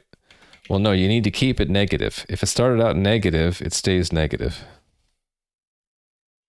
So yeah, our right shift operator is going to behave differently depending on what type we have. Left shift actually is the same. But the value overflows earlier for signed values, right? It overflows 1 bit sooner. Do they preserve the sign? Yes, as long as you don't overflow, and as long as you sign extend a signed number when you shift it to the right correctly, then you preserve it, right? So again, in order to if this was signed, shifting right once, if this is unsigned, and this is if it's signed. If it's signed, then that's the signed bit, and we need to preserve it. If it's unsigned, then that's not the signed bit, and we put it in 0. We always 0 fill if we're shifting right. Can't you use a switch that remembers if it's positive or negative? That's actually what this is. So inside the compiled program, it's just a 64-bit of memory. Whether it's signed or not, that's exactly what you're saying, Purecoin. There's a switch here. And enum implies a switch. In fact, wherever we use a data value, we'll have to have the Rust equivalent of a switch. It's called a match. And you can kind of see that the code is usually the same between signed and unsigned. It's just that intrinsically, this is going to go to a slightly different implementation of try from. It's going to allow 64 bits value and not have a sign, and this one's going to interpret that as a sign bit. With subtle differences, right? If we left shift, and this was a 0, 1, now if it's unsigned, it's that. If it's signed, then it's overflow, because you blew the sign bit away. You turned it into a negative number. So it's undefined behavior, as we like to say in Rust, right? It's undefined behavior if you were to shift that one left a bit. If it's signed.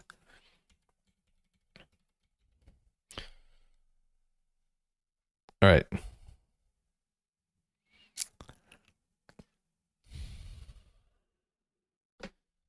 Passing all of our tests, right? We're passing all our tests. No, we're not. I need to fix a test.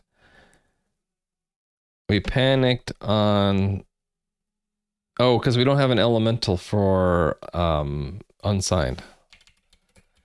I was just going to make it I for unsigned, for signed, and UI is for unsigned. So here we go. We're going to parse signed. Cannot parse it without a bit stream. So we get a bit stream. It can't be more than 63 bits. No, 64 bits. But we interpret it as if it was signed. So signed integer. But then here, the bits come out as a U64. I have to like transmute it. And I have to be very careful about this. Actually, I think what we want to do is look at the top bit. So hold on, let's get the bits out. Let bits equal that. And then we have to look at the sign, right? And then we have to do 2's complement if it's negative. So let the sign equal, we want to shift the bits right. Oh, bits is overloaded, right? Let's call the outer one number of bits. Hold on, let's shield this. This should be number of bits, right? Num bits. Okay, then I can call that one bits. And this is going to be the bits in the end, right? Well, this is going to be the value in the end. We have to compute the value from the sign and the bits. So the sign is we're going to extract the top bit off. So it's going to be shift right the number of bits minus 1, right? And then that should work because this bits is an unsigned number, so we don't need to mask off any of the upper bits. So if it's 64, then minus 1 would be 63, and we would get top bit. If number of bits is 1, then we're going to shift right 0, and then it's just it is a sign. It's either, yeah, a 1 bit's, actually we need to have a check for that. It's a 1 bit signed integer is invalid. It's impossible. It doesn't represent anything, right? Technically it does. 0 is 0 and 1 is -1, right? No, it would be -0. Yeah, let's require that it be greater than 0. So what? If bits is less than 1, I guess? It exceeds the boundary? Yeah. So it has to be at least 2 bits. So lowest would be 2, so 2 minus 1 is 1, we shift right once. Got it. Okay, so then after we do that, I want to make the value depend on the bit, the sign, right? Let value equal if sign equals 0, it's a positive number, else it's a negative number, right? If it's a positive value, then it's just going to be bits as I64. If it's a negative, then I need to do a two's complement of it after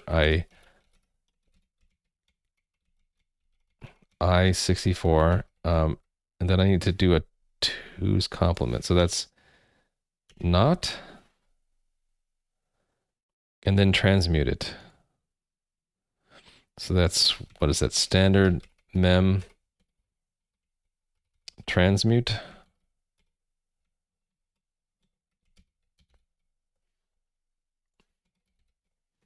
So that should be an I64, but this isn't right.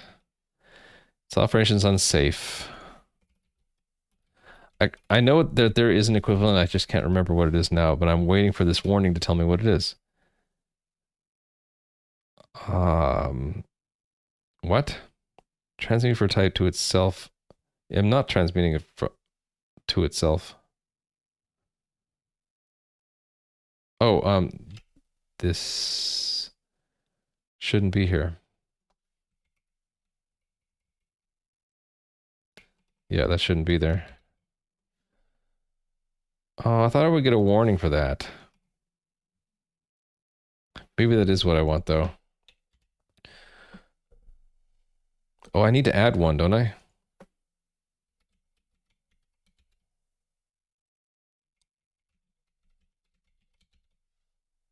What's wrong with this now?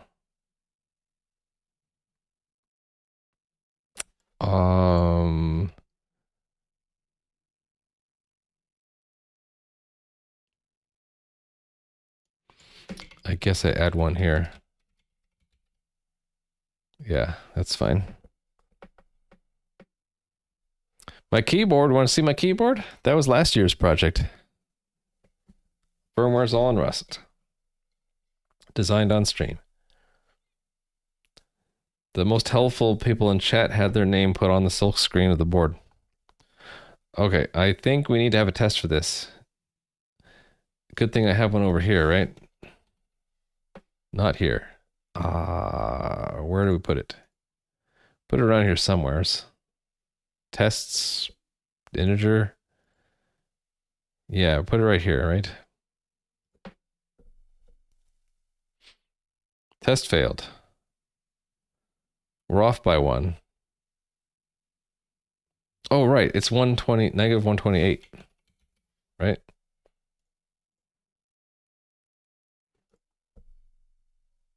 Yeah.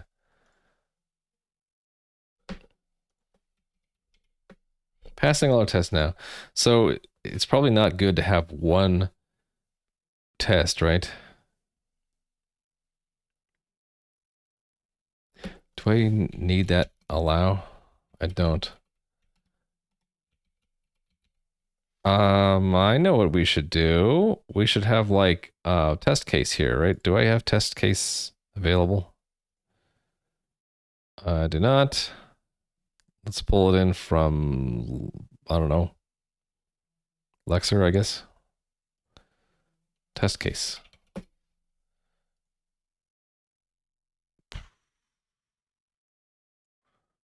Here.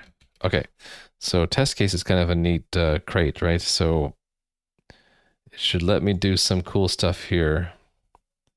The idea is you turn that from a test to a test case. And now I have to remember how to do this.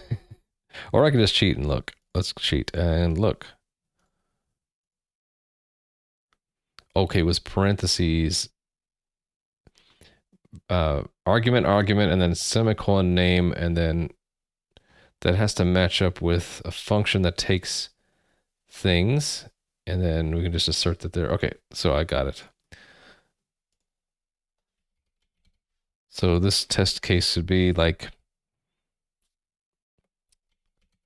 0x80. Actually, we can just pass the array. Well, no, we could do it as a static lifetime slice. The answer would be this, right? Is it always going to be something and not nothing? I think so. So this is like largest negative value.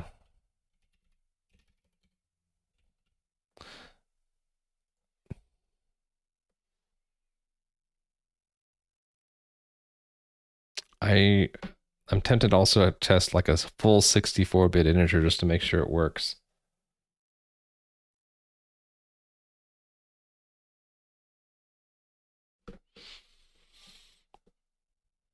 We'll make this test parsed 8-bit signed integer. Technically 7, right? Okay, and then this has to have like input, which is a static U8, and then expected output is a data value. Okay, and then we have to actually use test case. And then we're good. Okay, so then instead of having a literal here, we put input there, and instead of having this, we have expected output. All right, and then this should just run. And then the cool thing now is I can just make another test case right next to it. Largest positive value, which is 7f, is positive 127. And then I can just run them all together. Have you ever seen the cargo next test crate? Mixed test output look much nicer. No, I haven't seen that one. Cargo next test, huh?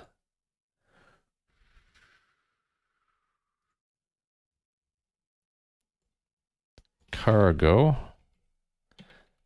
next test. Next generation test runner for Rust. What does it look like? What? We have no rate readme? Well, we have a readme here. It just doesn't look very good. Come on, if it's next generation, shouldn't it have like a flashy example of what it looks like? Oh, they have a site. Okay. Well, that's interesting. Next test.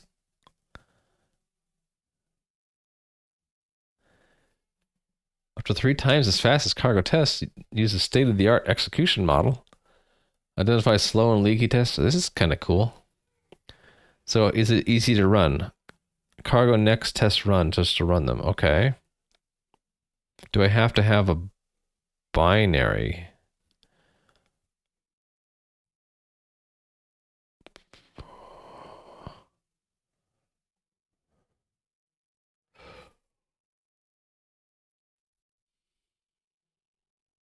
Yeah, what if I don't want a pre-inbuilt binary? Installation, what does it say? Installing from source, what does this do? Cargo install next test locked. Why do we need a locked? If you run into build issues, please try locked before reporting an issue. It's not supported. What does locked do? Yeah, what does cargo install locked do? I wish they would say things like that. Cargo install locked.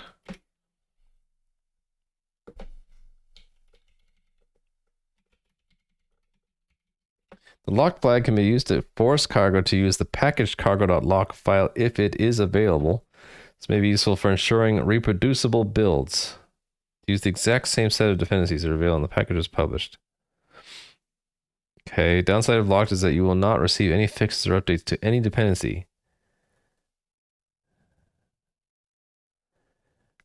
Why would they? So they want to? They don't want to support fixes to their dependencies? Is it that fragile that they have to do that? They just don't support fixes? Install in cargo, not the project. Yeah, I understand that, but like I didn't want to do the pre-built binaries. This is simple enough where I might give it a try right now. Okay. I mean, I can always uninstall it if I don't like it, right? Down here.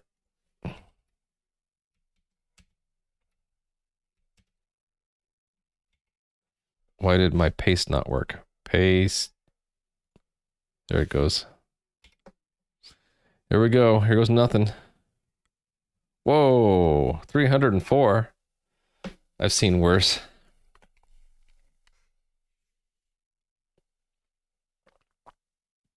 Okay, they use Tokyo. Never heard of Gimli. What's that? Nom. They're using Nom. Nom I almost used for my project, but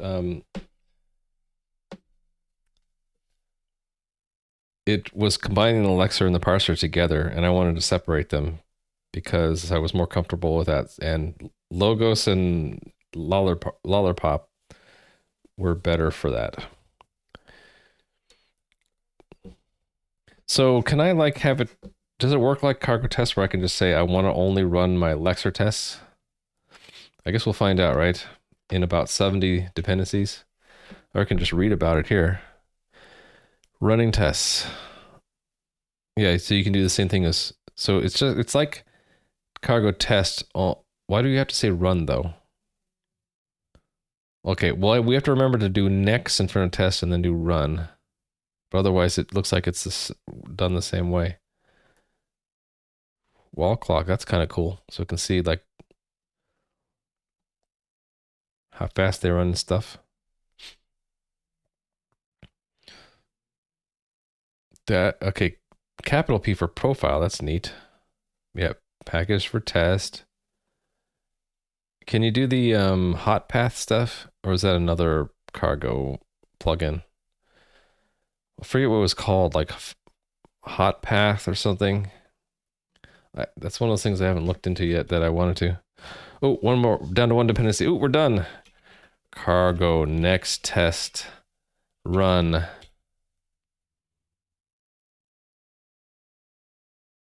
There it goes. Okay, already I like that better. You know why? Because when I do cargo test, it does something very annoying. It always says 0 passed, 0 failed because these are like doc tests, and like I don't care about doc tests, so I always have to do like lib. And even there, like it's like running the tests for like my utilities and my token library, which don't have any tests, and so I have to, especially if I'm like that, it's like crap. We don't actually see what ran because it scrolled off the top. But this one will at least put it at the bottom for us, which is nice. Okay, I'm sold. I'm sold on it extremely, Ryan. You're extremely helpful today. Yeah, you're saying that they have a P, so I could do this with like just run the Lexer test, right?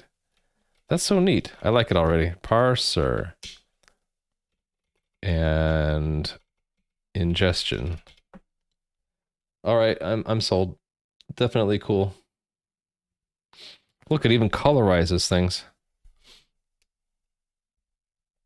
This is why I stream. You guys are so awesome. You're always like coming in with the things I don't know and teaching me some new things. Hopefully I'm doing the same thing for you guys once in a while. All right. I'm not confident that I have the multi-byte case down. So let's to round this out. What if we have like, let's test with 0, right? 0 should be 0. Other corner cases. How about +1?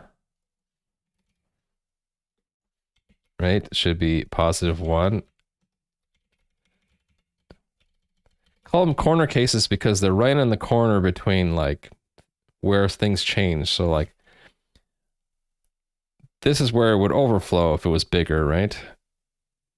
And like it does technically overflow. It goes from 127 to -128 when you add 1 to that byte, right? Another corner case might be next largest positive value, and we would just go 1 in the other direction, which is an E, if I could type it correctly, is 126. And like next largest negative value would be 81, right? Because it's adding 1, -127, right? Oh, wait, what? Oh, next largest.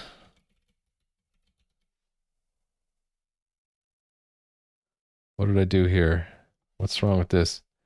1 is defined multiple times. Oh, yeah. Wait, what? 1 was only defined once. Oh, no, it is here. -1.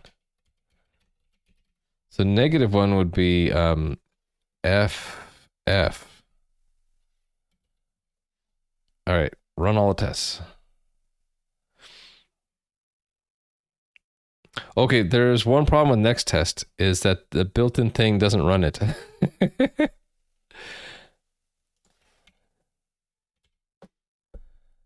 Okay, so there's what failures look like. That's cool. Shows me the standard out and standard error. That's cool. Okay, but so we have some bugs. So the 1 and the 0 pass.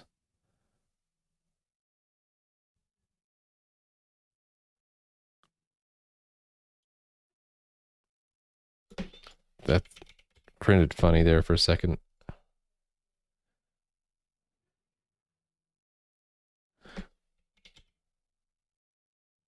Oh, I see. The summary is showing us how many ran and failed and is repeating the failure cases for me. So -1 and next largest negative value are failing. So what's going on with negative? Okay, yeah, that's wrong.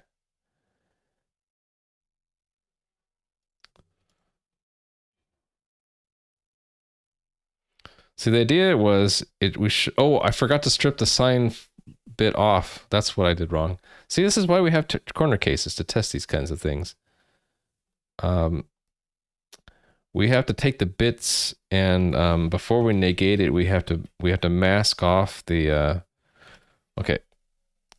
Well, do this in stages, right? Let mask equal we have to take 1 and we have to shift it left the number of bits.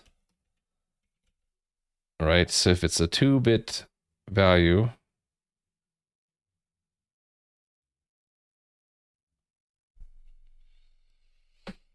oh, I want to do this correctly. I don't want to screw this up. Num bits.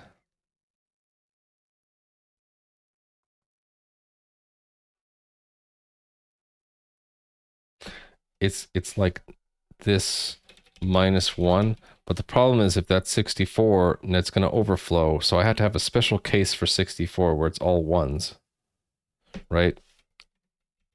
If num bits equals 64, else that. If it's 64, then it's all ones.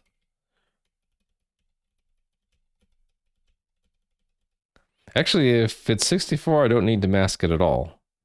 So maybe I say, well, no, let's just do it that way. Incompatible types. Get rid of that. Now they're compatible.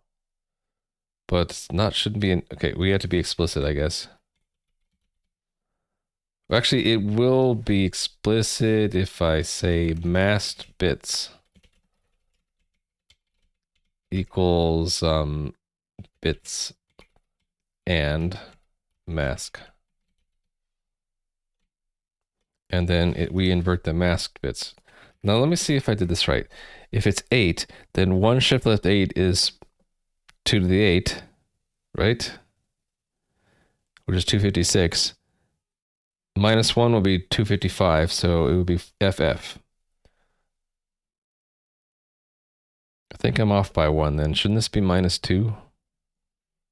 No, it would be num bits minus 1. So then I don't have to protect that, do I? Yeah, I don't have to. In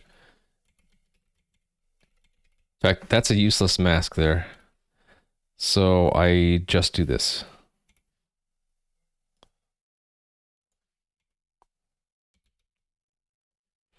So 8 bits would mean we want the lower 7, right? So we would take 1, shift it left 7, and then subtract 1 so that it becomes a 0 and then a whole bunch of 1s. Okay, let's see if that fixes it. No, we're failing even more tests. Oh, but yeah. Yeah, we're failing big time.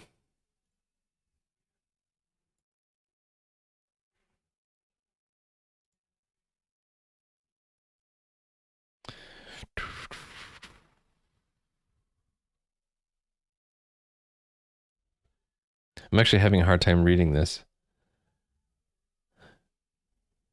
Fail standard. Is it because it's just repeating itself?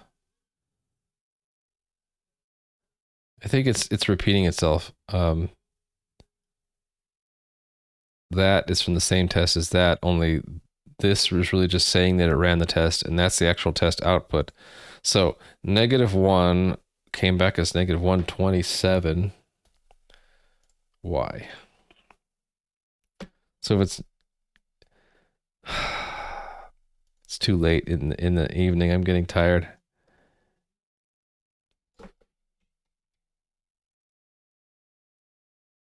-1. Let's do -1. FF, right? That is -1, right? FF.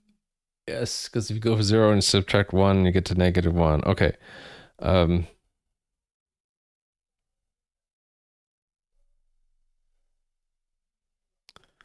All Fs.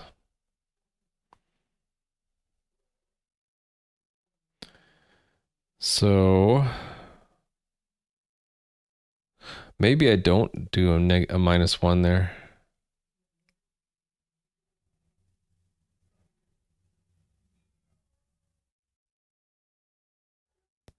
Yeah, I don't do it. So I have to bring this back then. If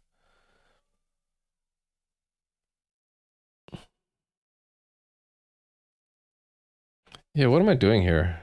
Don't I just transmute it in place?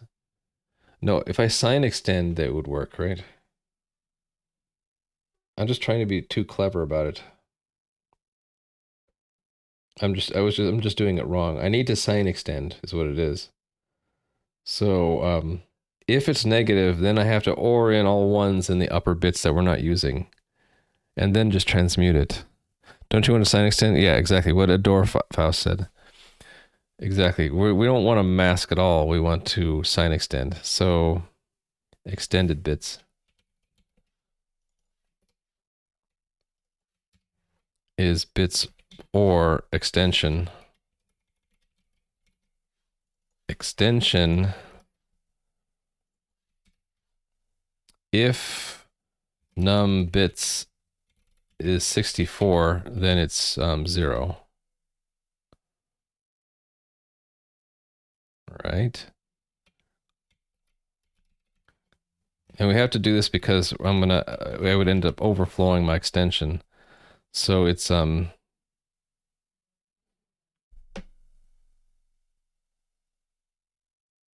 What's the best way to do the sign extension? Is like all 1 bits mask out the lower ones?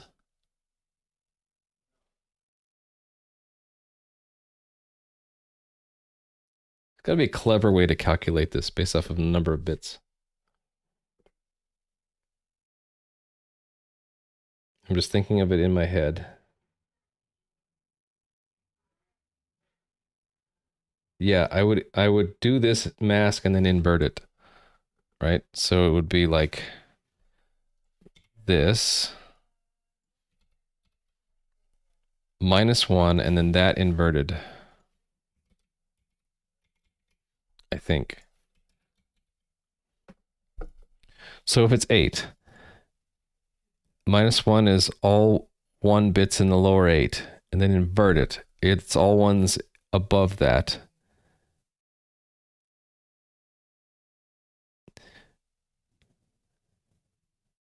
And that's only if the value, if the sign is negative. Right. If the sign is positive, we didn't worry about it. Only if it's negative do we need to do this. Okay. Did I get it right? No. I still have a bug somewhere in there.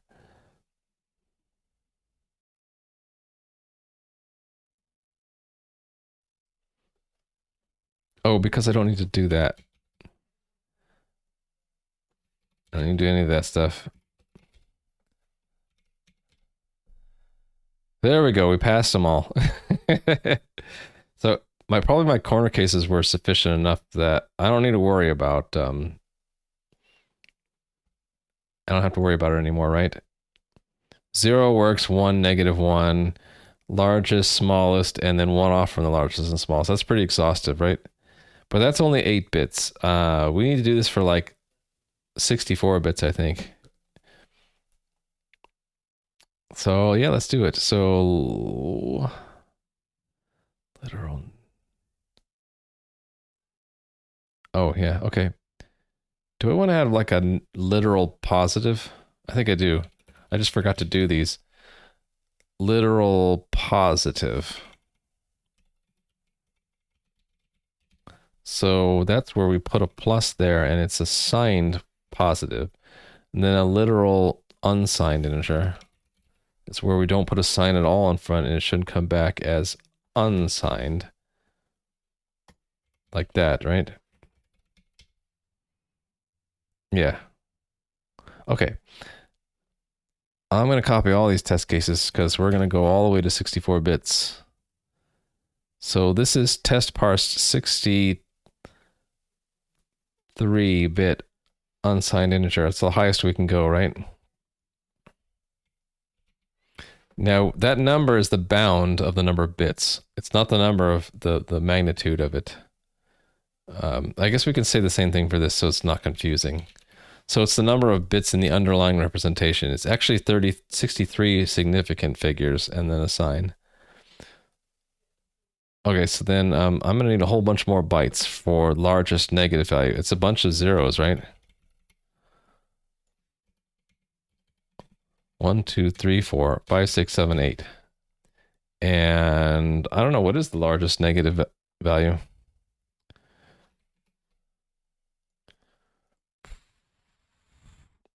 Got an invitation to the foobar challenge. What's that?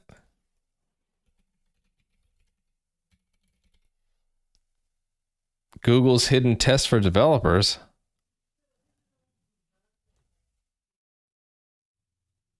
Huh. Wondering if you should finish it. Why not? Secret process of hiring developers. Do you want to work for Google? Why not? Why not try for it? See if they'd hire you. And even if you didn't want to work for them and they say, please come work with us, you can say, ha ha ha, I didn't want to work for you anyway. I just wanted to do your silly challenge. Because you're in school also learning to do Linux kernel development. Do the challenge anyway. See if they would hire you. I would do it. Found that once finished it, didn't hear anything. It was still interesting. That's cool. What was I looking up before I did this? Bigger flex to turn Google down after. Exactly. You could say, yeah, they wanted to hire me, but I didn't care about it. 64-bit largest negative number.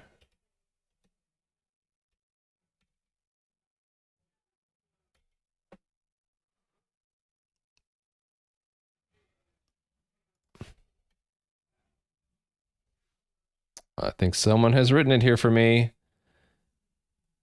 It is this number.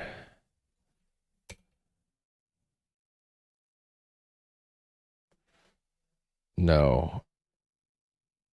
Yes, right?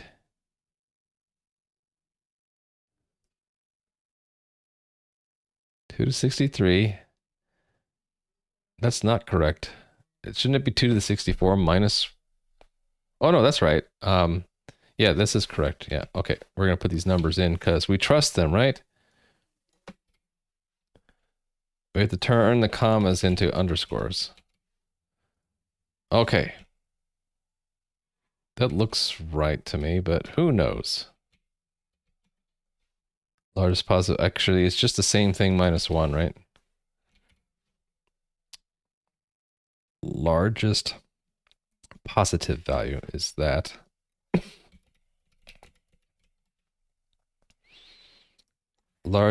Next largest positive value is 1 off from that. Next largest negative value is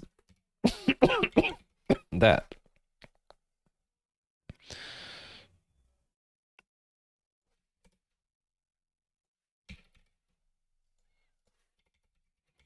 So that's a 1 way down here.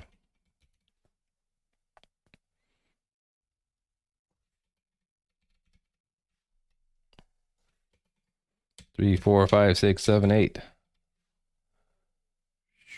Actually, these will go in front better, right? And we need 0. 6, 7, 8. And we need 1. And we need negative 1.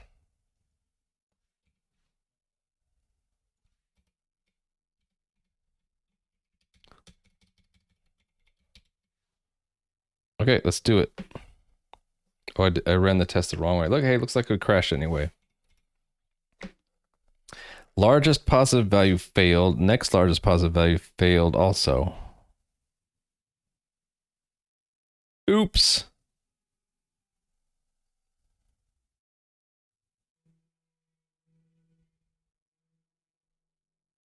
So what is that number then? Can't copy from here like that. Yeah, I'm curious what it looks like. Copy and then put it in my calculator, I guess. View. I can't show this on stream. I don't have a Linux calculator, so I'm just using the one. Wait.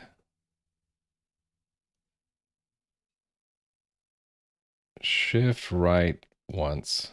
What number do I get? That doesn't match. Oh no, it does match. Then what the heck? Why didn't that work? Oh, I was in the wrong base. There we go. Oh, my zeros are in the wrong. There's a 0 every 7 bits.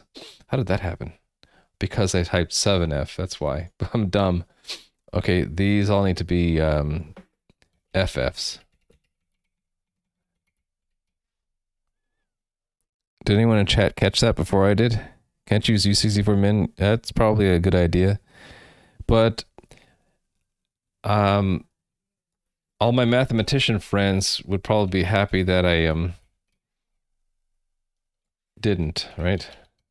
That I actually put in the real number there, because that's what it is. Shouldn't you know what it is? Come on. Is this correct? Largest positive value, next largest? I think that's right. Only the test shall prove it. Yay, we did it. Okay, so if it works for the largest number of bits and also works for us, oh, let's do the smallest number of bits just because we can, and why not be exhaustive for something like this?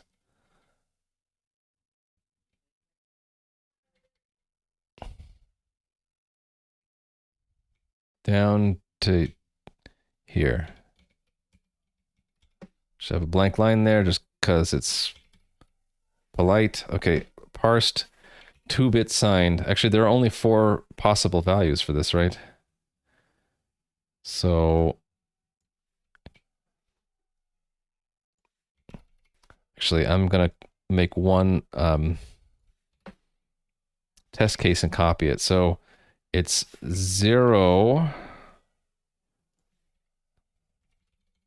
0, 0, 1, 1, 0, and 1, 1. Okay, 0, 0 is 0. 0, 1 would be 4 because we're reading most significant bits, the 2 most significant bits, right? And then 1, 0 would be 8, and 1, 1 would be C. Okay, so 0, 0, 0, that's a 1. That's a -2, and that's a -1. Right? And it failed. Miserably.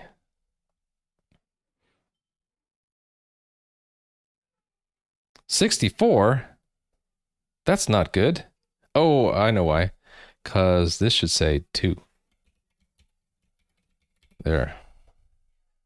Now they all pass. Okay, now I'm happy. So we have the smallest possible integer, we have the standard 8-bit one, and then we have the largest. I think that's good enough.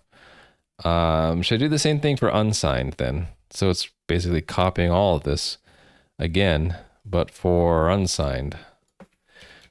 Will be exhaustive. I'm already exhausted, aren't you? So all of these then become unsigned. All the way down the list.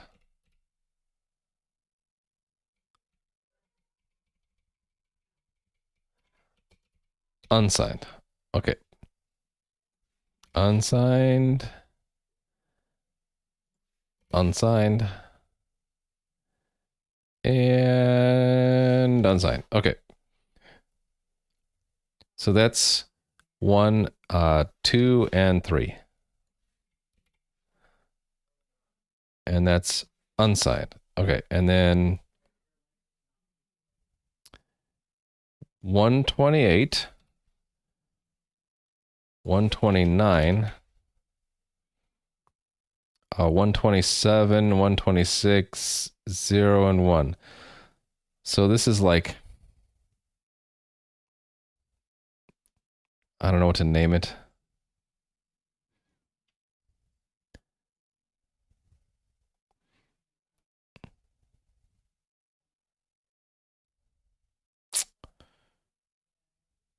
Shouldn't this be F? FE? 255, 254? Yeah, do I care about the middle ones? I don't think I do. I only care about the largest and next largest and the smallest, so which would be 0 and 1. There is no -1. UI. Okay. Yeah, we're removing the middle cases. Largest positive has an F in there. Okay, am I looking it up now? Actually, my calculator will tell me what it is. Programmer. -1 equals this number.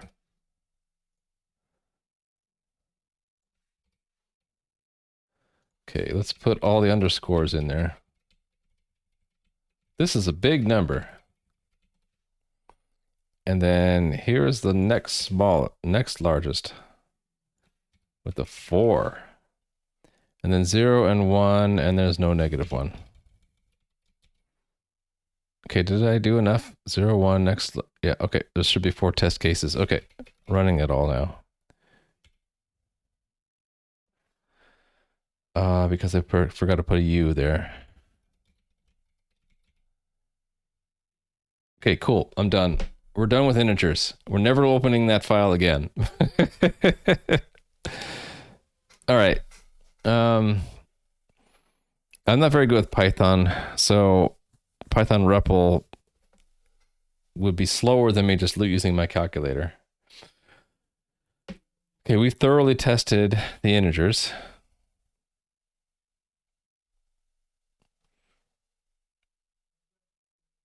Yeah, I'm wondering if we should actually test the bounds things, right?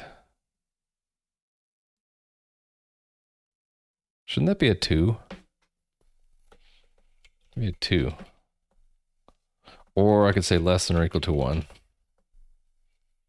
That tells me I should have had a test.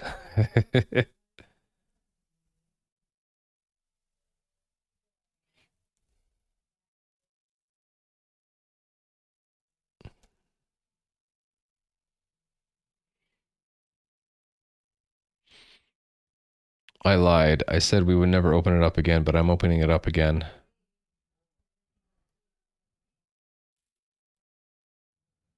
What do I get if there is an error right now? It won't be a data value for sure, right? This will be an error, and then we had to define what does it mean to return an erroneous value. I think it's nil or something like that.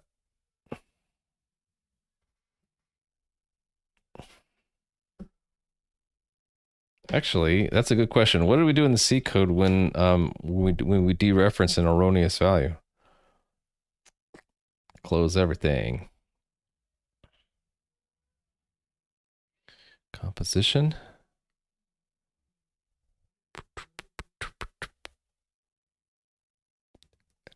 It's one of these. I'm gonna guess it's this one. Okay. Yeah, evaluate expression, right?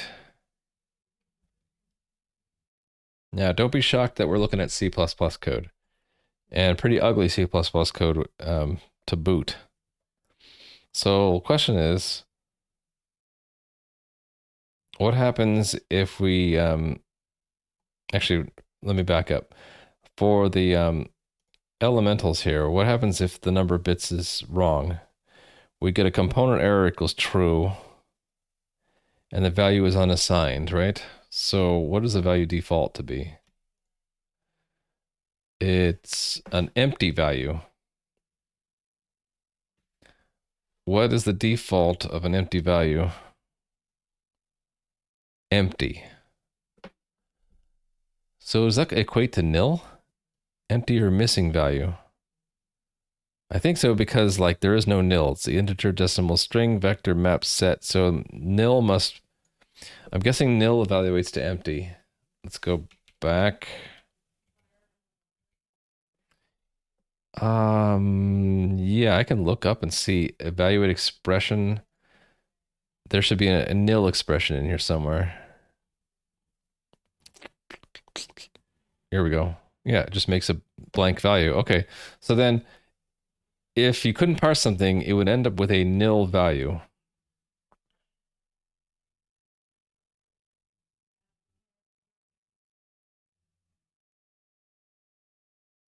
So should I like put in a test for that now? That might be interesting. Hold on. I'm getting so tired. It's almost midnight here. I need to get some sleep. I'm gonna start like spontaneously dozing off. Okay. I've been going for like 5 hours.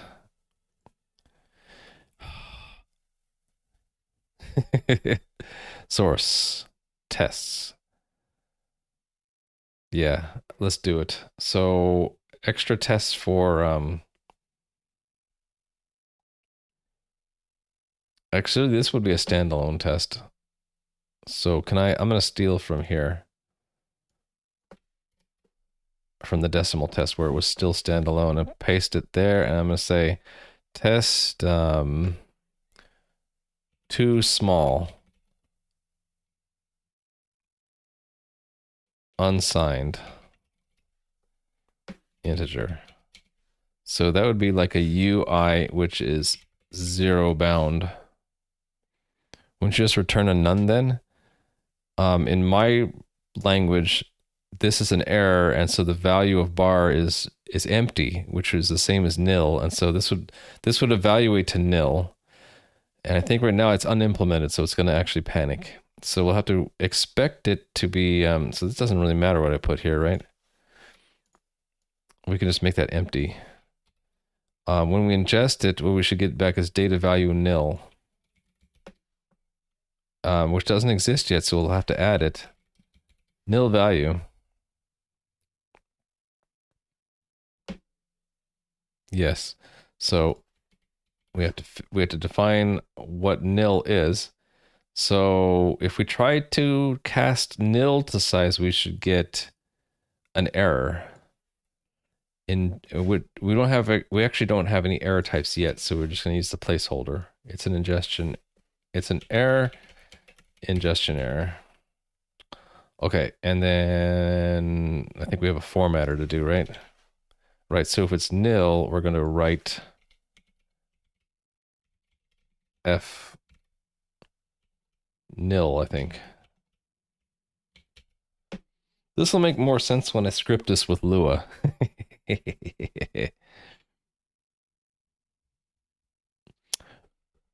All right, ready to run the test then. Okay, what do we get?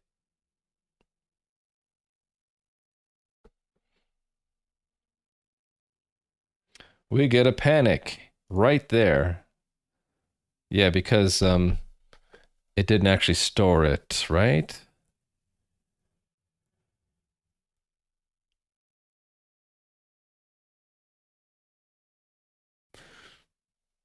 This is the dereference, right? Evaluating a reference.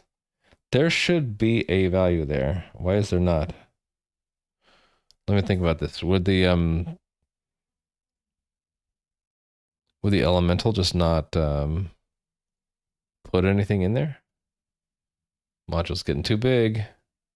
I think elementals should go in their own module, by the way. If we get a data error is true, where is this called from? Called from here.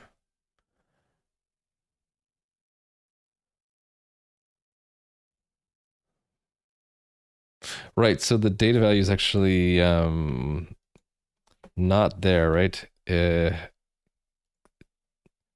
Oh, it's optional. Oh, so it will be none.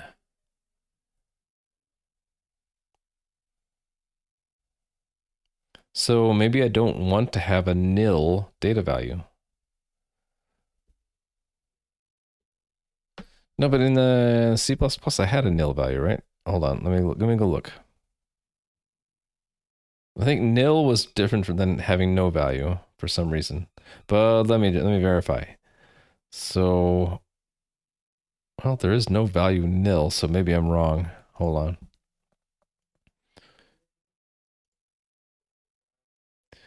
Nil is the default of value.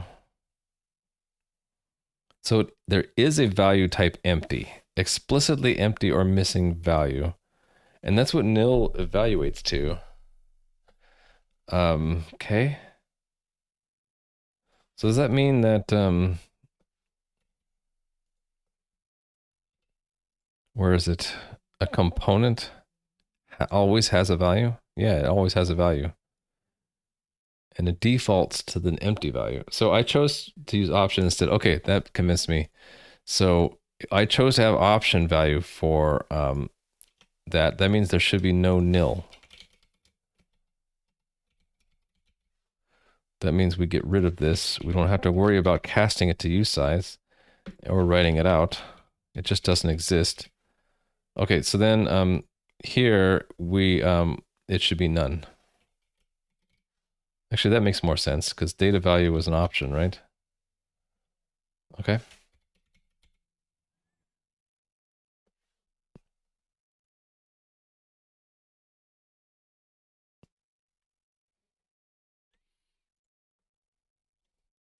Right. So I think this is where we handle the first time we get to handle this, right? So if we get to the value and the value is none, then the reference should return okay, none, shouldn't it? We're supposed to return a data value. Actually, then this needs to return. Okay, in the C++, we were allowed to return a none, right? Okay, let me see. Yeah, because nil is a valid expression. We're gonna have to fill something in there, right? So maybe it needs to be result option. Yeah, I don't even need to look at the C++ code. I know this has to be option. Because we have to be able to say nil is none. It's okay, none. Right? So these should all be sums. Because literals are all okay. Always, by definition, they're all, if they made it through the lexer, then they're valid in the ingestion format. Okay. So this should be like okay, and then instead of unwrap, don't we just clone it? And we keep whether or not it was something or nothing? Why can I not clone it? I need to dereference it.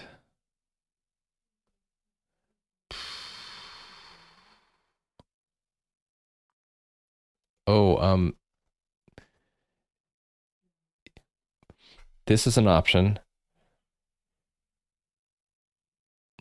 Optional reference. This makes it a reference up to an option, right?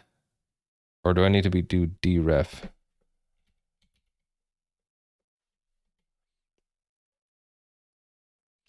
What is option? Or what is value? It's an option data value, but part is a reference to a data component.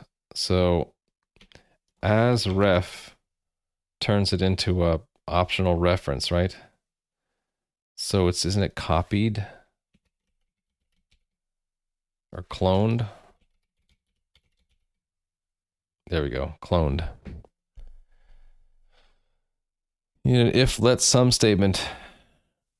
Probably. I think you typed that a while ago. I just didn't see it. Sorry about that. I get kind of laser focused sometimes, and I don't read chat. You are probably correct. Okay, so this is when we get something back from a statement. We don't need to do okay anymore, right? Actually, what do we do if we get an error? Do I even want a result there?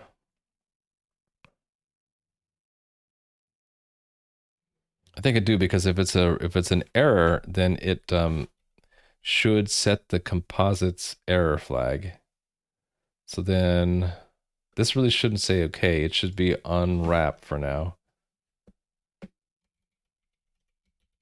Unwrap the error. So we get an option value from a result option value. And we'll panic if it was an error for now, because we'll handle the errors later. I'm just trying to do one thing at a time here. Okay, so here we're evaluating a bound statement, right? No, we're looking at the limit of the bit stream. If there is an origin, okay, yeah, we are evaluating the bound. Which is going to give us, so we don't, hold on. That didn't change, right? It's still, oh no, it used to be result data value. Now it's result option data value. So this should be, and this should be map, right? Hold on.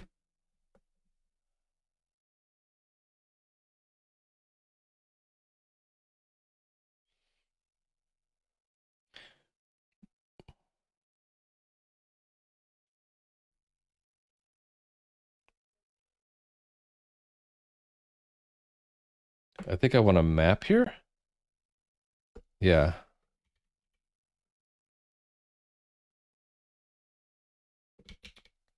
No, that's not right.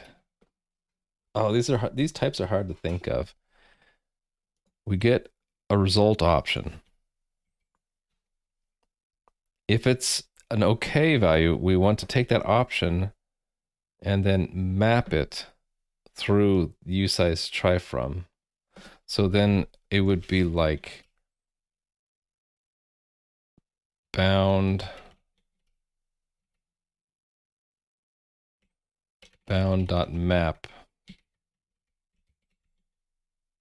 that, right?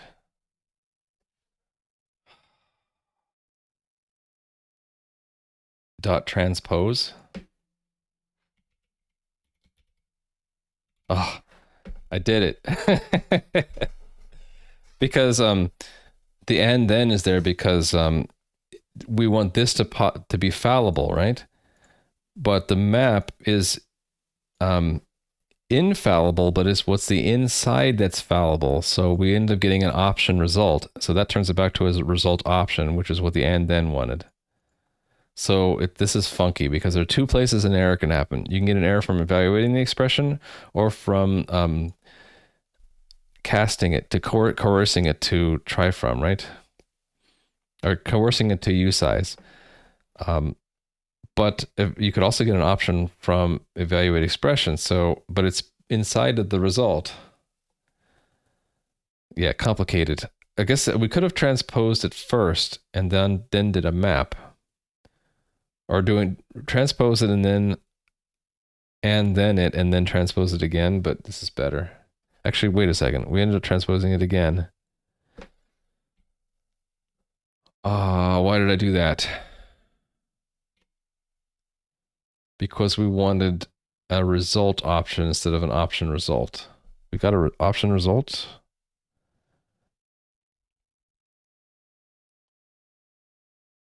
No, we didn't. This gives me a result option. Why? Oh, I see. Because bound is optional. It's an optional expression.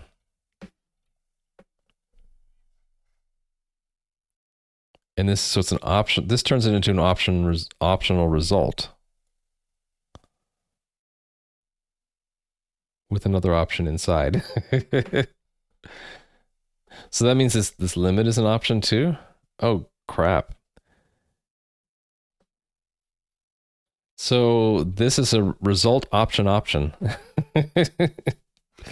So you could have okay with some none. Yeah, I did this wrong then. We don't want, yeah. I think I need to do a flatten, actually. That's right, because you could have no bound to begin with, or the bound could be nil. Either way, it's like you did no bound. So we need to do a transpose and flatten or something. Or I guess, hold on.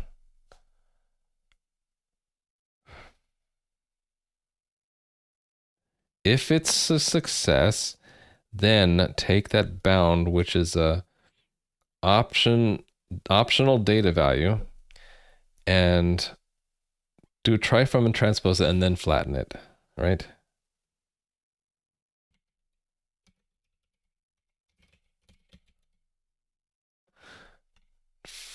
Flatten,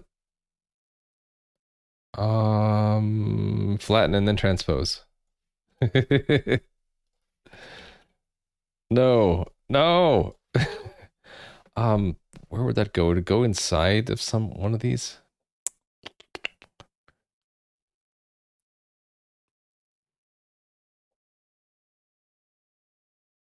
Okay, yeah. This is bad. I need to fix this, but I'm always bad with thinking about these things. Again, that's why the inlay hints are nice. Yeah, we don't want an option size.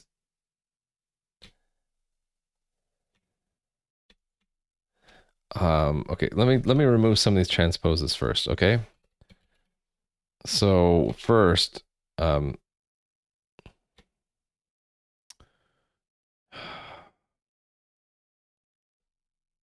we have bound, which is a optional expression.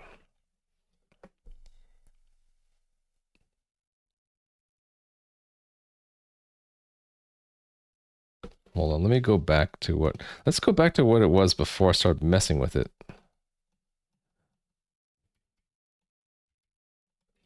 It was like that, right? Okay. How come I can't scroll to the right? I don't know.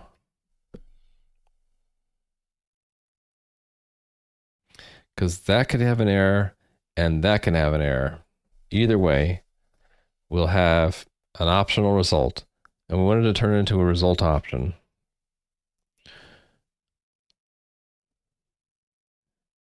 Now, if it is, okay.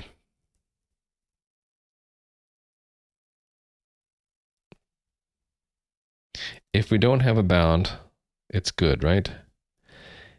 Because, okay, if it's an error, we're good. If it's not an error, it'll pass into this where it's not good because we only want to do it if it's sum. So that would be like,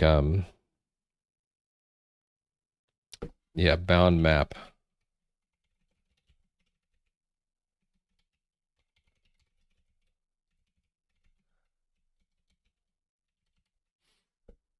Good night. Yeah, it's midnight here too. I need to go sleep.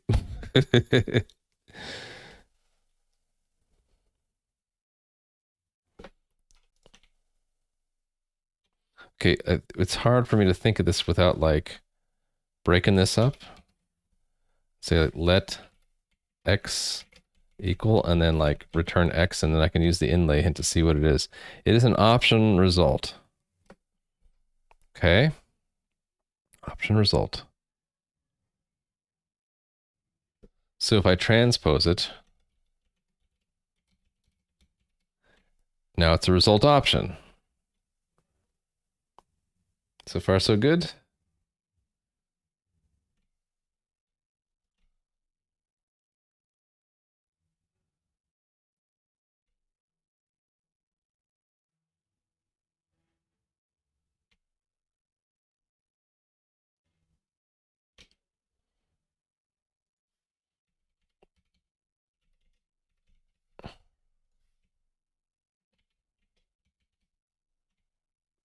Result option. Option result option. Okay. Then if I don't transpose it there, what do I get? A problem. I get a big problem. Dang it.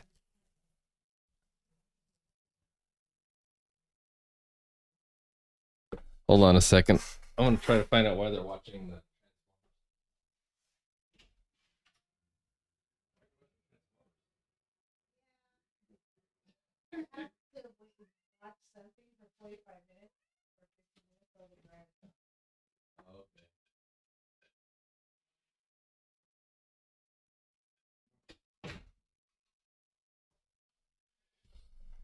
Okay, apparently someone out there is watching the Transformers because they have to kill 45 minutes. Like, what better way to kill 45 minutes than to watch the Transformers movie?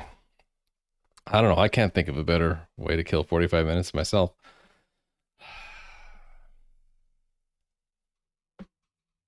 It's hard to think of this stuff late at night. That's the problem. It's also hard to keep viewers this late at night. That's fine.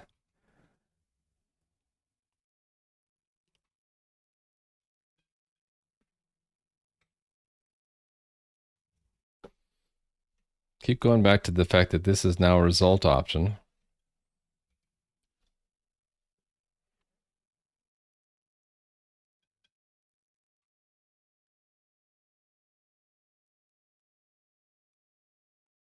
And then bound, we have an option result inside of an option. Option result, right? Do you need to unwrap before the second transfer? I think I want to flatten here, actually.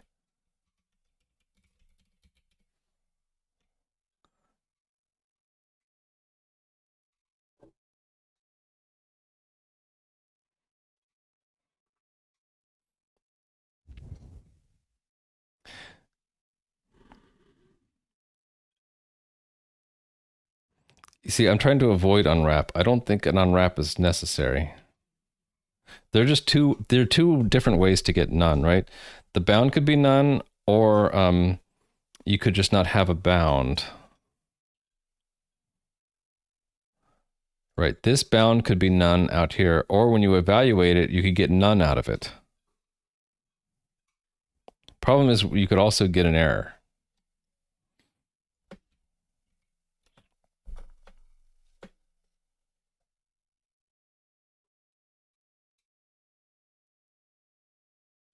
Okay, so we start out with an option.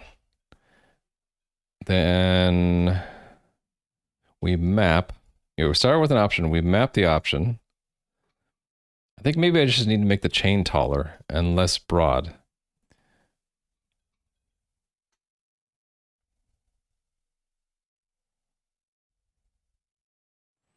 So like, let's say we just evaluated it. Okay. So it started as an option and then it becomes an option result with an option inside it. Then if I transpose and flatten that, right?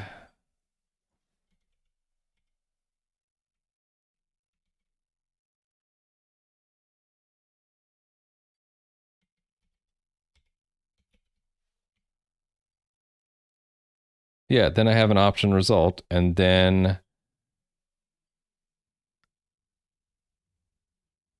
no, I don't want to transpose it. But just that flatten doesn't make sense now.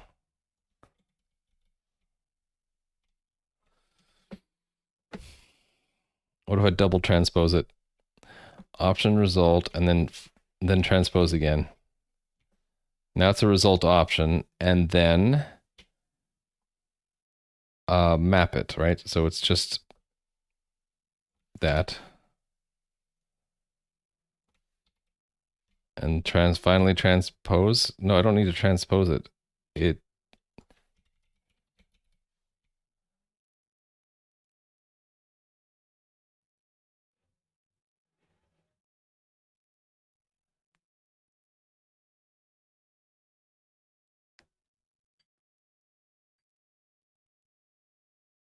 The inlay hints actually do kind of help. So we have an option. It becomes an option result. Then we flatten it down to an option result. Then we transpose it to get result option. And the end then says if it's an okay value, then take that thing and do a try. Okay, so it's and then if it's something, right? Or if it's the and then map it. So okay, and then bound dot map try from, right?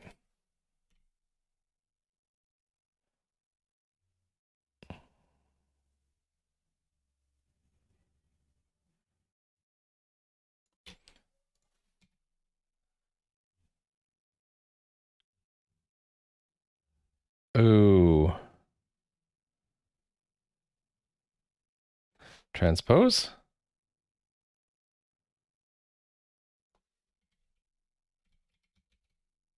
Oh, I think I did it. It's ugly as heck, though. Okay. I don't like that I had to do 3 transposes. There must be a way to do this simpler with fewer transpositions. Like by moving things around, maybe. I have to evaluate before I convert it, though. So this map has to come before this and then. Question is like, why do I have to transpose it 3 different times, right? So let me see if I can wrap my head around this. We're transposing once before because we're trying to keep the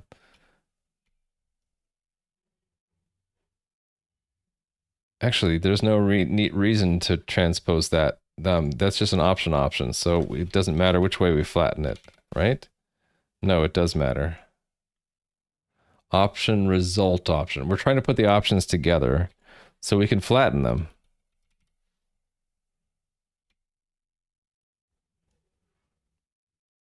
Yes. What are the things that can generate option? That could be optional. That could be optional. But there's a result wrapped around it. So transpose brings the option out of it. Flatten, now there are two, we've reduced two paths of option down to one, and the inner thing is a result. If it's something, then it means it passed through the evaluation. Then we transpose it because we want the result on the outer, actually. And then it's just chaining in a conversion. But we have to have this internal map because it could be, we might not actually have a bound yet, at this point, because it might have been none here or here.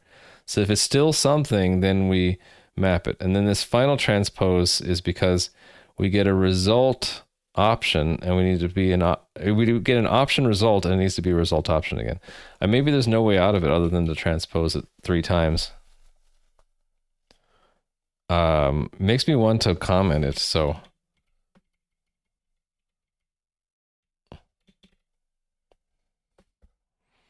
If we have a bound, evaluate it.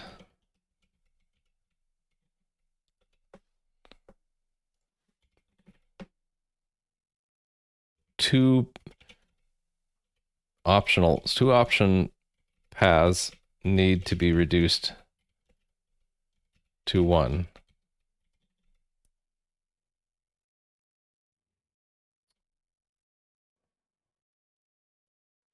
So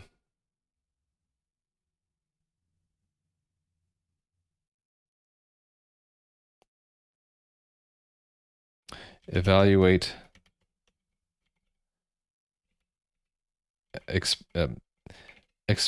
evaluation is fallible. Bring result out.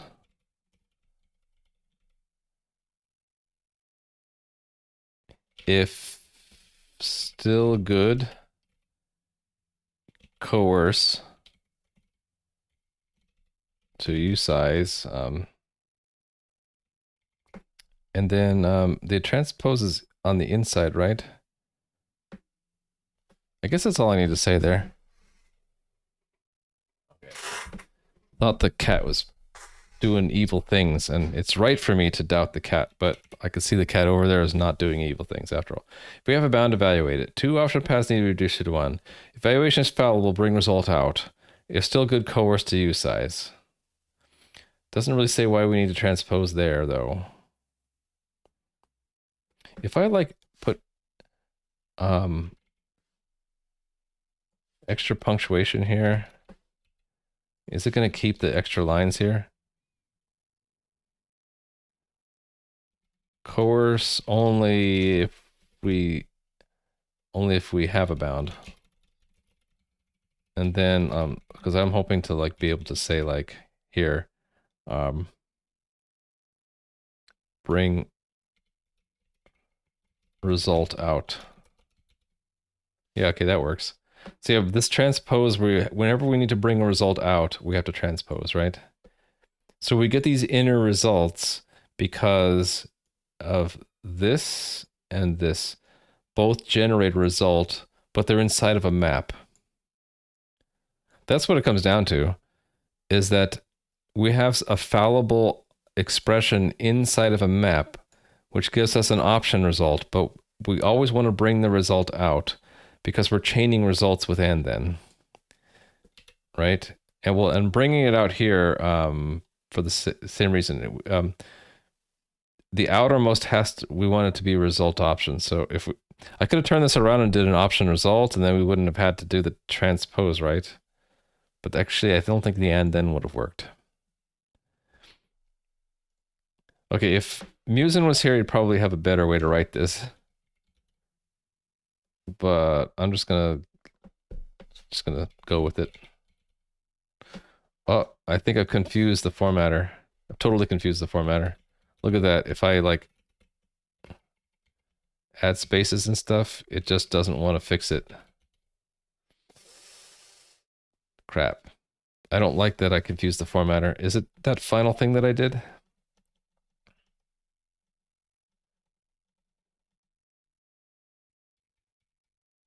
Let's see if I just put that back. Nope, that wasn't it. Crap. Oh, because we have an error. Shoot, that's why. So we were probably good the way I did. Oh, and I already lost it. Dang it. Okay, I want to kind of put that back in there. We'll hope that the formatter figures this out. I want to say, what did this say? This, I know this part says bring result out. Coercion. How do you spell coercion? That doesn't feel right, but I think that is how you spell it.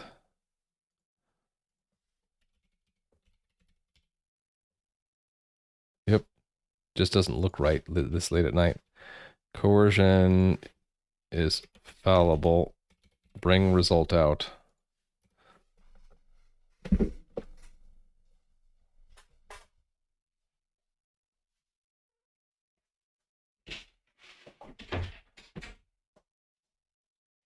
I caught the cat before she did anything bad. Okay. It's still good course to use size. Coerce only if we have a bound. Coerce is fellow, bring result out. See, it's not going to format that very well until we fix this error down here.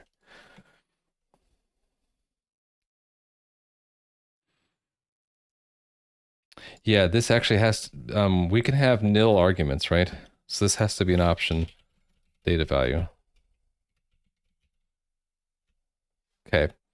And then same thing with this, has to be an vector of optional data values. Oh, we're getting hints on how, does that mean the formatting works now? Nope, the formatter's still stuck. I don't like that the formatter's stuck. What if I take all of the comments out?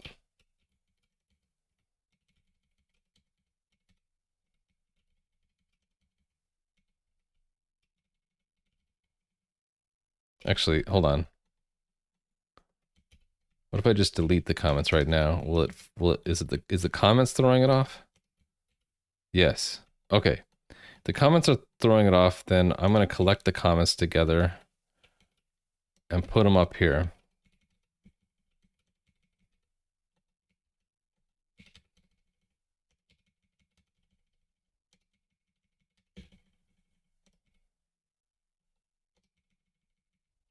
So, if we have a bound evaluated,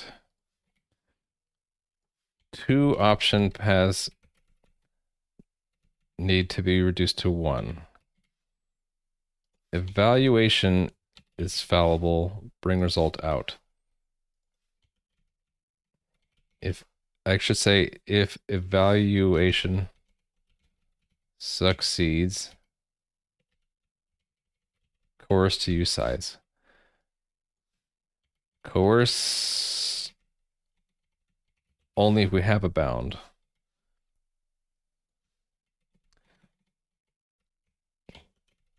Coercion is valid to bring result out. There we go. Now what's its hint trying to tell me? We can try replacing map with and then and remove the flatten. And then bound, evaluate expression transpose. How does that work?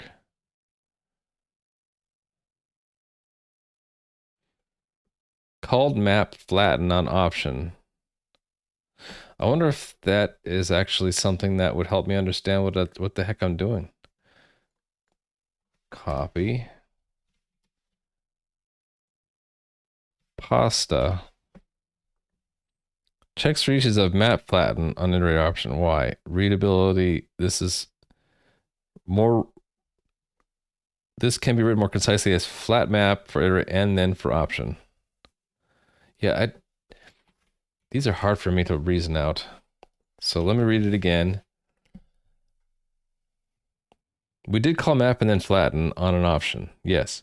So it's saying that I can do that's the equivalent of an and then. Why is that true?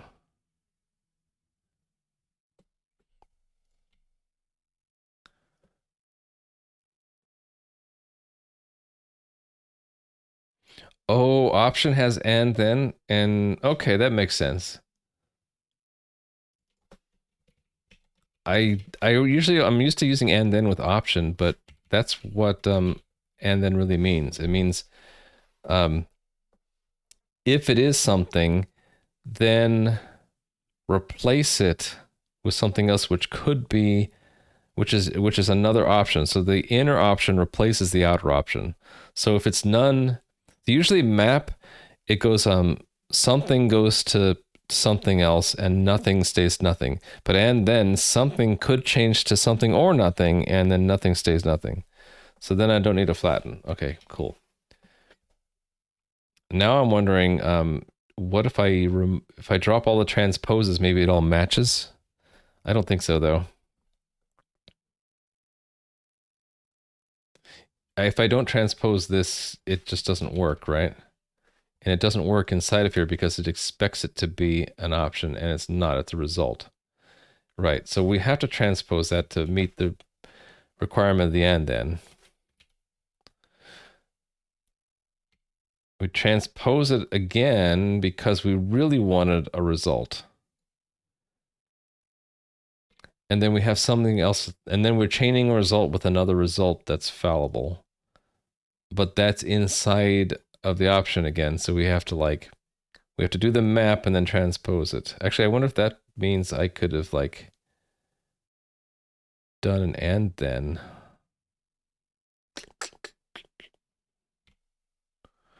Result option. And then another result option is what we want, right?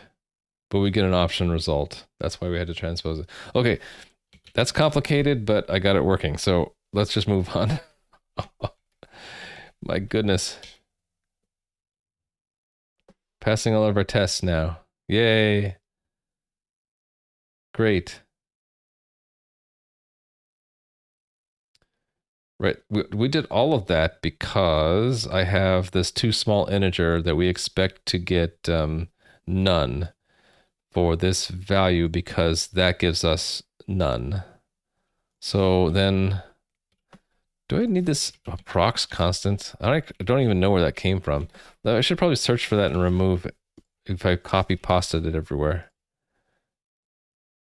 Yeah, I don't actually think we need this anywhere except for maybe I think we needed it for the, yeah, we needed it for wherever we use pi because there's this funny error that's saying you're using something that's close to pi. So we actually wanted it there and there, but not anywhere else. Yeah. So that kind of went along for the ride, even though we never needed it. Anywhere else but the decimal tests. Okay. Delete from there, and we clean things up, right?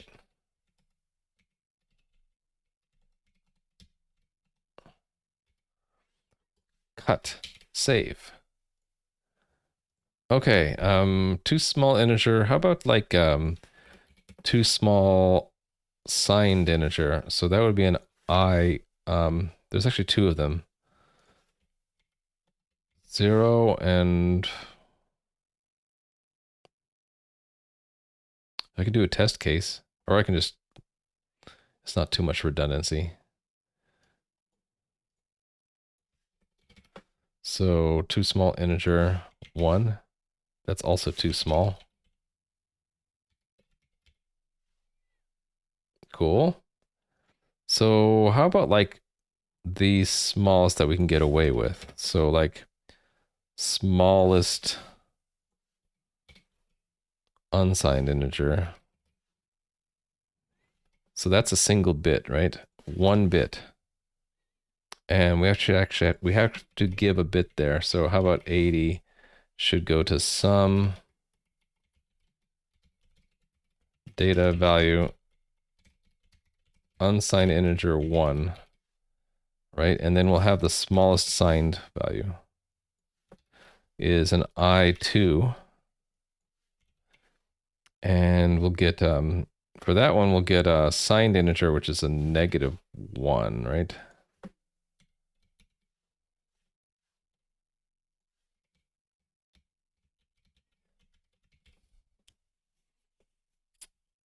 It's not -1?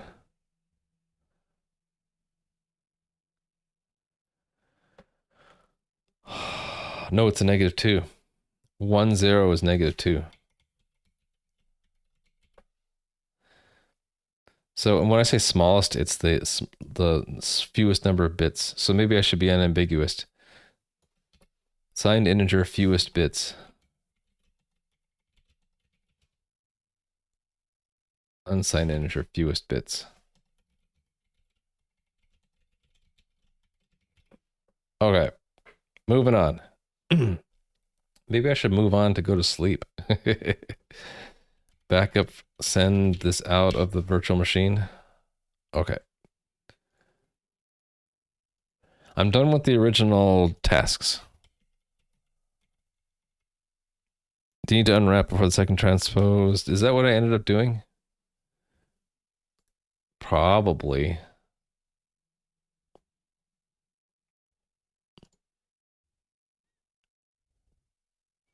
Oh, wait, no, we didn't. I wanted to avoid unwrapping. Yeah, we don't want to unwrap. The and then is what we should have done. Do a is some check to start with. Is some gives us a Boolean. I was trying to do it without if statements. Because when you get a Boolean, now you're talking about like conditional logic, right? If then. There's sort of baked into map and then functionally though, right?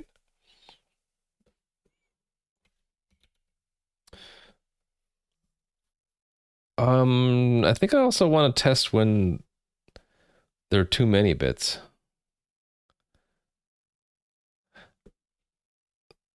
This should say like signed integer too few bits.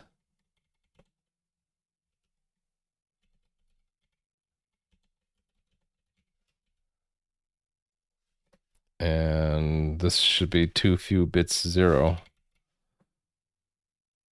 And this should be unsigned integer too few bits.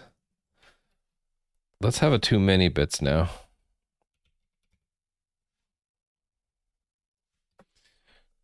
Too many bits. So that would be like 65. Should give me a none. Actually, and I need to distinguish this from running out of data. That's another thing I need to check. We have to have a test where we actually run out of bits. So like let's actually put something in here. Doesn't matter what. Let's put FFs because I can.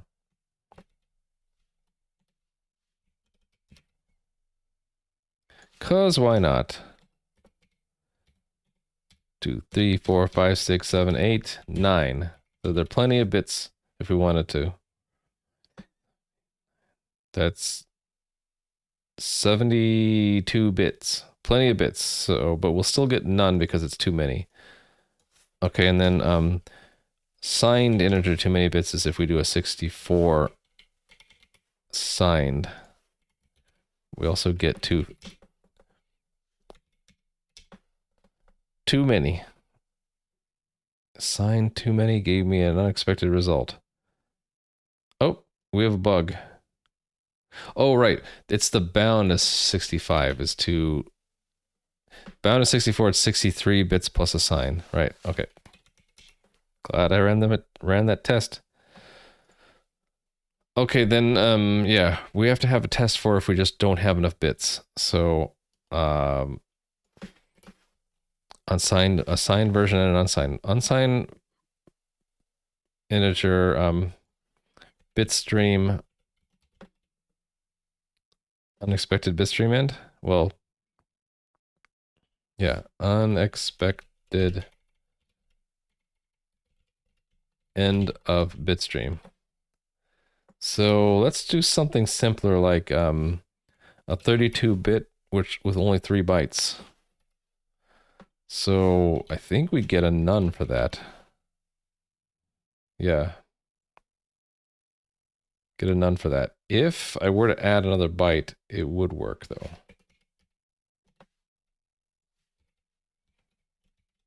So now it should fail because we get an actual number. Okay, great.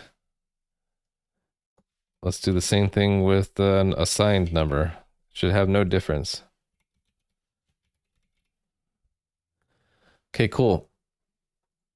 I can't think of any other combination of stuff that I want to do. So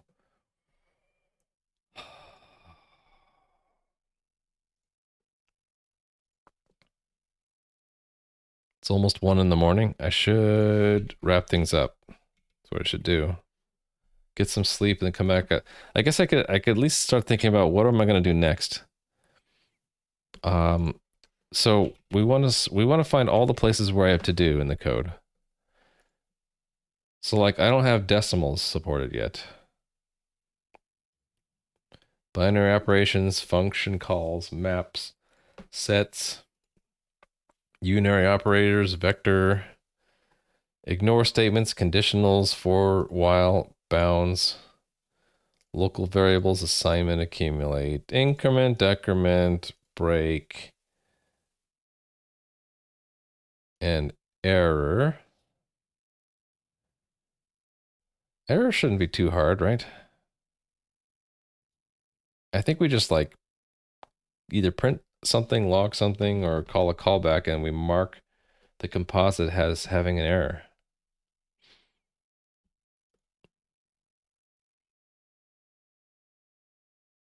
Okay, and back in our parser, we are not handling the extra token.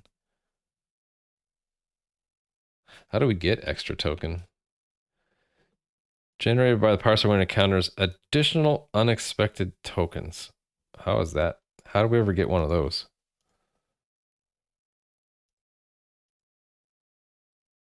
We reach end of file, but still have a look ahead. Is that possible?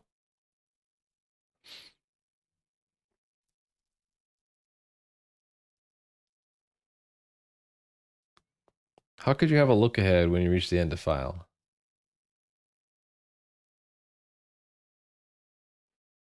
Oh, that would be like a bear token at the end that looks like it might be a format. Let's see if I can reproduce that. Let's make, I guess that would be a parser test. Parser, source, tests. Yeah, I don't know. I guess we would do it at the API level. Sure, why not? Okay, then, yeah, let's do it. So it'd be like foo and then like empty and then like a bear bar. And let's hope that this gives us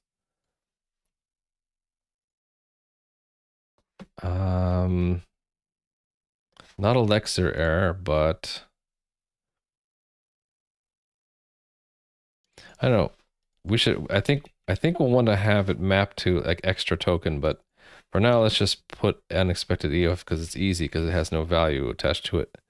And see what I get for extra token. Run that extra token test.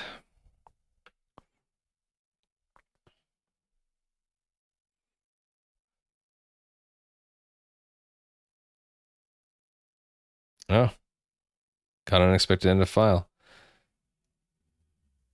See, I don't know if it's possible then to get the what were we just looking at? I was looking at this.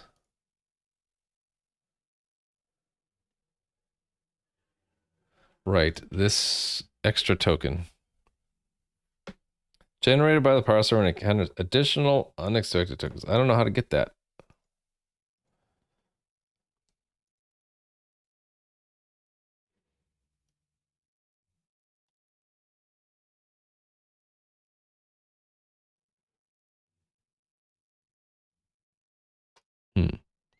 I know, Nightshade dude. It's tomorrow now, right? So you can have breakfast in Vegas. Now's a great time to have breakfast. It's tomorrow. Come on. I'm just trying to find how am I going to exercise this code path? If is it even possible? And I'm like looking in the state machine, and it doesn't look like it says we reached the end of file, but we still have a look ahead. I'm like, how is that possible? If you're looked ahead and you had a token, how could you hit the end of file, right? Maybe what I should just say is it's unreachable. They have this in there for some reason. I don't know how.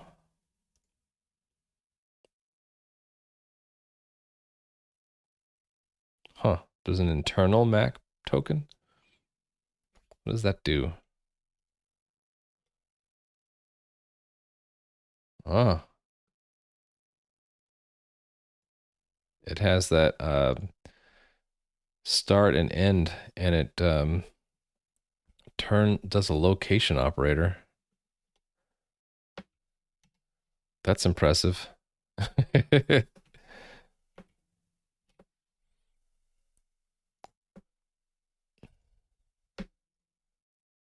Okay, but I just don't think that it's possible to get that. Okay, we're gonna call it impossible then.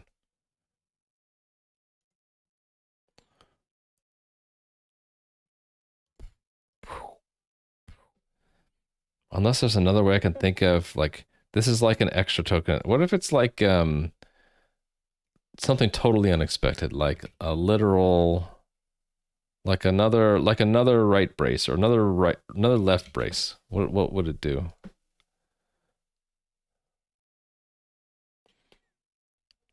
I think it would say unexpected token.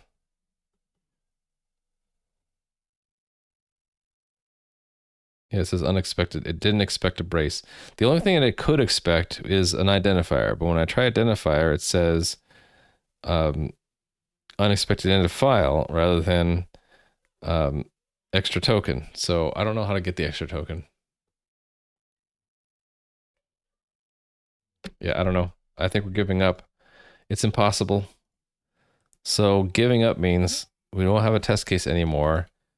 And I want to go back to the to-do that I had here and then say that this is actually unreachable. I definitely have a bouncy A key. I'm gonna need to pull that key right off.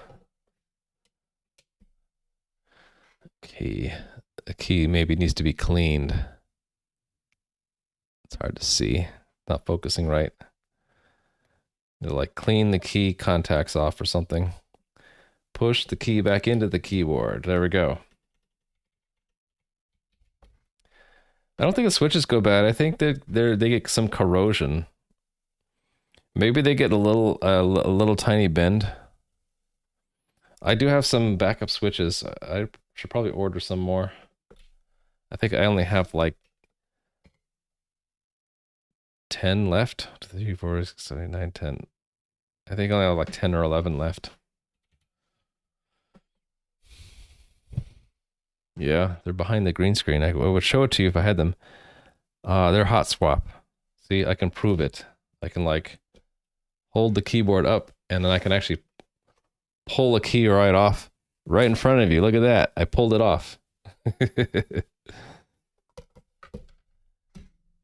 Yeah. And the keycap comes right off so I could show you that it's a cherry brown switch. Of course, now I don't know which way the cap goes on, so I have to put the switch in first. And then put the cap back on. Like that. Oh, I put it on backwards. Pull it off. Like that. Watch me bend the pins just like by doing this badly. There we go. That's the U key. Yep, okay. We're all good. Okay, that's unreachable. So that means I have one fewer thing to worry about. Okay, then the other things I need to do are where we have unwraps. So we have 11 unwraps. We have an unwrap if there's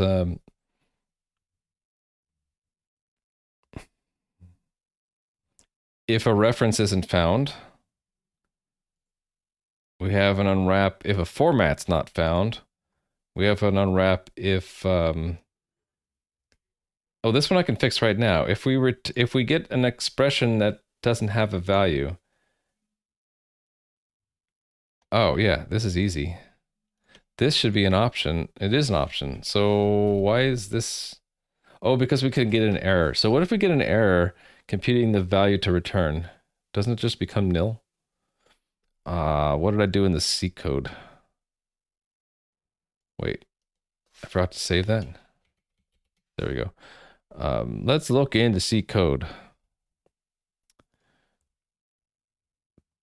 Decompose. So I'm looking for expression return. No, statement return.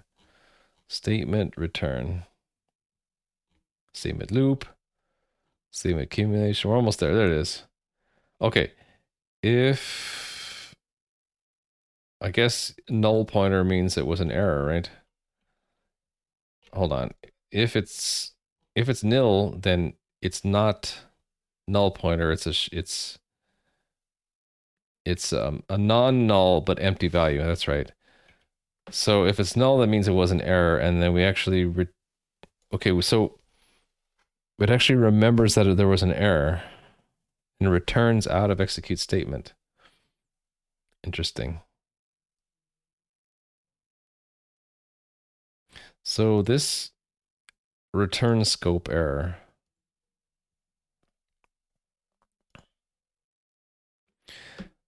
indicates the execution should stop completely due to an error. Okay.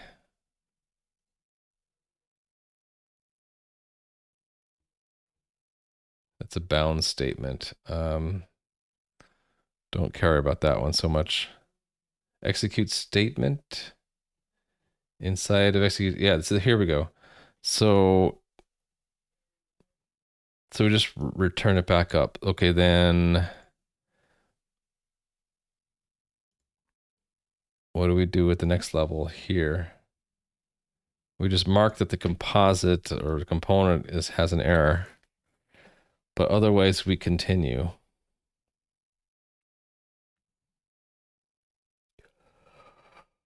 Okay.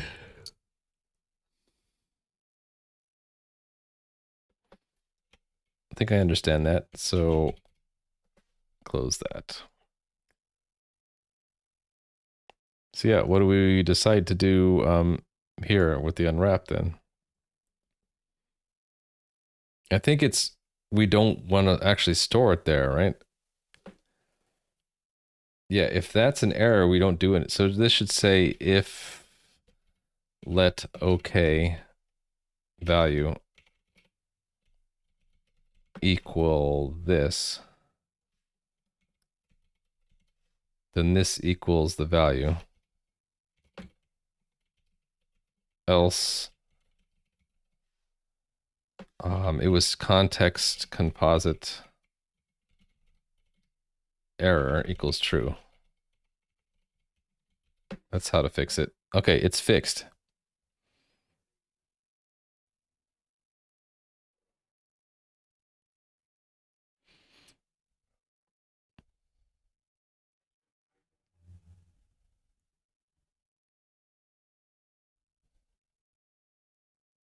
Okay, and then when we execute a part statement, when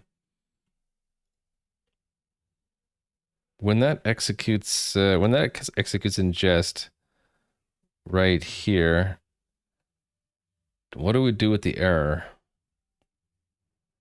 of the part? We don't do anything with it. Don't I need to actually propagate that? Ingesting context, I guess.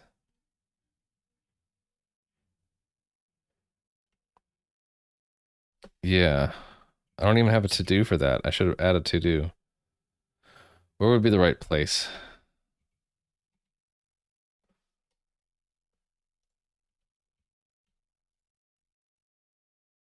Um, well, here we could make an erroneous one just simply because we couldn't build it, right?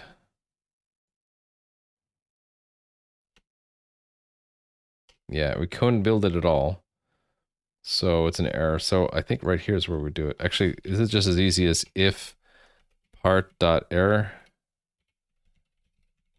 context.composite error equals true, right? That's error propagation.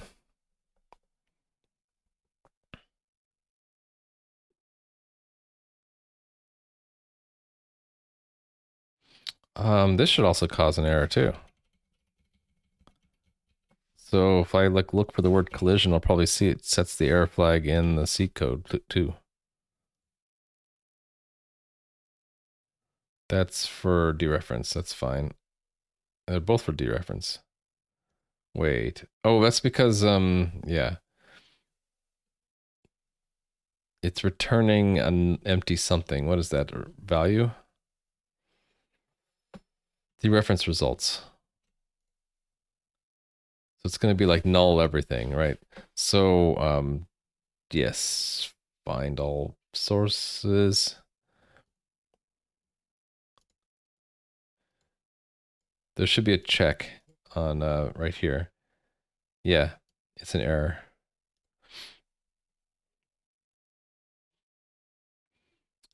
So if there's a collision, then it should set the error flag in the parent. So that's what I'm doing here. Okay. Good. All right. I was looking for what? Not collision. Unwraps.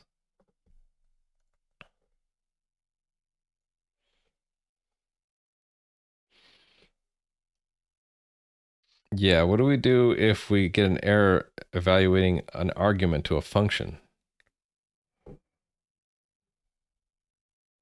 I don't know why I'm looking this up now. I'm not gonna actually implement it. I'm gonna save it for later. Well, so that's a question to be answered later.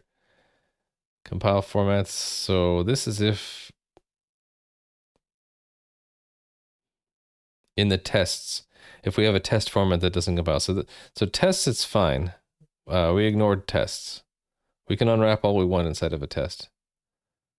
Okay, that we should unwrap because otherwise we can't log anything. We should unwrap because otherwise we can't build anything. Same thing. Okay, so we actually don't have a whole lot of unwraps. Those are all exempt. So we really only have 3 unwraps that we have to handle. Argument that couldn't be evaluated, a format that's unfound, and a reference that doesn't go anywhere. Oh, we're also missing something here. At every level, right, we should be dereferencing the indices. So follow or use indices here. So this ID here, there's also indices. So after looking something up, we're supposed to then follow the indices down. So it has to match the same dimensional structure as the indices. So if there's one index, then it has to be a one-dimensional array. 2 indices, it has to be a 2-dimensional array. And if it's not, then we have problems. Then the structure isn't matching. Oh, the other thing is that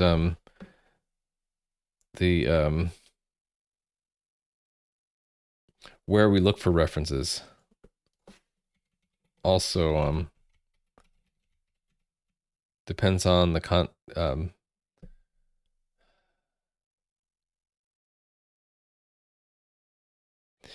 we want to be able to search for parts. Search for parts.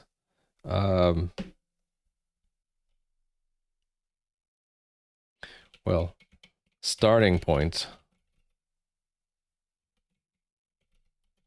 for, I guess that's the first reference. So that would maybe go outside of here, because right now it starts with the composite. Starting points, like future starting points or possible starting points other. I guess that we were saying support possible starting points other than the current composite.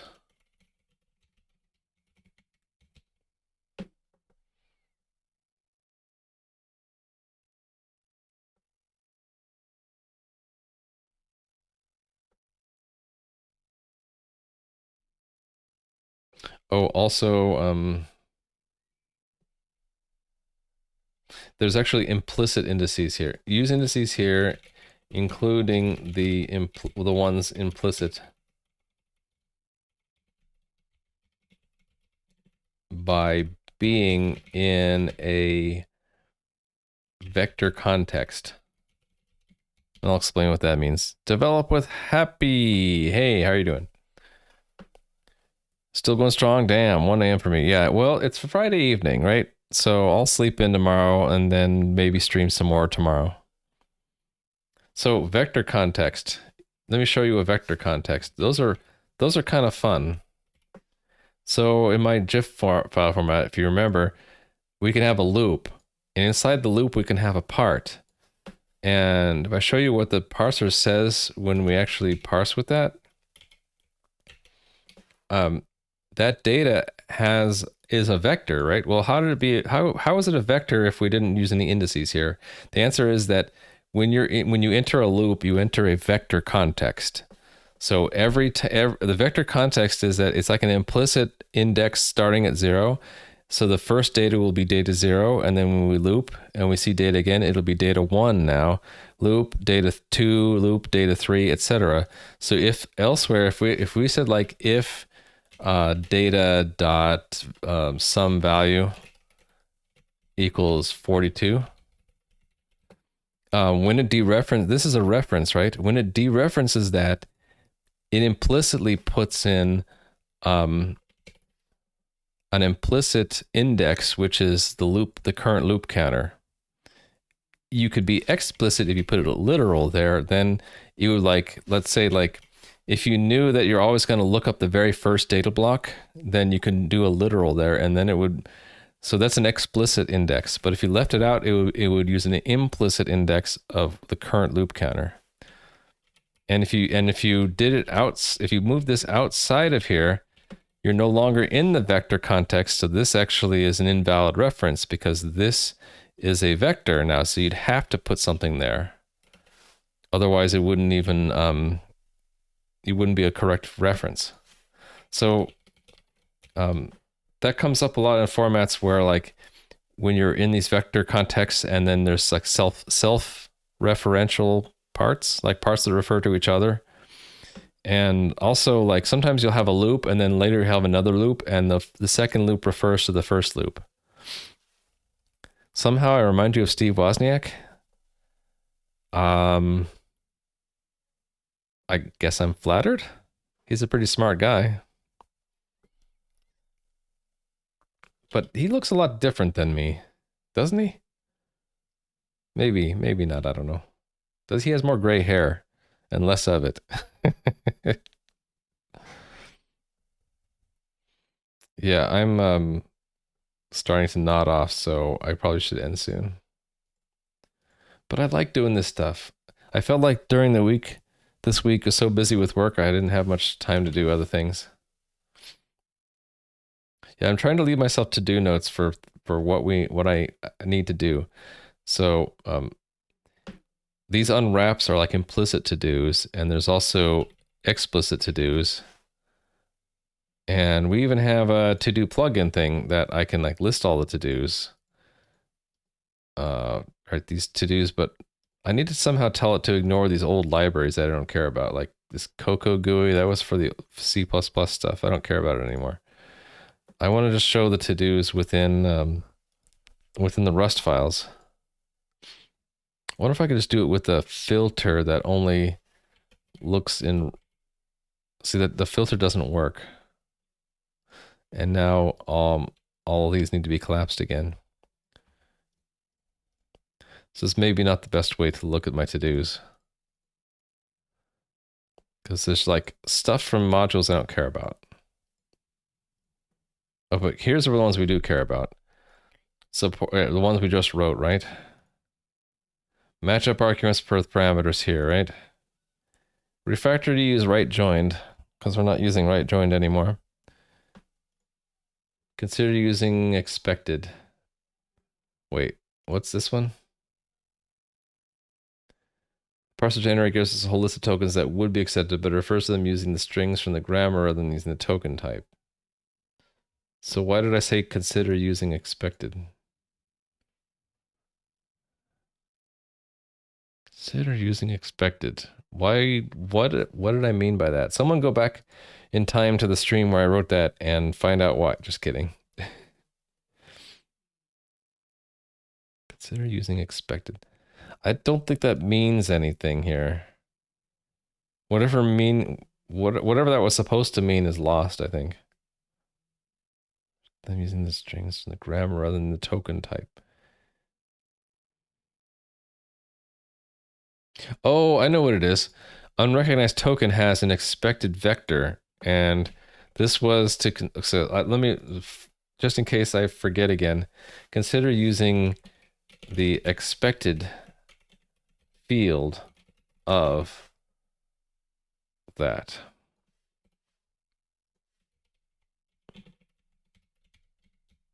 Okay. We're not using it now because I couldn't think of a way to print it out that would match the Lexer's type, because it's using the strings from the grammar rules instead. So that was what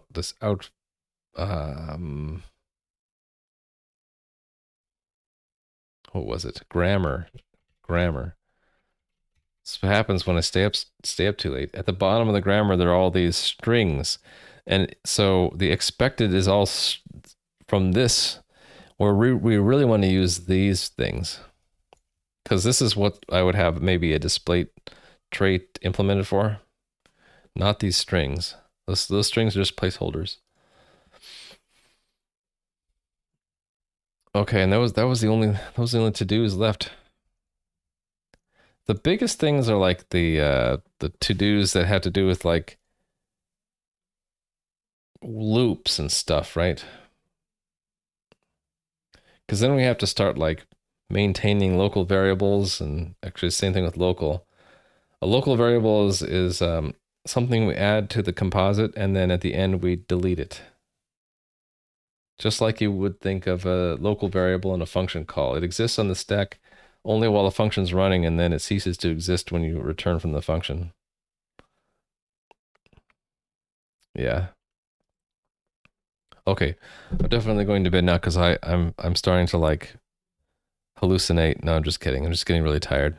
Just rate pirate software when you're done. Well, let's see. Who's streaming right now? Wow. Very few people. I don't follow pirate software, and I don't remember why. I think maybe he was going through a period where he wasn't doing art or game dev or programming at all, and I was tired of seeing him on the list of doing something else that I didn't care about. I don't know, what's he doing right now? Let me mute it. Stream starting soon. He's got 79 people waiting for him to start streaming? Okay. No collapse all? You mean in this thing? I think there is. I'm just too tired and lazy to have picked it.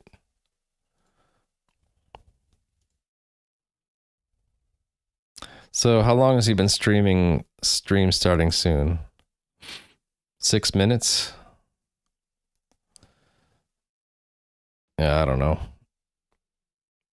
I don't think I want to wait for him to start streaming. Okay, well, if you guys want to go watch pirate software, that's fine. I think I'm just going to end the stream. So I'll be back. I hate leaving without sending people somewhere.